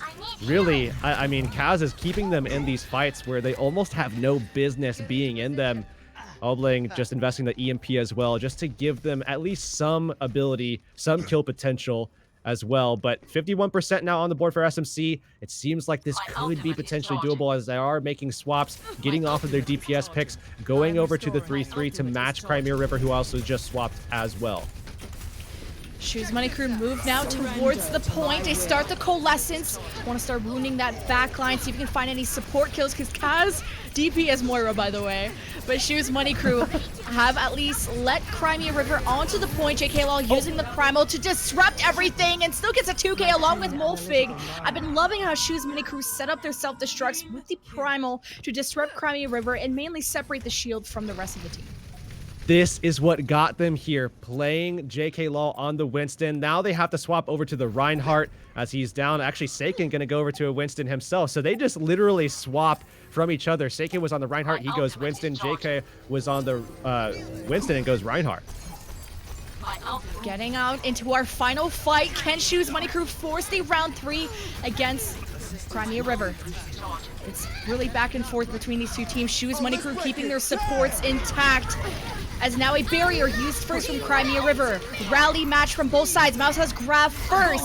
Look for this to be explosive. They don't have the self-destruct yet, but it's enough to get a few kills on the board. Shoes Money Crew do sustain with the barrier second. Crimea River self-destruct is blocked. It's not going to happen. Shoes Money Crew will retake the point as long as they don't step off of it. But Crimea River using their own grab and transcendence, they can make a miracle happen. It can happen again. Oh, I don't know, though. Crimea River struggling to stay alive, and still SMC cleaning things up on the point. It's 3 versus 3 now. Reinforcements coming back from both sides. Mao's just trying to hit everyone off of the point. Nice primal from Seiken, just to buy some time for the rest of his team to come back. Some desperation swaps with Little Flame on the Tracer. And still at 2K, he gets the Diva off the point. And Shoes Money Crew, both teams are using Hammonds to stall out the point. And it's just a fight that never ends here. Not at all. Maybe someone could get a pick going in their direction. Kagasi does fall. Little Flame also going to fall as well. This could be SMC's moment. Oh, they're playing grouped up. Crimea River only have 2 on the point, a Lucio and a Diva. Get Amazed about to get demeched. I don't think anyone else is going to stall this one. We will go into a round 3. Now moving over to Night Market as well. JK Law just so good on the Winston. I'd love to see even more of it. Even onto Night Market, where historically it's a lot of Reinhardt-based play. This is where we could see JK Law actually, throw out the Winston once again. We've seen a lot of teams actually like the Winston on this map. They can play the high ground, set up a little bit better, and then drop down, utilize that Winston to push out a ton of damage, build the Primal quickly. And we know what happens when JK Law has Primal. Everybody's flying off the map, but it looks like we may not get that as he just swapped last second over to the Reinhardt instead. And he's going to take on Seiken right head-to-head on this Reinhardt matchup. And now do they rotate towards point or take the middle of the map? Setting up now in the middle. JK Law playing much more forward. Already gets the projected barrier. Now don't want to be too aggressive. Crimea River, now it's their turn to dance. So they move forward. JK Law is getting low. He's got the Discord Orb on him. Seiken keeps swinging away. They push Shoes Money Crew back. And that's the first kill for Crimea River. And more soon to come, as they should be getting the first cap. So much pressure coming out of Crimea River, and I think the story could be told based off of the ult charge between Seiken and JK Law. JK Law was at like 14% ult charge for most of that fight because he was forced to hold his berry up the entire time to protect his teammates, whereas Seiken was just holding W instead, along with the left mouse button to just rip through everybody. He's got the Earthshatter already in this next fight. He's going to be able to expend this and drop everybody to the ground if given an opening. He was just farming last fight, waiting for them to drop down, looking for the stun or a boop. There's the boop up from the Lucio. It's enough to get one. Crimea River taking advantage, getting JK Law down, and more soon to come. This has been just solid GOATS play from Crimea River. Really clean play. They could close it out based on this level of performance and get the first map win, but they have to continue this pressure. They have to make sure that they remain efficient with their ult usage as well, making sure that they don't get picked off. Otherwise, they'll give opportunity to SMC to get back into this matchup, and they can do just that once they get their combos online. They're going to look for Mouse's grab to come up. They are going to be getting Moles around the same time as well, so it's all about setup here as they drop down. Now, barrier's not online for either team, but the transcendences are. This will be important to keep for these grabs. Like you said, Crimea River disengaged towards the point. Seiken gets rid of that Discord Orb. Shoes Money Crew looking to engage. Who's going to be grabbing first is the question. And are you going to see a counter grab after that? JK Law gets his shatter. Blocked. Crimea River still standing their ground. They use the barrier. It's matched on the other side. Self-destruct from Molfig from downtown. And no grabs actually used yet. No support ultimates left except Yidong's Transcendence. And now 85% plus for Crimea River. The grab is thrown just to take care of the last remaining of Shoes Money Crew. 90% plus. Shoes Money Crew didn't even use grab. Now they do. They're forced to here though, but they still have to get to the point. Someone has to contest. They should have Gustav doing that. But it's still not a great fight, already down by 2. Huge statement from Crimea River, taking this 100-0 in the final round to go up 1-0 in this best-of-5 grand finals.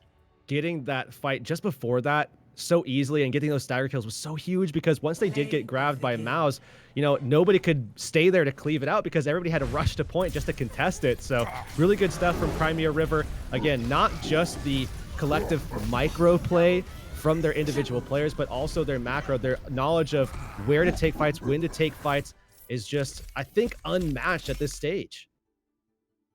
And we even saw, a Reinhardt being, the Reinhardt duels also being one-sided. Mao's not using the grab. Both teams holding on to their grabs was so surprising to me. Even, I don't know why Mao's didn't pull the trigger, didn't find the opportunity. The communication maybe wasn't there. But that might have been what costed them at least to get that first take, but then still Crimea River were up 80-something%. They would have had to play perfectly from then on out. But I believe, what do we have next? We have Escort, who now will be chosen by SMC. And Crimea River will have to bring in a new player. Hidan's rolling out, and they're actually bringing in Bod to play that same role. So honestly, all things said and done, not too much of a loss in terms of individual talent, right? I mean, Bod is an incredible player, had played with Eagle Gaming as well. So Crimea River, I think, could actually continue to do well here. Hopefully. Losing Hidan, but hopefully getting replaced by a Zenyatta that can fill those shoes. Or boots. I don't even think he's wearing any of those, but I mean, still figuring out. They should be able to do well. I mean, they should be. Bot is a phenomenal player when he played for Eagle Gaming, and you know they were able to. I mean, this is a team, Eagle Gaming, that were able to play the 3-3 super well, and that's Crimea River's playstyle, right? Being able to play that specific setup.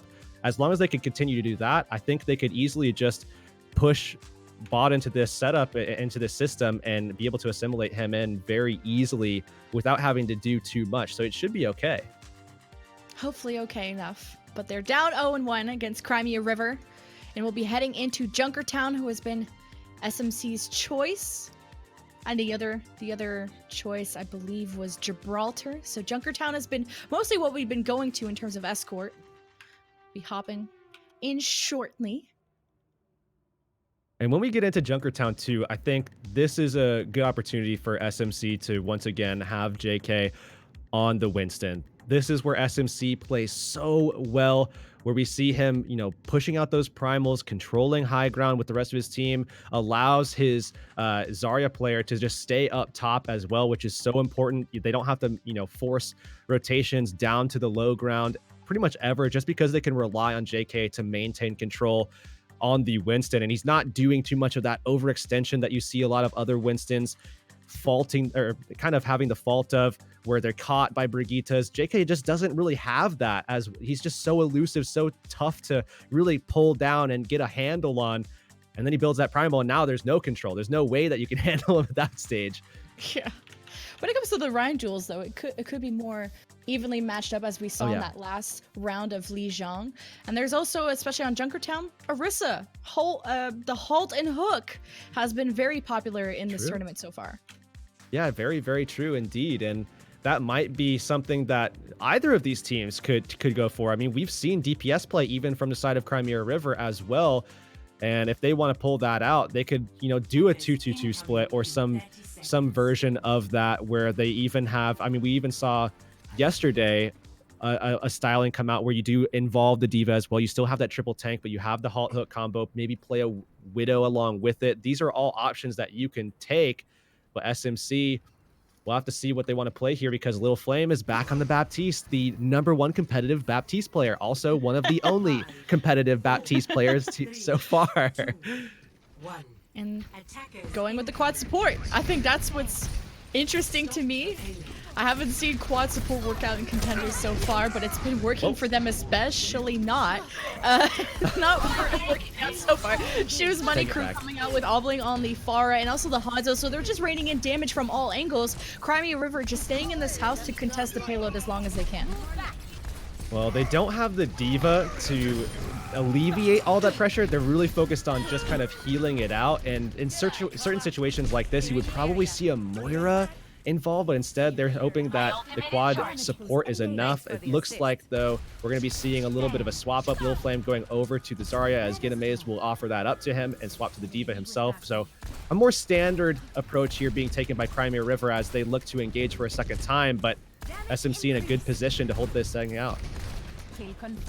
Yeah, you need the diva, like you said, against all these projectiles. There's a lot of damage incoming from Shoes Money Crew, and also only one healer for Shoes Money Crew is Kagazi on the Roadhog. Yes, still running, or no, actually now on the quad tank. Only Lucio and Moira, the EU special, as does NA call it. But Shoes Money Crew up by 1, and now the EMP drops for the offense. Crimea River are just crying themselves back to spawn, because that's been one fast offense for Shoes Money Crew.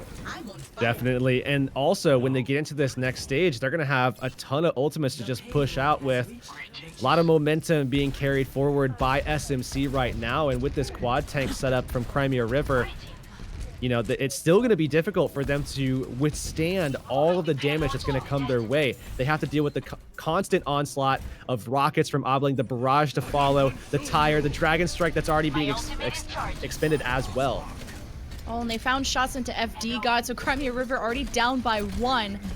And now just trying to throw their chunky bodies onto the point, it seems, but they have so many projectiles they have to deal with. It's really up to Bod seeing how long he can heal the team for. Just to out-heal Shoes Money Crew and out-sustain them will be the key.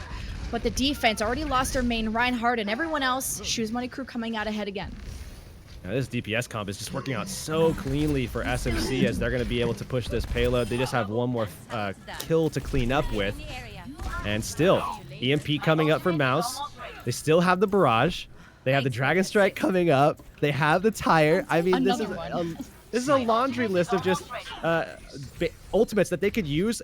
Any one of them could shut a fight down. But they have all of them. They have all 4 ready to go. Oh, and they're coming out of a very tiny area where this Dragon Strike could hurt them. They want to just take one at a time, though. Take one step at a time. The Rip Tower taking care of Little Flame.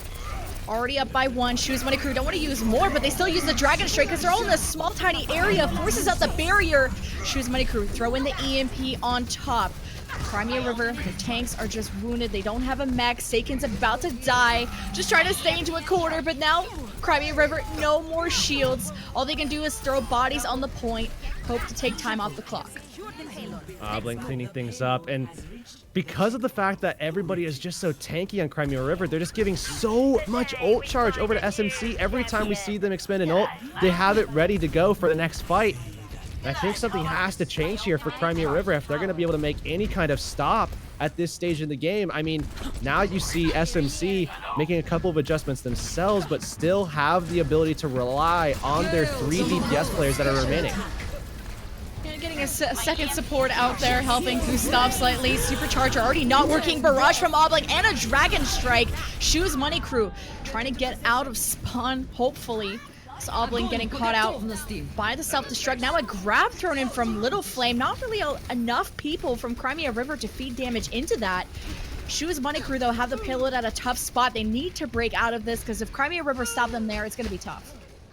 They should be winning this fight, though, and they have the EMP, the Dragon Strike coming up as well, as they're slowly, you can see the pieces falling into place as SMC, they're holding on to these DPS picks, but as people die off, they're slowly changing over to that 3-3, right? I mean, piece by piece, that seems to be the case. But now, Dragon Strike, EMP, ready to go for this next fight. Is it enough to deal with the sustainability that's going to come from Bod on this Moira? EMP starts out first, just catch a few, but some people in the high ground didn't get hit by Crimea of River. As the hack dwindles away, everyone's still alive. They use the Coalescence. 6 versus 5 for the defense. Shoes Money Crew respond with their own Transcendence, enough to get the Resurrect off of Wolfig. Now the numbers are equalized. Crimea River, though, playing so aggressive on the back of this Primal Rage, and the Dragon Strike gets denied by Get Amazed. Oh, they could stop them here and force the swaps. This would be so good defensively for Crimea River. They still have to win the fight, though. Oh, just in a small area, Shoes Money Crew just have to run away. They have to play the distance battle. Crimea River get hit with another EMP from Mouse. They're not even backing out. Slowly and surely they are, but they've already lost 2. And at this point, you have a grab coming out from Little Flame. This has been the second time he grabs when his team really isn't ready. Yeah, I mean, they're not ready because they're in the spawn room at the moment. They all died when he threw that out. Now, I don't know if they have a good enough way to actually regain a footing here, especially given that Molfig has the Dragon Strike ready. You're going to see the bongos coming down from JK Law as well to also just amplify that damage. Dragon Strike seals off the left side. Crimea River getting ready to use the Coalescence. They didn't even use it to save Higazi. You're already down by not only your Brig, but the Diva, and someone has to touch. You would have loved to have that grab for this final fight, but Shoes Money Crew looking to finish with at least a somewhat close to a 2-minute time bank. Crimea River coming back with a self-destruct. Could be the last big bang they need if they could clear the point of Shoes Money Crew. Get Amazed gets it ready. Self-destruct at the back, doesn't find anyone. As Crimea River just keeps throwing bodies on the cart to take time away from Shoes Money Crew. But it's all said and done. I think we're at a minute and a half. What a good showing already from Shoes Money Crew pulling out the DPS and looking so solid in the process. I mean, we saw them initially start out quad DPS. Then piece by piece, you started seeing them peeling back, getting a little bit more sustainability to deal with the fact that we saw Bod coming over to the Moira and the quad tank as well being involved. So just a little bit of sustainability to make sure that they could last long enough to get the kills that they need. And honestly, great adaptations going through all the way, getting that capture with a minute 30 still in their time bank. It looks like Kaz disconnected again. We might get into a pause, but Shoes Money Crew, I really like their also their Zenyatta swap. They were running solo heal for most of Junkertown, and I think the Zenyatta swap was not only good to help get more damage in from the DPS that Shoes Money Crew were running, but also the transcendence to counter potentially Little Flame's grabs, which were missing the mark slightly on point C. Yeah, I mean, if Lil Flame was able to get some value out of that last grab, didn't use it, you know, maybe when everybody was dead, you know? If he would have been able to use it later in that last fight, they might have been able to get a stop there and keep pushing forward, maybe even get it down and make a full stop right before that third objective. But hey, missed the mark there. That's unfortunate. Now you have to go ahead and attack yourself, knowing that you have to cap the last point. You can't get stopped before that, otherwise you will lose this map, and we'll be moving into a game 3 with a 1-1 tie. And it looks like we have another pause as Little Flame actually stopped or dropped as well. Unlucky. Everyone's having some disconnect issues today. Even me. It's never me, but for some reason even I'm having issues. So maybe today is just cursed. It might be. But Crimea River, I mean, at least they're on the offense, and then nothing has started. They have time. As long as no compositions have been exposed, should be fine. I think we swapped early enough. But Shoes Money Crew on the defense, well, maybe actually we'll wait to talk about it, just in case this takes a little bit of a while to get people back and the delay catches up. How was your day, Hirix? It's been good. You know, the weekend's been good. We started off, you know, not so great. Unfortunately, I got pretty sick, but on Friday night, but you know, we were super exhausted yesterday, definitely feeling a lot more refreshed today. Had some good casting yesterday, but overall, I think the weekend has gone pretty well. TFC is always, it's always a blast, but no exception today. It's been fun. For sure. You guys should check out the VOD of TFC NA if you missed it. Of course, I think we'll be on this channel, or we're going to be, I apologize, we're going to be also uploading it to YouTube as people are reconnecting, thankfully, so we can get right into the second map of this best of 5 grand finals. Yeah, we'll be getting that player in. Little Flame coming back, and it looks like we should be ready to go. So we will be getting back into Junkertown now. Remember, it was all the way capped out by SMC already off the back of some great DPS play. It looks like we're getting that defensively here again as they're bringing out the double sniper Orisa back in play from JK Lol. And the question is going to be, what does Crimea River want to pull out of this with? Are they going to go for a DPS setup themselves? We saw that already in their last series. You know, why not pull it out here on Junkertown? Saken got instantly deleted. You're just not allowed to play. Came out of spawn with like 1 HP. Shoes Money Crew with this bunker. They're also going to set up their snipers. Mouse is to the right. Obling is going to stay behind the shield. Little Flame. Wow, Mouse is having way too much fun. An actual field day for Mouse on this Widowmaker pick. You saw Lil Flame go for that Sky pick, but Mouse just took him out of the sky. Kagasi able to do something here, luckily for Crimea River, and maybe they can get something started now that this Resurrect cooldown is down. The defense have just so much room to set up their snipers, and Crimea River have to funnel through this small area and deal with the halts that can just be setting up these snipers. So far, it's been Shoes Money Crew all day. Yeah, and they've just been so good on these snipers between both Obling and Mouse. I don't think they're even remotely stoppable at this point as Ginamaze dives off the map to get that reset. And Crimea River still struggling to get a foothold here in this matchup with their sniper setup. And I think Mouse is about to get another pick as well. Oh, Kagasi just gets away. Oh, JK Law almost died. Forgot to put his shield down. As Mouse going for the trick shots, just kind of hopping up. But now that Crimea River have 2 snipers instead of 1, I think this will be an even playing field. As Mal's finding another shot. Answered back though. Now Kagazi is popping off. Dragon Strike from the defense does get a mace out of mech.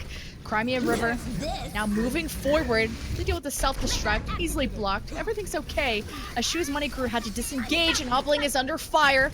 Shoes Money crew have one last engage and they're getting halted. Oh, Mouse is back in the fight, though. If he can get these picks, this will be so good for them to actually get control of it once again. Dragon strikes from both sides, zoning out the payload, zoning out the area, along with the whole hog from Boud. Now self-destruct, actually, over the top. It catches JK Law. Didn't see that one coming. It's a strange fight. I mean, Crimea River barely sustaining. They only have 3 up, make it 4, I believe. And now coming ahead on the kills because Little Flame is the one popping off now. He's able to get the kills as he is just so far in the back. Nobody's able to pressure him, especially when Bod has a diva in his face. Get amazed, able to get those kills. So good stuff from Crimea River, adapting to the situation, finding the problem, which was, of course, the snipers, and finally being able to deal with them. Now we see the comp swap from SMC, and it will likely be followed by a comp swap from Crimea River, and there it is. Okay, this is to be expected. Taking a little bit more time for the offense, where they could be spending time trying to get this high ground over Shoes Money crew, who are going to be up there already. So we'll see this high ground, as you say. Well, SMC just going to give that up for now, not playing the stairs just yet, as they are now finally kind of giving that a play. But still kind of dancing around with these Reinhardts. SMC trying to dive in. Little self-destruct over the top from Get Amazed. Gets somehow a double kill from the supports retreating on the high ground. Still, 4 on the car here for Crimea River, just cleaning up the last of Shoes Money crew. And it's been pretty much equal in terms of how fast these offenses have been. Yeah, SMC should be able to get back. I mean, Molfig is coming back still, but they should be able to contest without him and try to jump in there. Maybe see if they can build up an ultimate to actually swing the fight in their favor and get a stop here. But still, definitely this fight is in favor of Crimea River. Yeah, look out for Saken, who's going to have Shatter as Shoes Money crew are trying to step out. JK Law's shield is so broken. He didn't actually catch anyone. It was a great block. Thought that shield was going to come down sooner. Now Crimea River down a break. They use the Transcendence. It does not save Saken somehow. That's amazing. Shoes Money crew really clapping back on this defense, warding off Crimea River. Really good play coming back into that fight. They didn't have Molfig to start it off, so they were going to lose the shield battle initially. And also, they're coming around a corner where JK Law is just going to take so much pressure. But despite all of that working in Crimea River's favor, we saw those picks coming for SMC, and they can win the fight through that. Now they've built into a combo between their Graviton and their Self-Destruct. We'll have to see if that's going to be deadly enough to stop yet another push coming out of Crimea River. Yeah, Crimea River don't have their combo quite yet, 20% away. Grab a shot first here from Mouse, feeding into it and getting the job done. It's just simple as that. Crimea River, though, at least holding on to their ultimates, like you said, minute and 30, though. And they have to still complete the map. They are up 1-0, so Shoes Money crew with the solid defense, they're really going to be looking to even things up here. A lot of time taken away from Crimea River, and again, just the efficiency from SMC. They didn't drop the full combo. They went ahead. They knew that Bod didn't have his Transcendence in that fight. They didn't see it, so they didn't invest the full combo, just the grab. That's really good for them. Now they can build into that grab once again very quickly because he's able to maintain that energy level. We'll have to see what they can do again, playing this high ground. It's JK Law, though, that has the Shatter, and he's going such a narrow area. Oh! He slams it down, but I think he got stunned out of it as Crimea River now looking to collapse onto Shoes Money crew. This is the chance now, Little Flame. You have to make up for it. Make it a very big flame here with this grab. Holding on to it, now throwing it out. Kaz counters it with the Transcendence. Molfig and Get Amazed with their self-destructs, but it's the 2K for the offense of Crimea River. We'll also use the barrier just to make sure they can make this as clean as possible. For the last 30 seconds, they'll be able to get point B. Beautiful setup from Saken as well. He landed the charge onto JK Law that threw the shield down so that they could actually get the kills with that Diva Bomb. And now they will cap out second, push into third with a little bit of time as well. But still, obviously, they're not going to match the time bank that SMC set if they are able to, manage to get all the way through this map. Not a lot of time to work with, especially to get around that bend. You still have at least 2 fights that you have to win with only 1.5 minutes to actually come up with them. Yeah, it'd be great if Shoes Money Crew can stop it here. It's really just almost last fight territory with 1 minute 20 left. Seiken counter shatters as the grab is thrown up from Mouse. The barrier used to sustain the defense, transcendence from the offense. Both teams healed up for the moment, but the front line starts to just crumble for Crimea River as Seiken went in too deep. And Shoes Money Crew chasing after the rest, staggering potentially more. AK Law will also have another opportunity to drop a shatter. Last time we saw Kagasi save the rest of his team from the air shatter, getting that stun, but I don't know if he's going to be able to hit that a second time. JK Law, I think, might be able to get a pretty big shatter here. Shut this down. 40 seconds remain. We'll have to see if they can set it up for this Reinhardt player here. Oh, self-destruct actually zones him off for the moment. He almost got booped into it. That would have been so bad. JK Law gets so many down from Crimea River. This is big, charging forward, maybe a little bit too deep as he gets a Discord orb. He is under fire from all angles. Great transcendence from Kaz to save him. He's gonna have another. Down, Brig, down. JK Law has another shatter within the same fight. Holy cow, Shoes Money Crew down to the last 10 seconds. Crimea River, can they even get another solid attack going?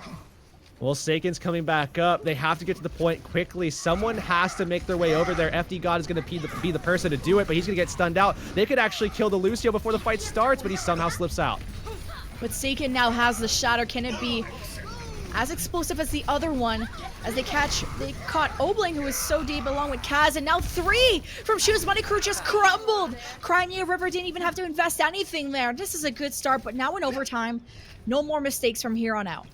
Yeah, you gotta be flawless. Crimea River cannot make a single mistake, and SMC only have to win 1 fight, and they can shut this down. Junkertown will go in their favor, and we'll be moving into a map 3 out of 1-1 tie, but Crimea River in a decent position. High ground control on their Zarya, have the grab ready to go, as well as the combination with Get Amazed. They have to make sure that they kill off, get the full team wipe in this next fight. Full self-destructs, no grab from Little Flame yet. Kills Molfig and the shatter. That's your option A going in strong. They know they want to keep the grab to win maybe the final parts of the stall from Shoes Money Crew coming out. As Shoes Money Crew just have maybe a transcendence from Kaz that can save them. Maybe Mouse can build up this grab super quick, but Little Flame grabs them in spawn. The payload is about to get there, and Shoes Money Crew couldn't even contest. Crimea River almost did not finish this map. I mean, it really looked like they weren't going to. Think about that double shatter that we saw from JK as well. If that's not going to be play the game, then I don't know what is. And his team just behind him with the transcendence to allow him to just get aggressive and just swing into 5-6 players at a time. Now we'll see, of course, that OT push, right? I mean, 1 minute remaining on Escort. This comes down to how far you can push the payload off the back of one. You might be able to get a reset if you lose that first fight, but after that, you have to be flawless in your execution. You have to do just what you did on that final phase and be able to build into ultimates, get solid combos, maybe even find clutch plays from players like Get Amazed to get those self-destruct kills without setup from the graph.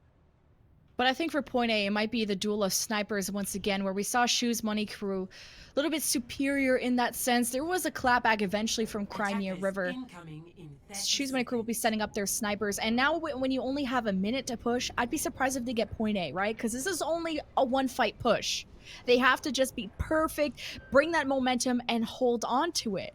And do you even want to go for comp swaps when you only have a minute? Or even when you win after this, it's going to be tough. Yeah, this is definitely a tough position to be in if you're Crimea River, because if you invest all your stock into this double sniper matchup, then you're really trying to ensure that you are going to win the fight at point A cleanly. Then you swap over to the GOAT setup and then see if maybe you can win there. But luckily for them, SMC, they're playing the double sniper matchup as well. But remember, Maus and Obling were insane the last time around. So I don't know. This is going to be a tough one.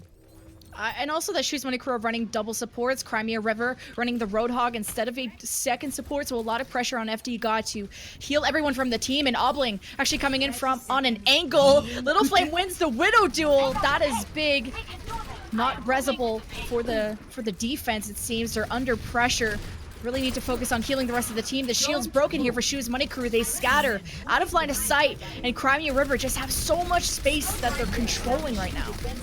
How is Obling doing this? He's like winning a 1v2 out on an island in isolation where nobody can really help him. He's just keeping the fight in SMC's favor, and he throws out the Dragon Strike as well.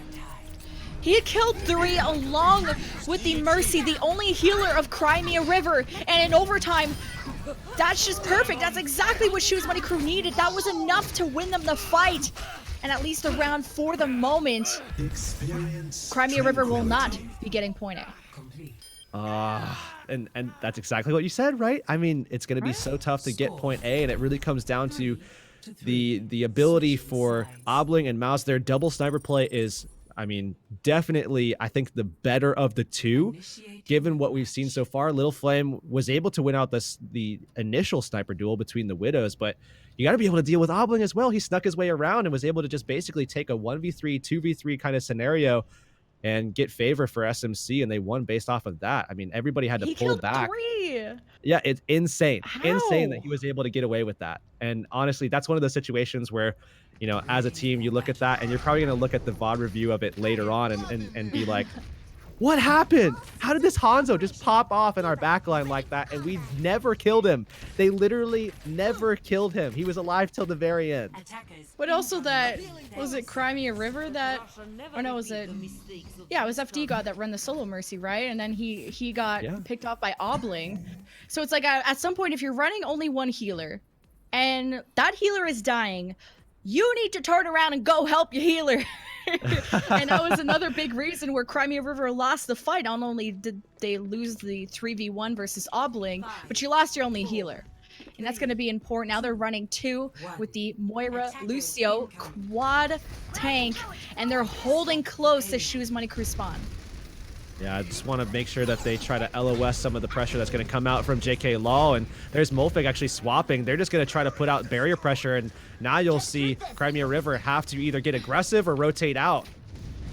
And they're just having Mouse just push the payload, and now Crimea River have to split between dealing with the Bastion, taking his attention away, and also contesting the cart. But so far, this is all Shoes Money Crew who are reacting very well to this defense. Yeah, this Bastion has just free reign over who he wants to fire into. Nobody can realistically pressure him here. It should be easy cleanup for SMC. And now they can just put this Bastion in a really forward position or on the cart. Either way, SMC should be able to hold out here. Dragon Strike right through the right side. It kind of... Crimea River can't even actually poke through there. But now Obling will be ready next. As now you have EMP Barrage at the ready for Shoes Money Crew. Come out slightly, surprised they're not going for preemptive approach. And you're also gonna have tank configuration, but he gets stunned. Kaz is out of the fight. EMP and Barrage response from Obling, but there was a Roadhog right behind him. Someone needed to call that out. Crimea River looking like they're gonna hold this defense for now. They can't be playing too aggressive, but Shoes Money Crew, because their Bastion had to reset, they're gonna be swapping off of that. Yeah, and they expend all their ultimates too, just to get back to spawn, and now they make those swaps, Molfig to swap as well as JK, so we will see them go right over to that Rheingold setup, but still quad tank. You would expect that the favorite would be SMC, but Coalescence still at the ready, ultimate still coming up online for Crimea River, and only 40 seconds remain here. They could make the stop. Shoes Money Crew have the time bank advantage. They need to not make any mistakes. Shatter coming down from the defense, but Kaz is already dead and Mouse is so low. Crimea River have so much space. They're coming in from all angles and have just destroyed Shoes Money Crew. They have less than 30 seconds and they have to touch the cart. Oh, maybe the swap was a little bit too late. FD God sound barrier. They also have the combo coming up. If Lil Flame can just get out a little bit more damage, and nothing available for SMC. They're gonna have to find a pick somehow through the advantage of having the Zenyatta in play, but I don't know if that's gonna be enough for them. Crimea River with this barrier is going to give them such an advantage, whether they use it early, whether they use it late. Shoes Money Crew ready to tango, though. They're on the point, and they're separating from all angles. Shoes Money Crew need to play together, and they need to force Crimea River back. Build up towards some ultimates. They need to do it quick. What a hook from Kagazi. Getting Zarya. Molfig gets his grab eaten. This is how... Wait, Molfig eats Little Flame's grab. I apologize. Shoes Money Crew now did take care of the Reinhardt from the defense. Big advantage for the moment. Now the grab from Miles comes out. 2 from the high ground. It's the supports from Crimea River, and the job is done. Even a shatter that gets blocked anyway. 2 off tanks remaining from Crimea River. Yellow box of victory in sight. Shoes Money Crew meters away before evening up the series in this best of 5. And there's not much stall you can do, but this was close here. It's a little too close for comfort. Oh no, I'm actually crying a river for Little Flame right now. That was their fight to take. That should have been theirs as soon as that grab got eaten, because they took so much time to actually build it up. Little Flame was struggling to get that last, 15 or so %. Finally, when they had it, it got eaten, and now your entire win condition for that last fight is gone. You have no more setup, and then your Reinhardt dies because you're not early enough with the sound barrier to play off of that aggressively and maybe go into the coalescence after that. But that honestly should have been Crimea River's fight to take, and they let it go. But they went through so many challenges, right? Like Crimea River at least dislodged the Bastion setup from Shoes Money Crew, which is already pretty difficult itself. And then you had the Grav Eat that went through. So that was a yikes. They still got it. They still got it done. 1-1. We're going to be going into Assault, where I believe it will be Crimea River's choice. Yeah, and I think ideally for them, they play the 3-3, go onto a map where that is the advantageous composition, the one with the best possible chance to actually come out with a win, because that's where Crimea River probably play their best. And we even saw some quad tank coming out from them where that even played well into what SMC had, especially given the consistency with BOD on the Moira. I definitely think that could be something that they could do more of if they see more of SMC's DPS selections. Perhaps. And it's now you're wondering, do we go to Hanamura again or Anubis? We actually haven't seen Anubis on either tournaments, either in NA nor EU. No one wants to go to Anubis.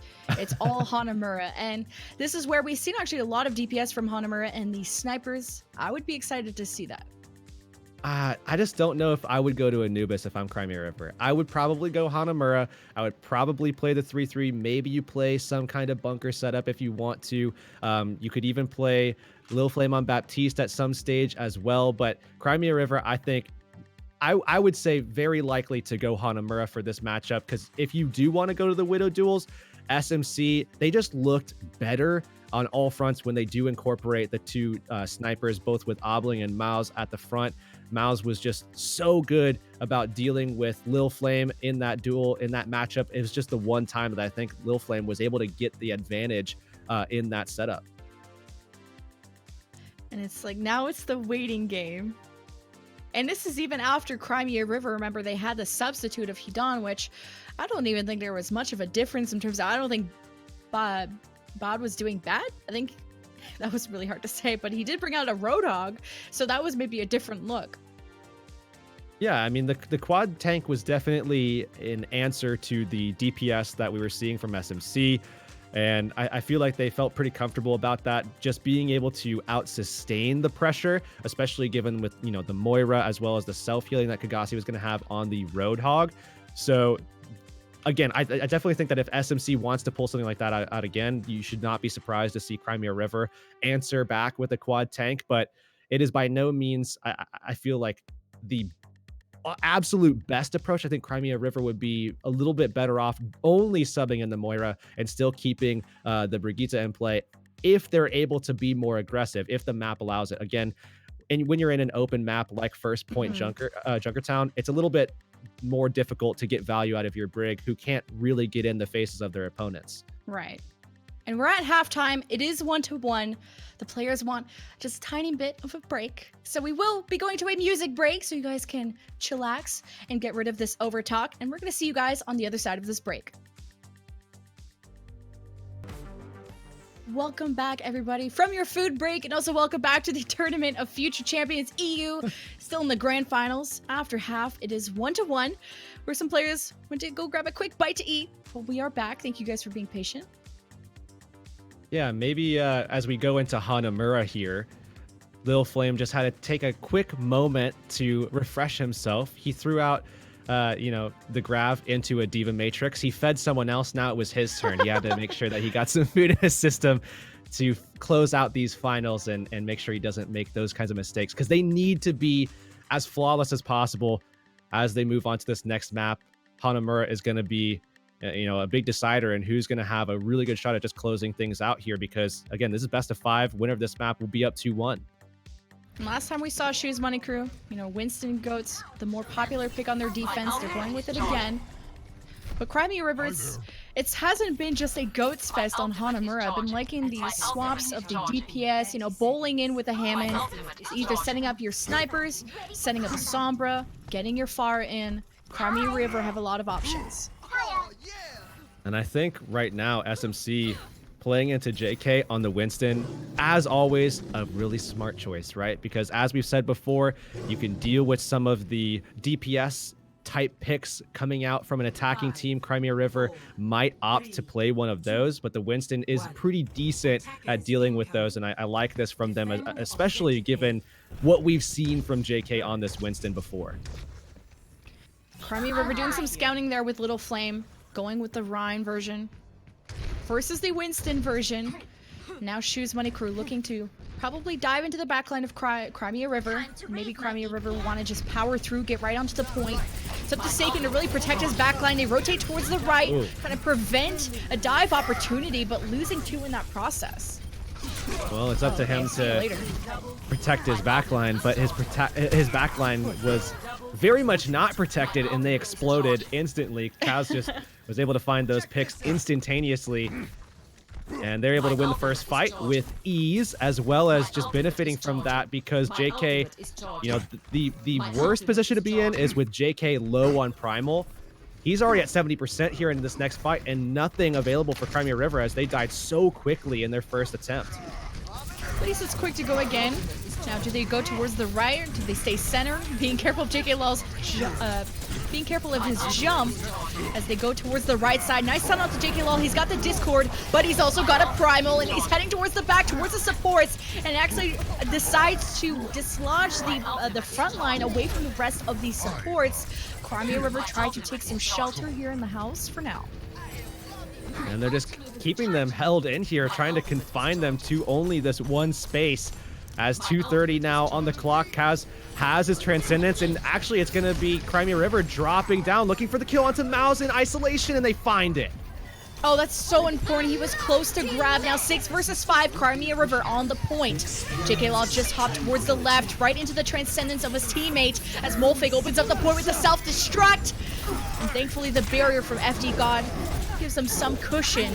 Crimea River holding on to the grab for the moment. They use Saken's shatter towards the left side, and JK Law has another Primal. But it seems like the grab did come out from Little Flame, but not much happening. And they last long enough for Mouse actually to rotate back into this fight. Doesn't look like they're going to want to, but Mouse needs to die quickly, or else they're going to give up a lot of momentum to the attacking team, who could just stall him out. So he has to jump onto the point and make sure that he dies here.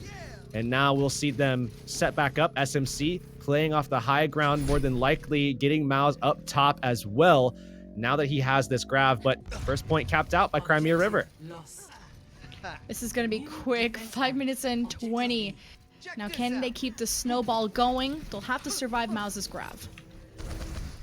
And when it does drop, they won't have the combo, but they will have the cleave from JK Law, and he's going to want to get as much as possible, build up that Primal as very fast. Bao with the Transcendence keeps Crimea River up, so they did survive Mouse's grab. Now they want to drop down towards the point where Little Flame could hurry up with the grab, and that'll be maybe what Crimea River needs, but Saken low on shield. JK Law, bubble was broken. Saken goes for the shatter onto Lucio, can't even finish off the kill. Crimea River still ahead in kills as Kaz uses the Transcendence. it's kind of all these ultimates thrown in at each side of the map, but not necessarily converting any kills. They don't seem as coordinated, but JK Lol going for more disruption now with the Primal. Instantly, he's bursted down, though. They just put all of their damage focus into that Winston, and maybe JK actually swaps over to the Reinhardt here, and indeed he will. Now they're going to go up and kind of play a little bit more closely together on this high ground, just as we've seen SMC do before, but they have to answer Little Flame's grab this time. They did a good job of that on Junkertown, but Little Flame, while he fed someone else, he has now fed himself. And now we'll have to see if maybe that was enough nourishment to manage to get a good grab here. He's going up the stairs. Seems that's going to be the high ground approach. You got to keep an eye on Gustav. It could be pooping them away. As there's the grab drop from Little Flame. 2 kills going through. Mouse Eyes with grab 2. Shoes Money Crew will need to stall this one out. That'll be already the first take, potentially the second for Crimea River, who are holding on to their 2 last support ultimates to sustain later on. Oh, Mofig also sent to the sky, and everybody else from SMC getting back over to the point to try to contest. Grab catches a few, but the Transcendence from Vada keeps them up for the moment. Self-destruct from Get Amaze blows away the rest of the reinforcements of Shoes Money Crew. And you have the full cap with a pretty fat time bank. Yeah, this is definitely workable from Crimea River. And now we'll see if they can defend here. SMC, they've had a couple of solid showings on this map for sure. We'll have to see if they can continue that right now as we see their attacking composition come out pretty soon. And I think the question is definitely, you know, do they want to go over to the Winston setup that they really like on that first stage? It's what actually got them the first cap the last time we saw them on Hanamura, and I imagine that to be the case here as well. So with the 5 minute and 20 seconds Crimea River had, they get it down to 3 minutes 17. Shoes Money Crew, all about, well, how fast can they get it? It's all Hanamura. I don't think there's any doubts that people can finish the map, but it's with how much time can they do it with? Yeah, 3:17 is a really solid time to work with, especially if you can bear down on defense and make sure that you can drop that, you know, under a minute, get a little bit extra time as well into your time bank. But I think consistency is becoming a thing here, because Crimea River, while we saw them looking just so strong on the 3-3 initially, Little Flame, even on the Baptiste when they were playing that quad support, was nuts. But we haven't seen as much of that, especially from Little Flame, I feel like, as of late. And Crimea River just not looking as well coordinated as we saw them starting out in the day. But an interesting offense potentially coming out. I mean, Obling could potentially just be scouting for the moment. They might go for either the Rein or Winston, which JK Law has been opting more for the Winston, even on Hanamura attack. But goes to the Rein. They go for the Reinhardt here. Remember, the Winston is what actually got them the point more often than not. But going for the Rein here, just going for that vanilla approach. Seiken versus JK Law, and they're already through the doorway. Oh, JK Law just got booped to another planet, and that's a great first pick. I don't even know how Crimea River just disrupted him that much. So they'll have to keep doing that. Now they're just cleaning up a couple of extra kills, trying to get ahead in the ult charge department, because that's going to be so important. If you're able to win that first fight like that, great, but you're still not ahead in economy, and that's what you need more than anything else. So they're going to go ahead and make sure that they get that notch under their belt, and they do just that. SMC coming back into this fight, though. Mao's very well behind Little Flame's ult charge. Now sitting at 60%, still has a little bit of that energy to work off of as well. Still trying to burst JK down when he does actually make it through that doorway.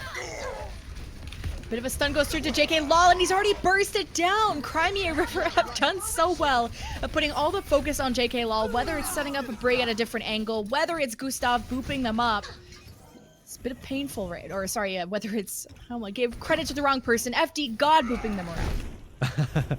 And remember, Bod coming in for, Hadan as well. He's able to get these picks and be really, really clutch in these situations where, first pick in a team fight, that's going to have tremendous value, especially when you remove the Brig. That just allows your Reinhardt to do whatever he wants in that matchup.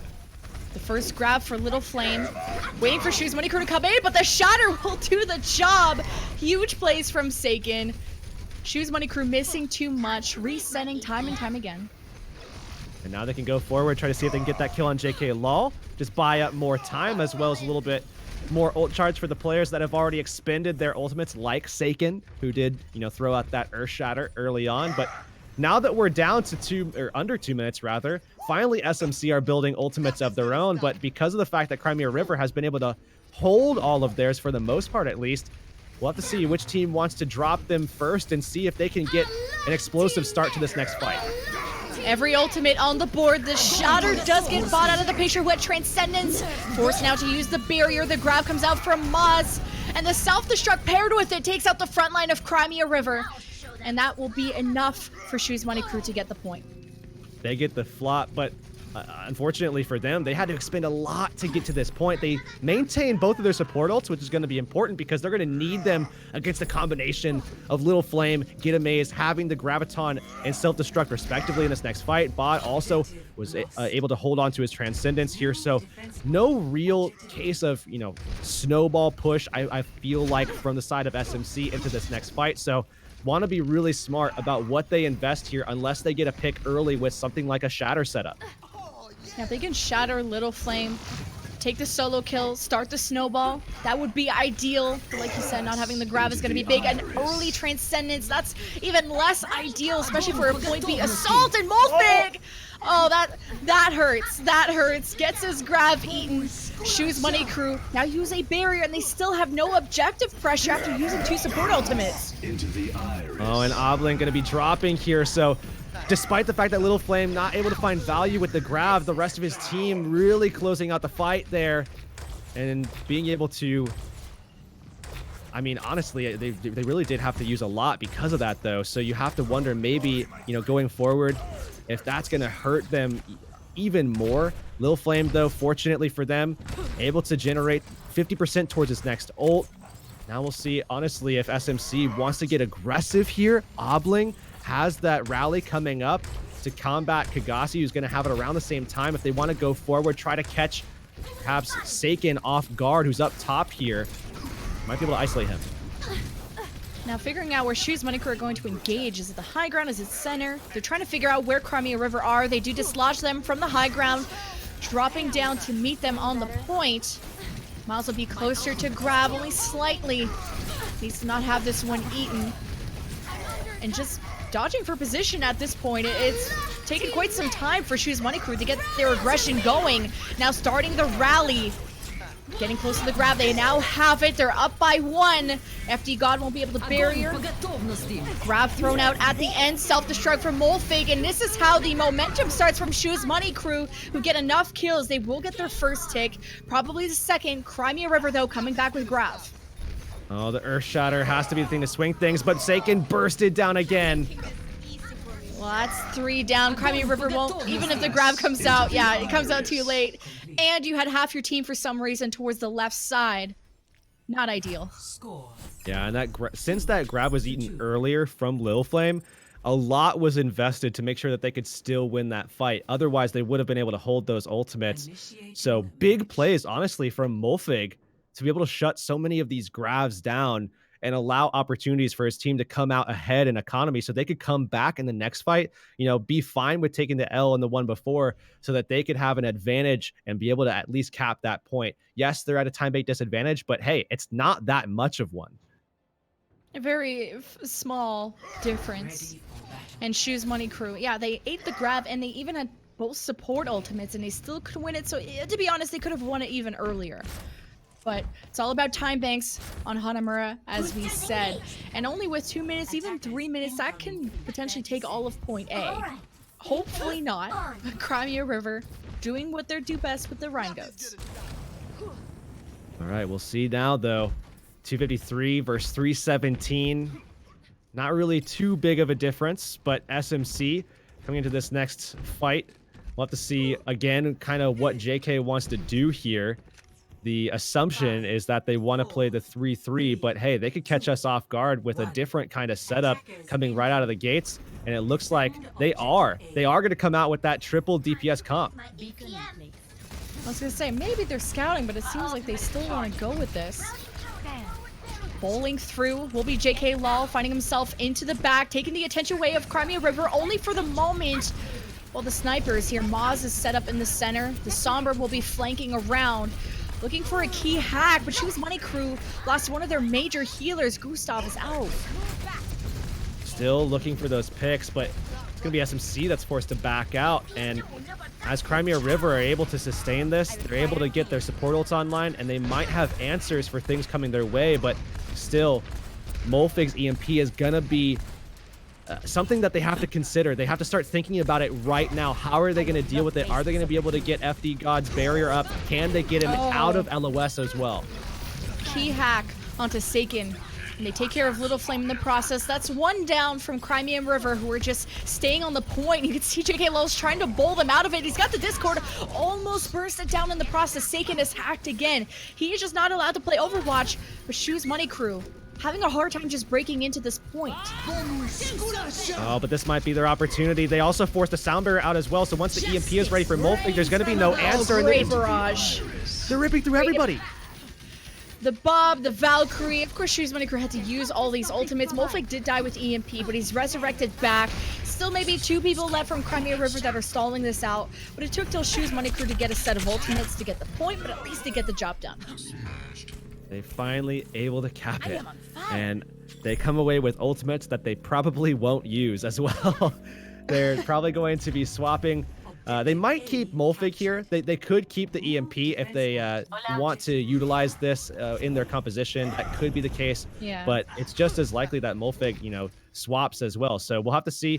Looks like they're going to stick to this. Bod actually going onto the Ana as well to try to deal with this pressure that's going to come out, but maybe the EMP is enough for SMC to get the job done right here. It's the last minute, and Choose Money Crew like to take their time in these fights, too. Now pulling the trigger with this EMP. It gets everyone from Crimea River. No support ultimates to help them either. Down by 2, a main healer, and also their main shield. The Choose Money Crew start their momentum with the Transcendence. They get on the point. They should probably get that Lucio off of there. Finally, they can start getting some ticks in. Crimea River coming back with a shatter, self-destruct. Can they even get back in time? It's a second tick. Crimea River needs to get back. Get Amazed. They just watch it happen. Get Amazed. Their strategy was wait for Get Amazed. He was hiding, and he was going to get onto the point with his boosters, but Molfig hacked him. I don't think Get Amazed saw that coming, and he tried to DM the hack instead of actually firing back with his left click instead. Can't DM that. That's and a Seiken struggle just right waited there. and spawned because he depended on him too. Everybody was. Everyone just watched. Yep. 38 seconds though. Just as we did. We watched too. I did that. Everyone was a spectator in that fight, unfortunately. Did as much as except for Seiken did Molfig. there. Yeah. But yeah. Anyway, Crimea River, 3 minutes and 17. Finished the map. They had the time bank advantage here. But Choose Money Crew did take a little bit of a while to get point A because they ran DPS instead of goats. So we'll see how this will be different on this round. Well, defensively, it looks like we're going to get JK Law back onto the Winston here for Choose Money Crew. And 3 minutes 17, while, you know, of course, there was a time bank advantage for Crimea River, it wasn't much of one, and maybe not going to have one at all after this. Even, you know, if they can even cap out B or even A for that matter, it looks like we're going to be seeing them come out with the GOAT set up here. Lil Flame on the Sombra for now. We'll have to see if they want to stick with this or go for the Zarya instead, but looks like Lil Flame isn't just scouting. Oh, Oh, he's he is. scouting. He's Yeah, just scouting. they're staying for in now, spawn. at least. See you later. Yes. All right, Going so there's back. a swap. Yeah, the rest of the team, when they don't move, they're not AFK. They're waiting for some info coming out the gates. Sorry, will be important. All right, so Crimea River now looking to get through this this doorway here, already over to the right side, and again they lose a backline. Yeah, it's so deja vu that against a Winston, they always go towards the right. But if the supports are not fast enough, if the healing is not there enough, JKL will find you. Yeah, you have to make sure that you're ready for that instantaneous swap over. Get your armor pack over to the right target. Make sure that you're able to sustain here. But look, they're surrounded by SMC right now. Yeah, and they actually dive bot as he comes back to the fight. Crimea River really should have went back for him, or at least hung out a little bit more to create this passage for him. And now they just wasted more time and fed more ult charge. Again, as you see SMC dominating a fight, that just means that they're going to come out ahead in the next one, as long as they can hold on to what they've gathered. SMC going to be playing off the primal here. Yes, Lil Flame is ahead in that grab charge, but Kaz already has the Transcendence, so they could really lean on that here, where Bod, you know, he's been out of the fight pretty much throughout this entire attack so far. And a barrier to engage from Crimea River. They throw the grab, it completely misses Shoes Money Crew. No one even close. So now they try to go on to the point. Now they get grabbed by Moz this time. They at least don't even need support ultimates. Thankfully, just a rally will do the job. Now Bot comes in last minute with the Transcendence, but they already lost Little Flame. This is not the fight they wanted to take. A Shoes Money Crew get hit by a shatter from Seiken. Self-destruct to clean it up from Get Amazed. And thankfully, that will be enough to get point A for Crimea River. They don't have anything for point B, and they don't have a lot of time left. They're going to get the extra 30 seconds from capturing out point A, so they will be at about a minute and a half, all things said and done, which is effectively, you know, maybe 2 pushes, but still, there's going to require some setup time to get into position onto the high ground so that they can have a good push into point B first. Oh, geez. Getting to the high ground now. Shoes Money Crew will be waiting for them. And at least how drawn out that last fight was, a lot of ultimates are off the board. Yeah, and again, the same situation. When you miss the Graviton, you have to have everybody else kind of overextend their ultimate usage a little bit, and now they just don't have anything to play with. They get the high ground, though. That is a good position to be in here. You got one fight, you drop down now, see what you can get. Well, Shoes Money Crew have a barrier ahead. Do they use it to engage? Do they use it to sustain later on? As they use the self-destruct to zone out the supports towards the right. They drop down low. Crimea River now ready to respond, but Shoes Money Crew use a barrier early. Equally matched from FD God. Both Transcendences available. Defense uses theirs first. Shatter is blocked there from JK Lol. Seiken responds with his own. He does get Obbling, but no! Little Flame gets another grab. He's just been so behind on the efficiencies of these grabs, and it's been really costing Crimea River. I think that's 4 in a row. If I'm not mistaken, maybe even 5 if you count Junkertown as well, where Little Flame just has not been able to get value off of his Gravitons. And now they're just in a desperate situation. I'm not even sure if they're going to be able to really get a good contest going here, as they're not even going to be able to get to the point, and that is it. Oh. Shoes Money Crew now take a lead in the series after this win on Hanamura. And remember, it was Crimea River that actually won the first map up by 1-0, and now they've dropped 2 consecutive maps. Are they still mentally in the game after this?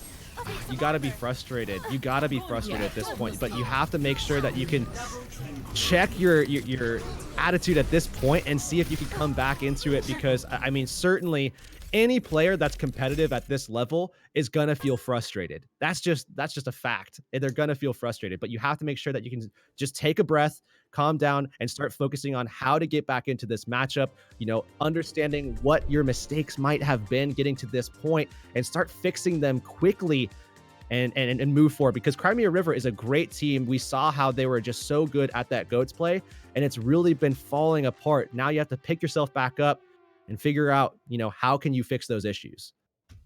And that was Crimea River's choice of map. But we'll be going into hybrid. They'll be choosing it again, I think, between Eichenwald and King's Row. And then SMC will get to pick the side, usually the defense first.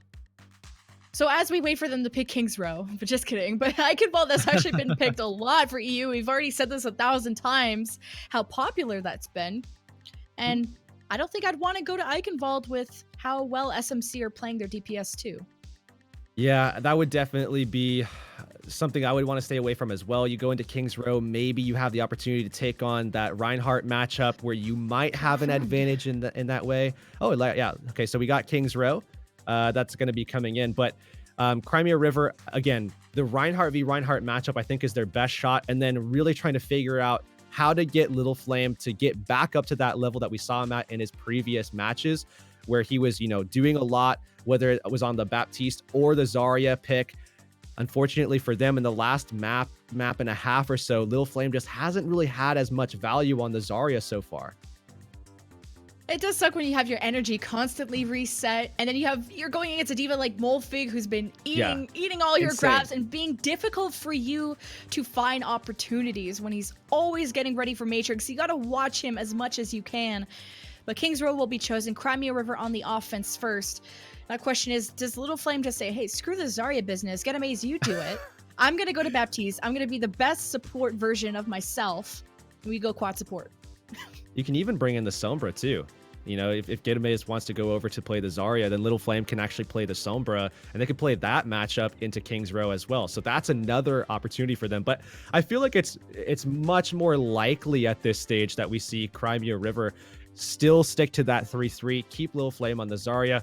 And honestly, the only thing that needs to change, I mean, Little Flame at the moment has been doing pretty well in terms of generating the grabs. It's just been, you know, maintaining an eye on Molfig, having your team also support you, calling out those DM timings as well to make sure that you can get that grab down, focus on the diva, and actually get it down so that Crimea River have a chance at winning some of these fights without overextending, but with some of their ultimate usage after not getting value with the grab. And I think Crimea River can also win in a difference of play style. But noticing that Shoes Money Crew are playing much slower. They're not just speed boosting in as soon as they have their ultimates. They're taking quite some time to maybe spot out some mistakes from Crimea River. And maybe that's when Crimea River, at least when they go into the defense, you know, take a fight early, try and catch them before they set up. And you can maybe win without ultimates, but just by catching SMC off guard. Yeah, and SMC, on the other hand, I think we have seen a little bit of some Winston play defensively on point A, but I think here SMC should feel confident enough to actually take on that Rhine duel. They looked pretty solid when they've had to go for that so far, and I think just going for that statue fight early, trying to win that out, and making sure that they stay away from Bod, who's been honestly relentless on this picks, other than their attack where, you know, he kept getting caught off guard. But realistically, I think that's more of a team issue than a Bot issue. Other than that, Bot has been phenomenal at getting those first team fight picks, you know, giving his team that 6v5 advantage. As long as SMC avoids that and keeps JK Law very well protected away from boops, they're going to come out from FD God, as you know, maybe as well as Kagasi on the Brig. They could actually do well in this Reinhardt matchup and go toe-to-toe with Crimea River, who are otherwise very, very solid at that composition. Shoes Money Crew, though, they're up, you know, one map away from closing out this grand finals 3-1 in this best of 5. Crimea River on the attack first, have to set the pace.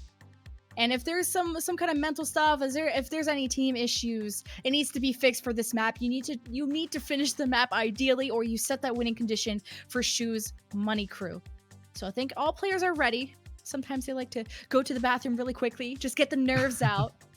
I know I always have to pee when I'm nervous, so just boys can do that too. Just get your nerves out, get into this grand finals, and Crimea River, get ready. Yeah, they're down 2-1. Game 5. Yeah, I would love to see that too, because Crimea River, they have the ability to play at that level. They started things off looking like a team that was going to be unmatched in this tournament, but SMC just playing so well ever since their semifinal matchup and really playing behind JK Law very, very well, precisely, cohesively. And it's been honestly just a couple of tiny little errors that have come out from I'm blinking. My head has just exploded. Tiny little errors, you know, from the team collectively that have allowed just this situation where 2-1 now in favor of SMC. And honestly, when we started off, I didn't think that we were going to see that. It seemed like this was going to be more of like a 3-0, 3-1 scenario with Crimea River coming out on top. I thought Little Flame actually slapped on Lijiang. You remember his Ashe? He was just like killing everything.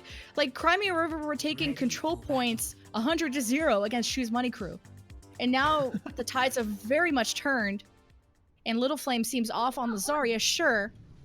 Maybe is it time to go to something else? Is it time to just, well, correct those mistakes, see if you can make up for it? Shoes Money Crew. On the Rhine Goats for the defense, that's normal. I mean, sometimes JK Law likes to spice it up with Winston, you know? Yeah, he does love to spice it up with Winston whenever he can. But for now, he's on the Reinhardt. And again, this is what we were kind of talking about a little bit. The confidence is going to be key here. This is where they were able to come out ahead in their semifinal matchup, playing confidently, getting the lead early, and now they have the ability to play off of JK on the Reinhardt. This is where Gustav really starts going for those crazy setup plays on the Lucio as well. Sticking to what they know best. So it's a good start. Crimea River, though. Now, how aggressive can they really be? You got FD God kind of bouncing up into the air, matching Gustav with well, okay. Defense, very much aggressive. Shoes Money Crew, listening to me. Yeah, and again, this is where SMC just plays so well. When they know that they are able to win out these matchups, this is where they're going to get really confident. This is where they start doing some plays with their Lucio, and Gustav was showing exactly that, where they were able to create some isolation early on. And another pick onto bot. Are you kidding me? He ate a fire strike and then a few more dinks after that. So unlucky. Tried to go for a right click there. Had to be careful.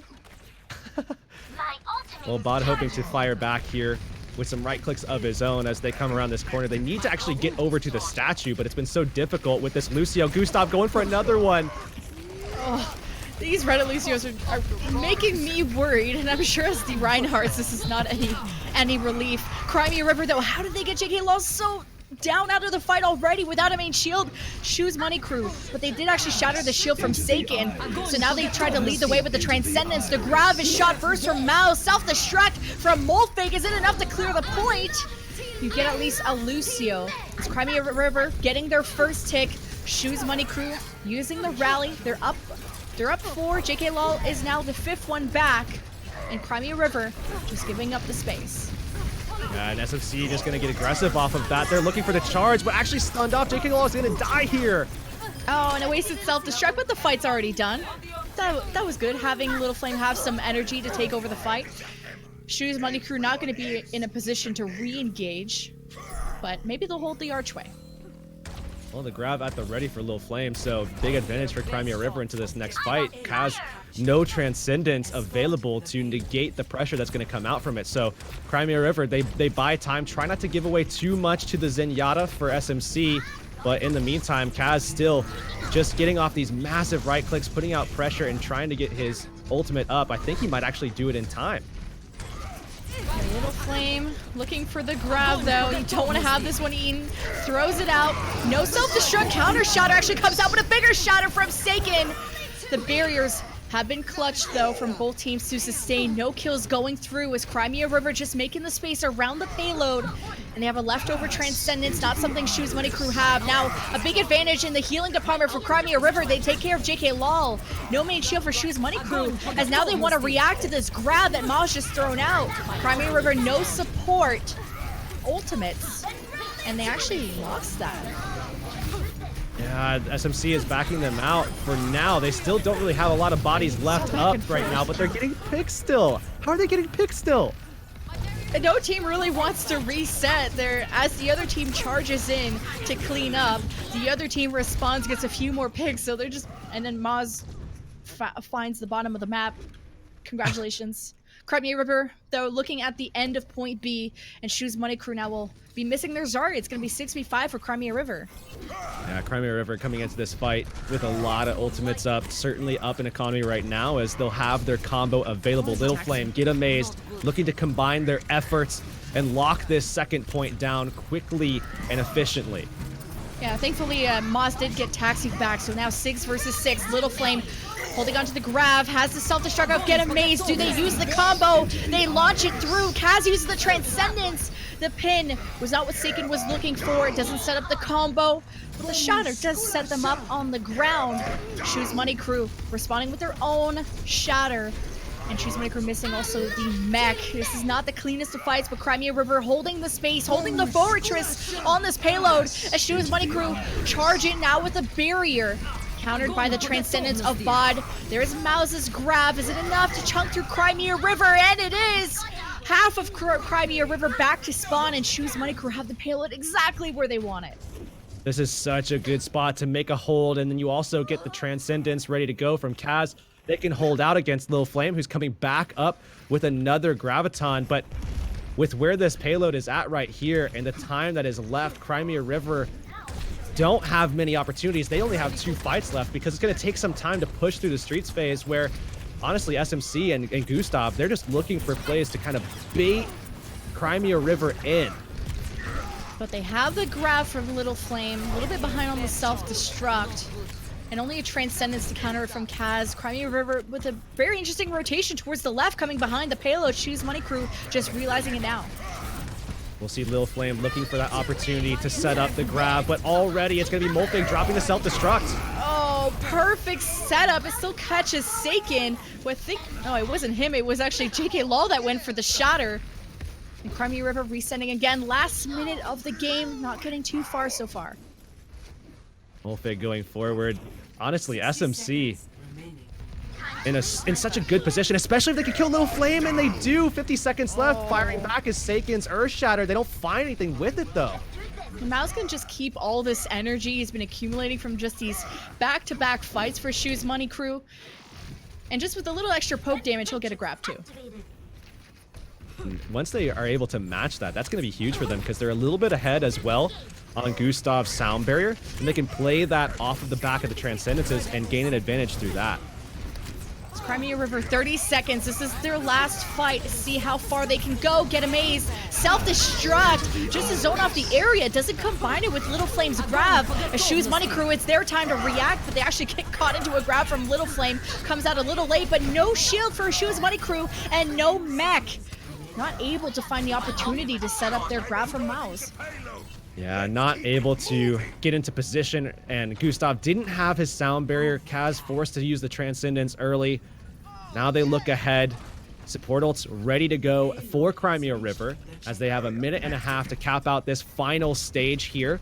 And in a pretty good spot to do just that, as FD God looking to displace members of the opposition into that hole, almost catching the Reinhardt. Big shatter and a big responsive barrier from Gustav, and a bit of a bump of the head. Mouse finally throws out the grab. It does catch a few from Crimea River, but the Transcendence and barrier used both support ultimates in the last minute of the game. This can maybe cost Crimea River some distance. Double self-destruct completely stifles Crimea River's push.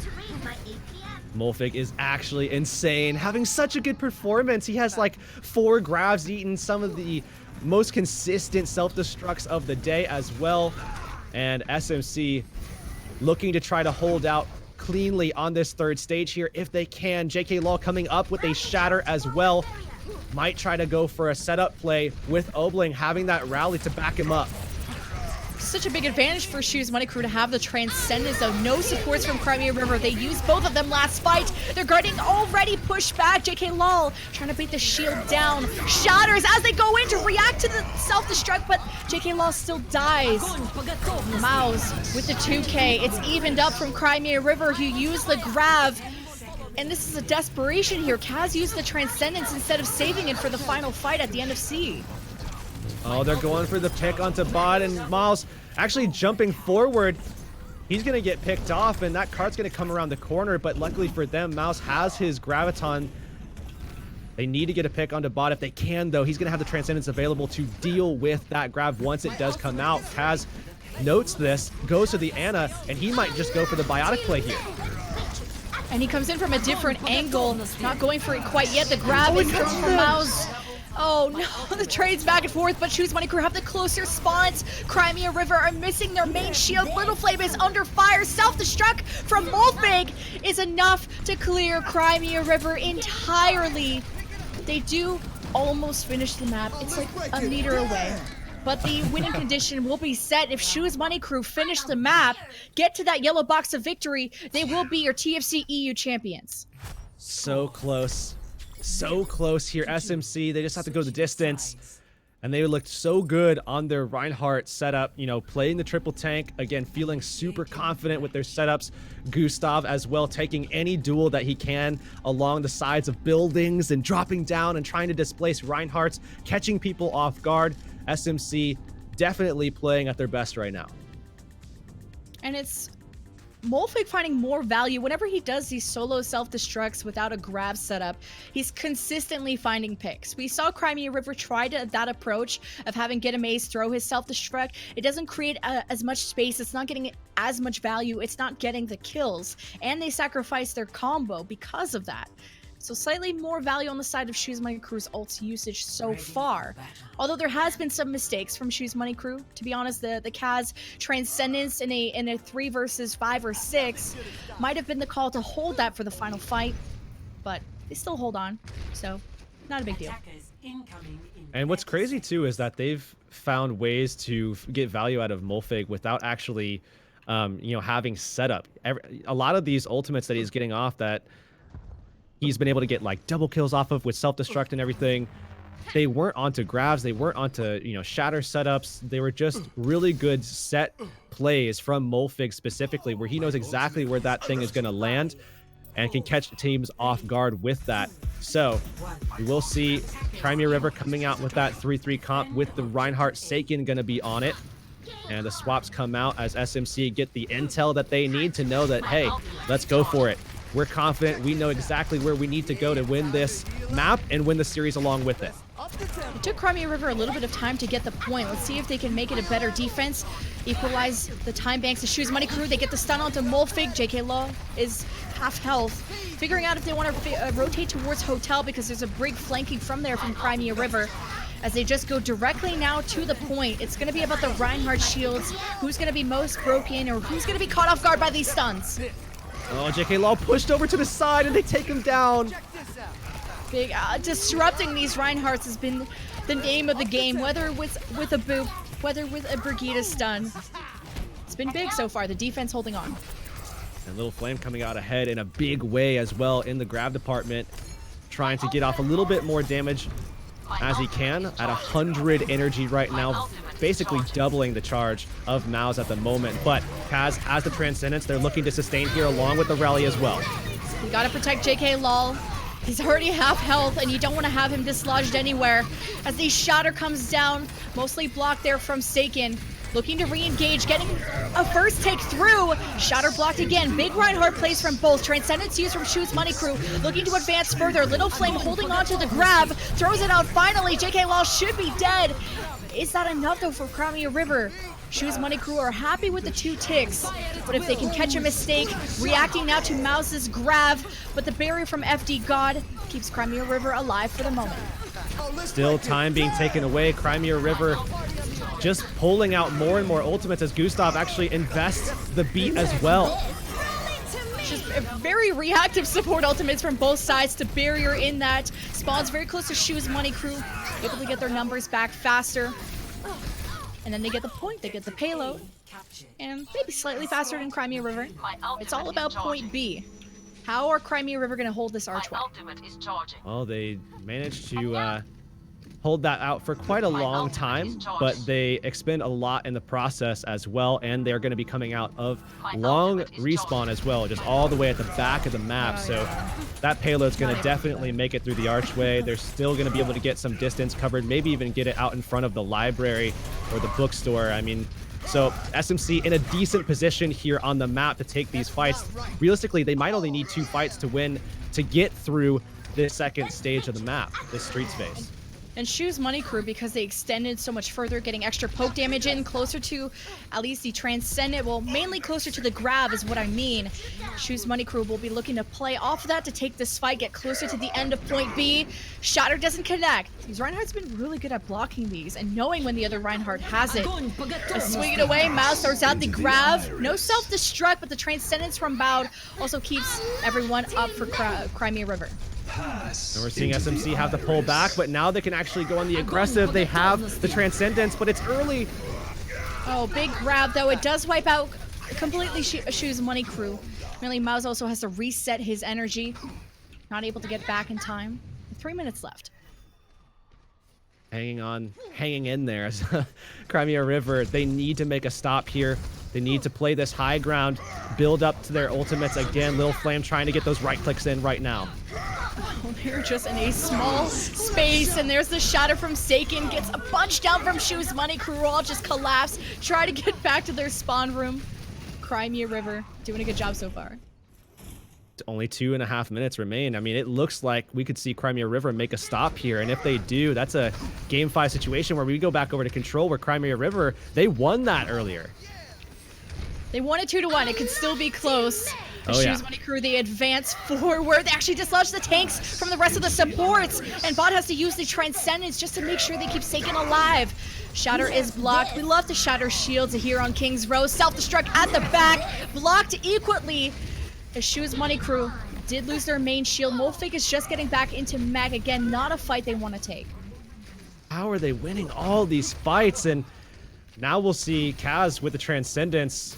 Bot invested his in the last fight, where we see Lil Flame and Mao's pretty much at that same position, but we're going to see an aggressive hold from Crimea River, holding up on this high ground and playing this as much as they can to try to benefit from the fact that Lil Flame is just going to build so much faster than Mao's in these situations. Oh, Crimea River are holding so close now, disengaging to the archway. Probably to give Seiken a chance to have a big shatter. Just one swing away, one fire strike away, and he will get it. But Little Flame also equally with the grab. I mean, option A, hopefully the shatter can be set up. These have been blocked left, right, and center, though. But Seiken is losing the shield war currently. And Mouse is now going to have his grab. The first grab is thrown from Mouse. No self-destruct to pair with it, and the Transcendence from Bod actually comes in late. Can't save Kagazi. Saves the rest of the team.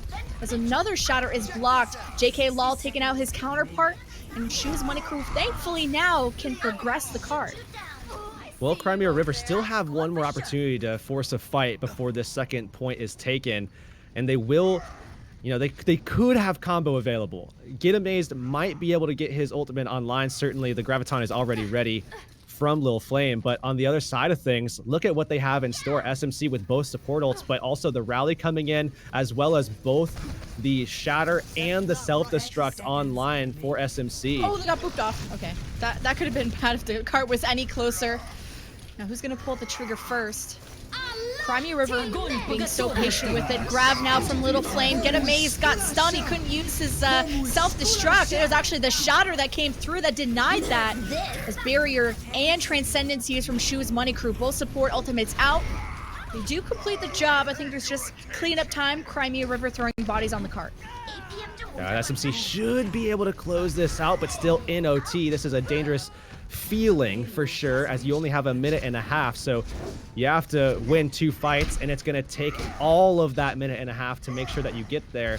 So SMC now going forward, trying to get an idea of what they want to utilize in this next fight. They're having to play off of the grab. That's all that they have in this next one. Bod going to be able to answer with a Transcendence, but you have to cleave into it. JK Lowell has to get his Shatter up, and he has to have an effect with it once he gets it down.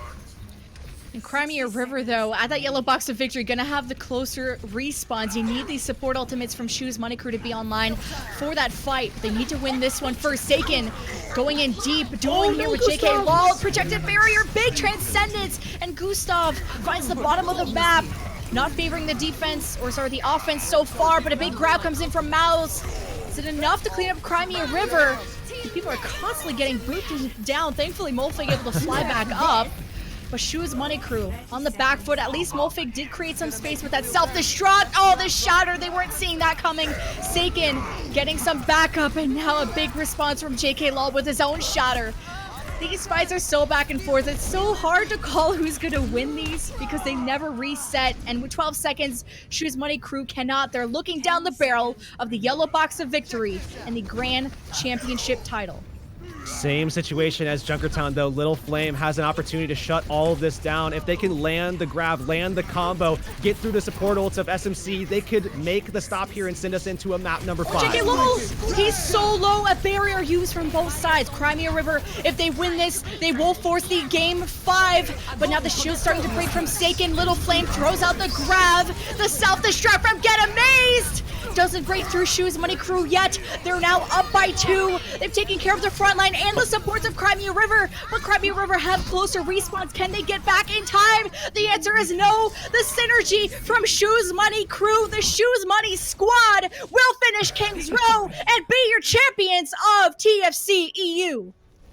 The shot was there. They just couldn't close it out. SMC coming out ahead, despite being in a really, really tough spot, coming out of that second point, capping that out, then capping out the third very cleanly. Again, just never disengaging, always staying aggressive here.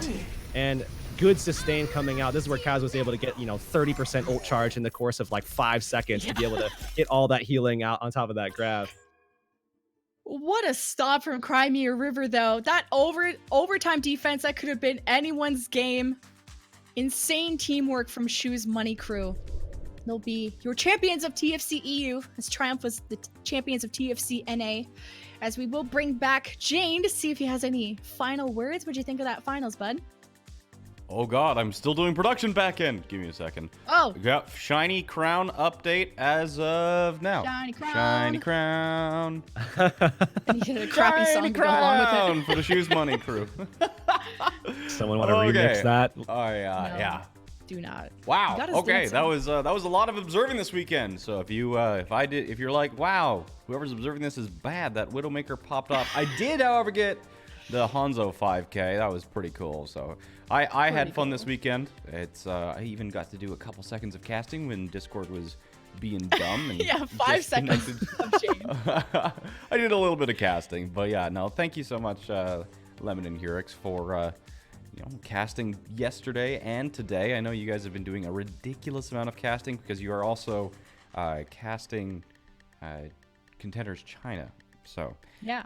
and then Korea. and then occasionally also doing Contenders Korea. So you two are amazing. I know Chad And there was a lot as of well. and Tespa, you're just doing absolutely everything. So Like, there were a few nice comments. It sounded like people enjoyed your casting, but yeah, we had some people to thank. Did you want to take us through that? Oh, we got a shiny graphic for that one too, don't we? We sure do. And you know what? Shiny I'm going to graphic. press the button to cue that one up. Here we go. There is so many people behind Jane. I know Jane is the face. You see the casters. He did some observing, but we have so many people that are regulating the lobbies, setting up the schedules, contacting teams, getting us information. So Pizza, Lynn, Peggy, Sad, is it Zandy? I hope I'm pronouncing that right. And then so many tournament officials behind the scenes. Other casters that did the qualifiers are all on your screen. It would take me 30 years to say, and I'd probably butcher a lot of names. So shiny graphic to show you all the amazing people behind the scenes. You're not even going to thank yourself? You and Hurix are on that list. Thank you, me, for There being we go. me. Thank you, Thank me. you. Thank you, me, Thank you, for me. being me. You're so good at being you. I'm on there. The shiny graphic has Oh, my and name. you know who else we need to thank? The teams themselves, right? So Oh, yeah. Shoes Money Thanks for Crew, showing up. congratulations for grabbing the victory. It's a $1,000 prize pool for both NA and EU. So Shoes Money Crew will be walking away with $600 and Crimea River. I wish them best of luck in their future success. I believe they'll be a great team. And they're going to be walking away with $400. So yeah, that's the tournament. Yesterday was NA, and once again, NA has been proven to be, we'll say, less adventurous, or if you want to kind of throw out the euphemisms, you could say more cowardly than the European region. No You know? Torbjorn, No you Torbjorn. cowards. So I've got a special love for the European region for kind of the creativity. Pretty much the only stain against Europe's record in terms of Overwatch when compared to NA is that they weren't the ones to invent goats.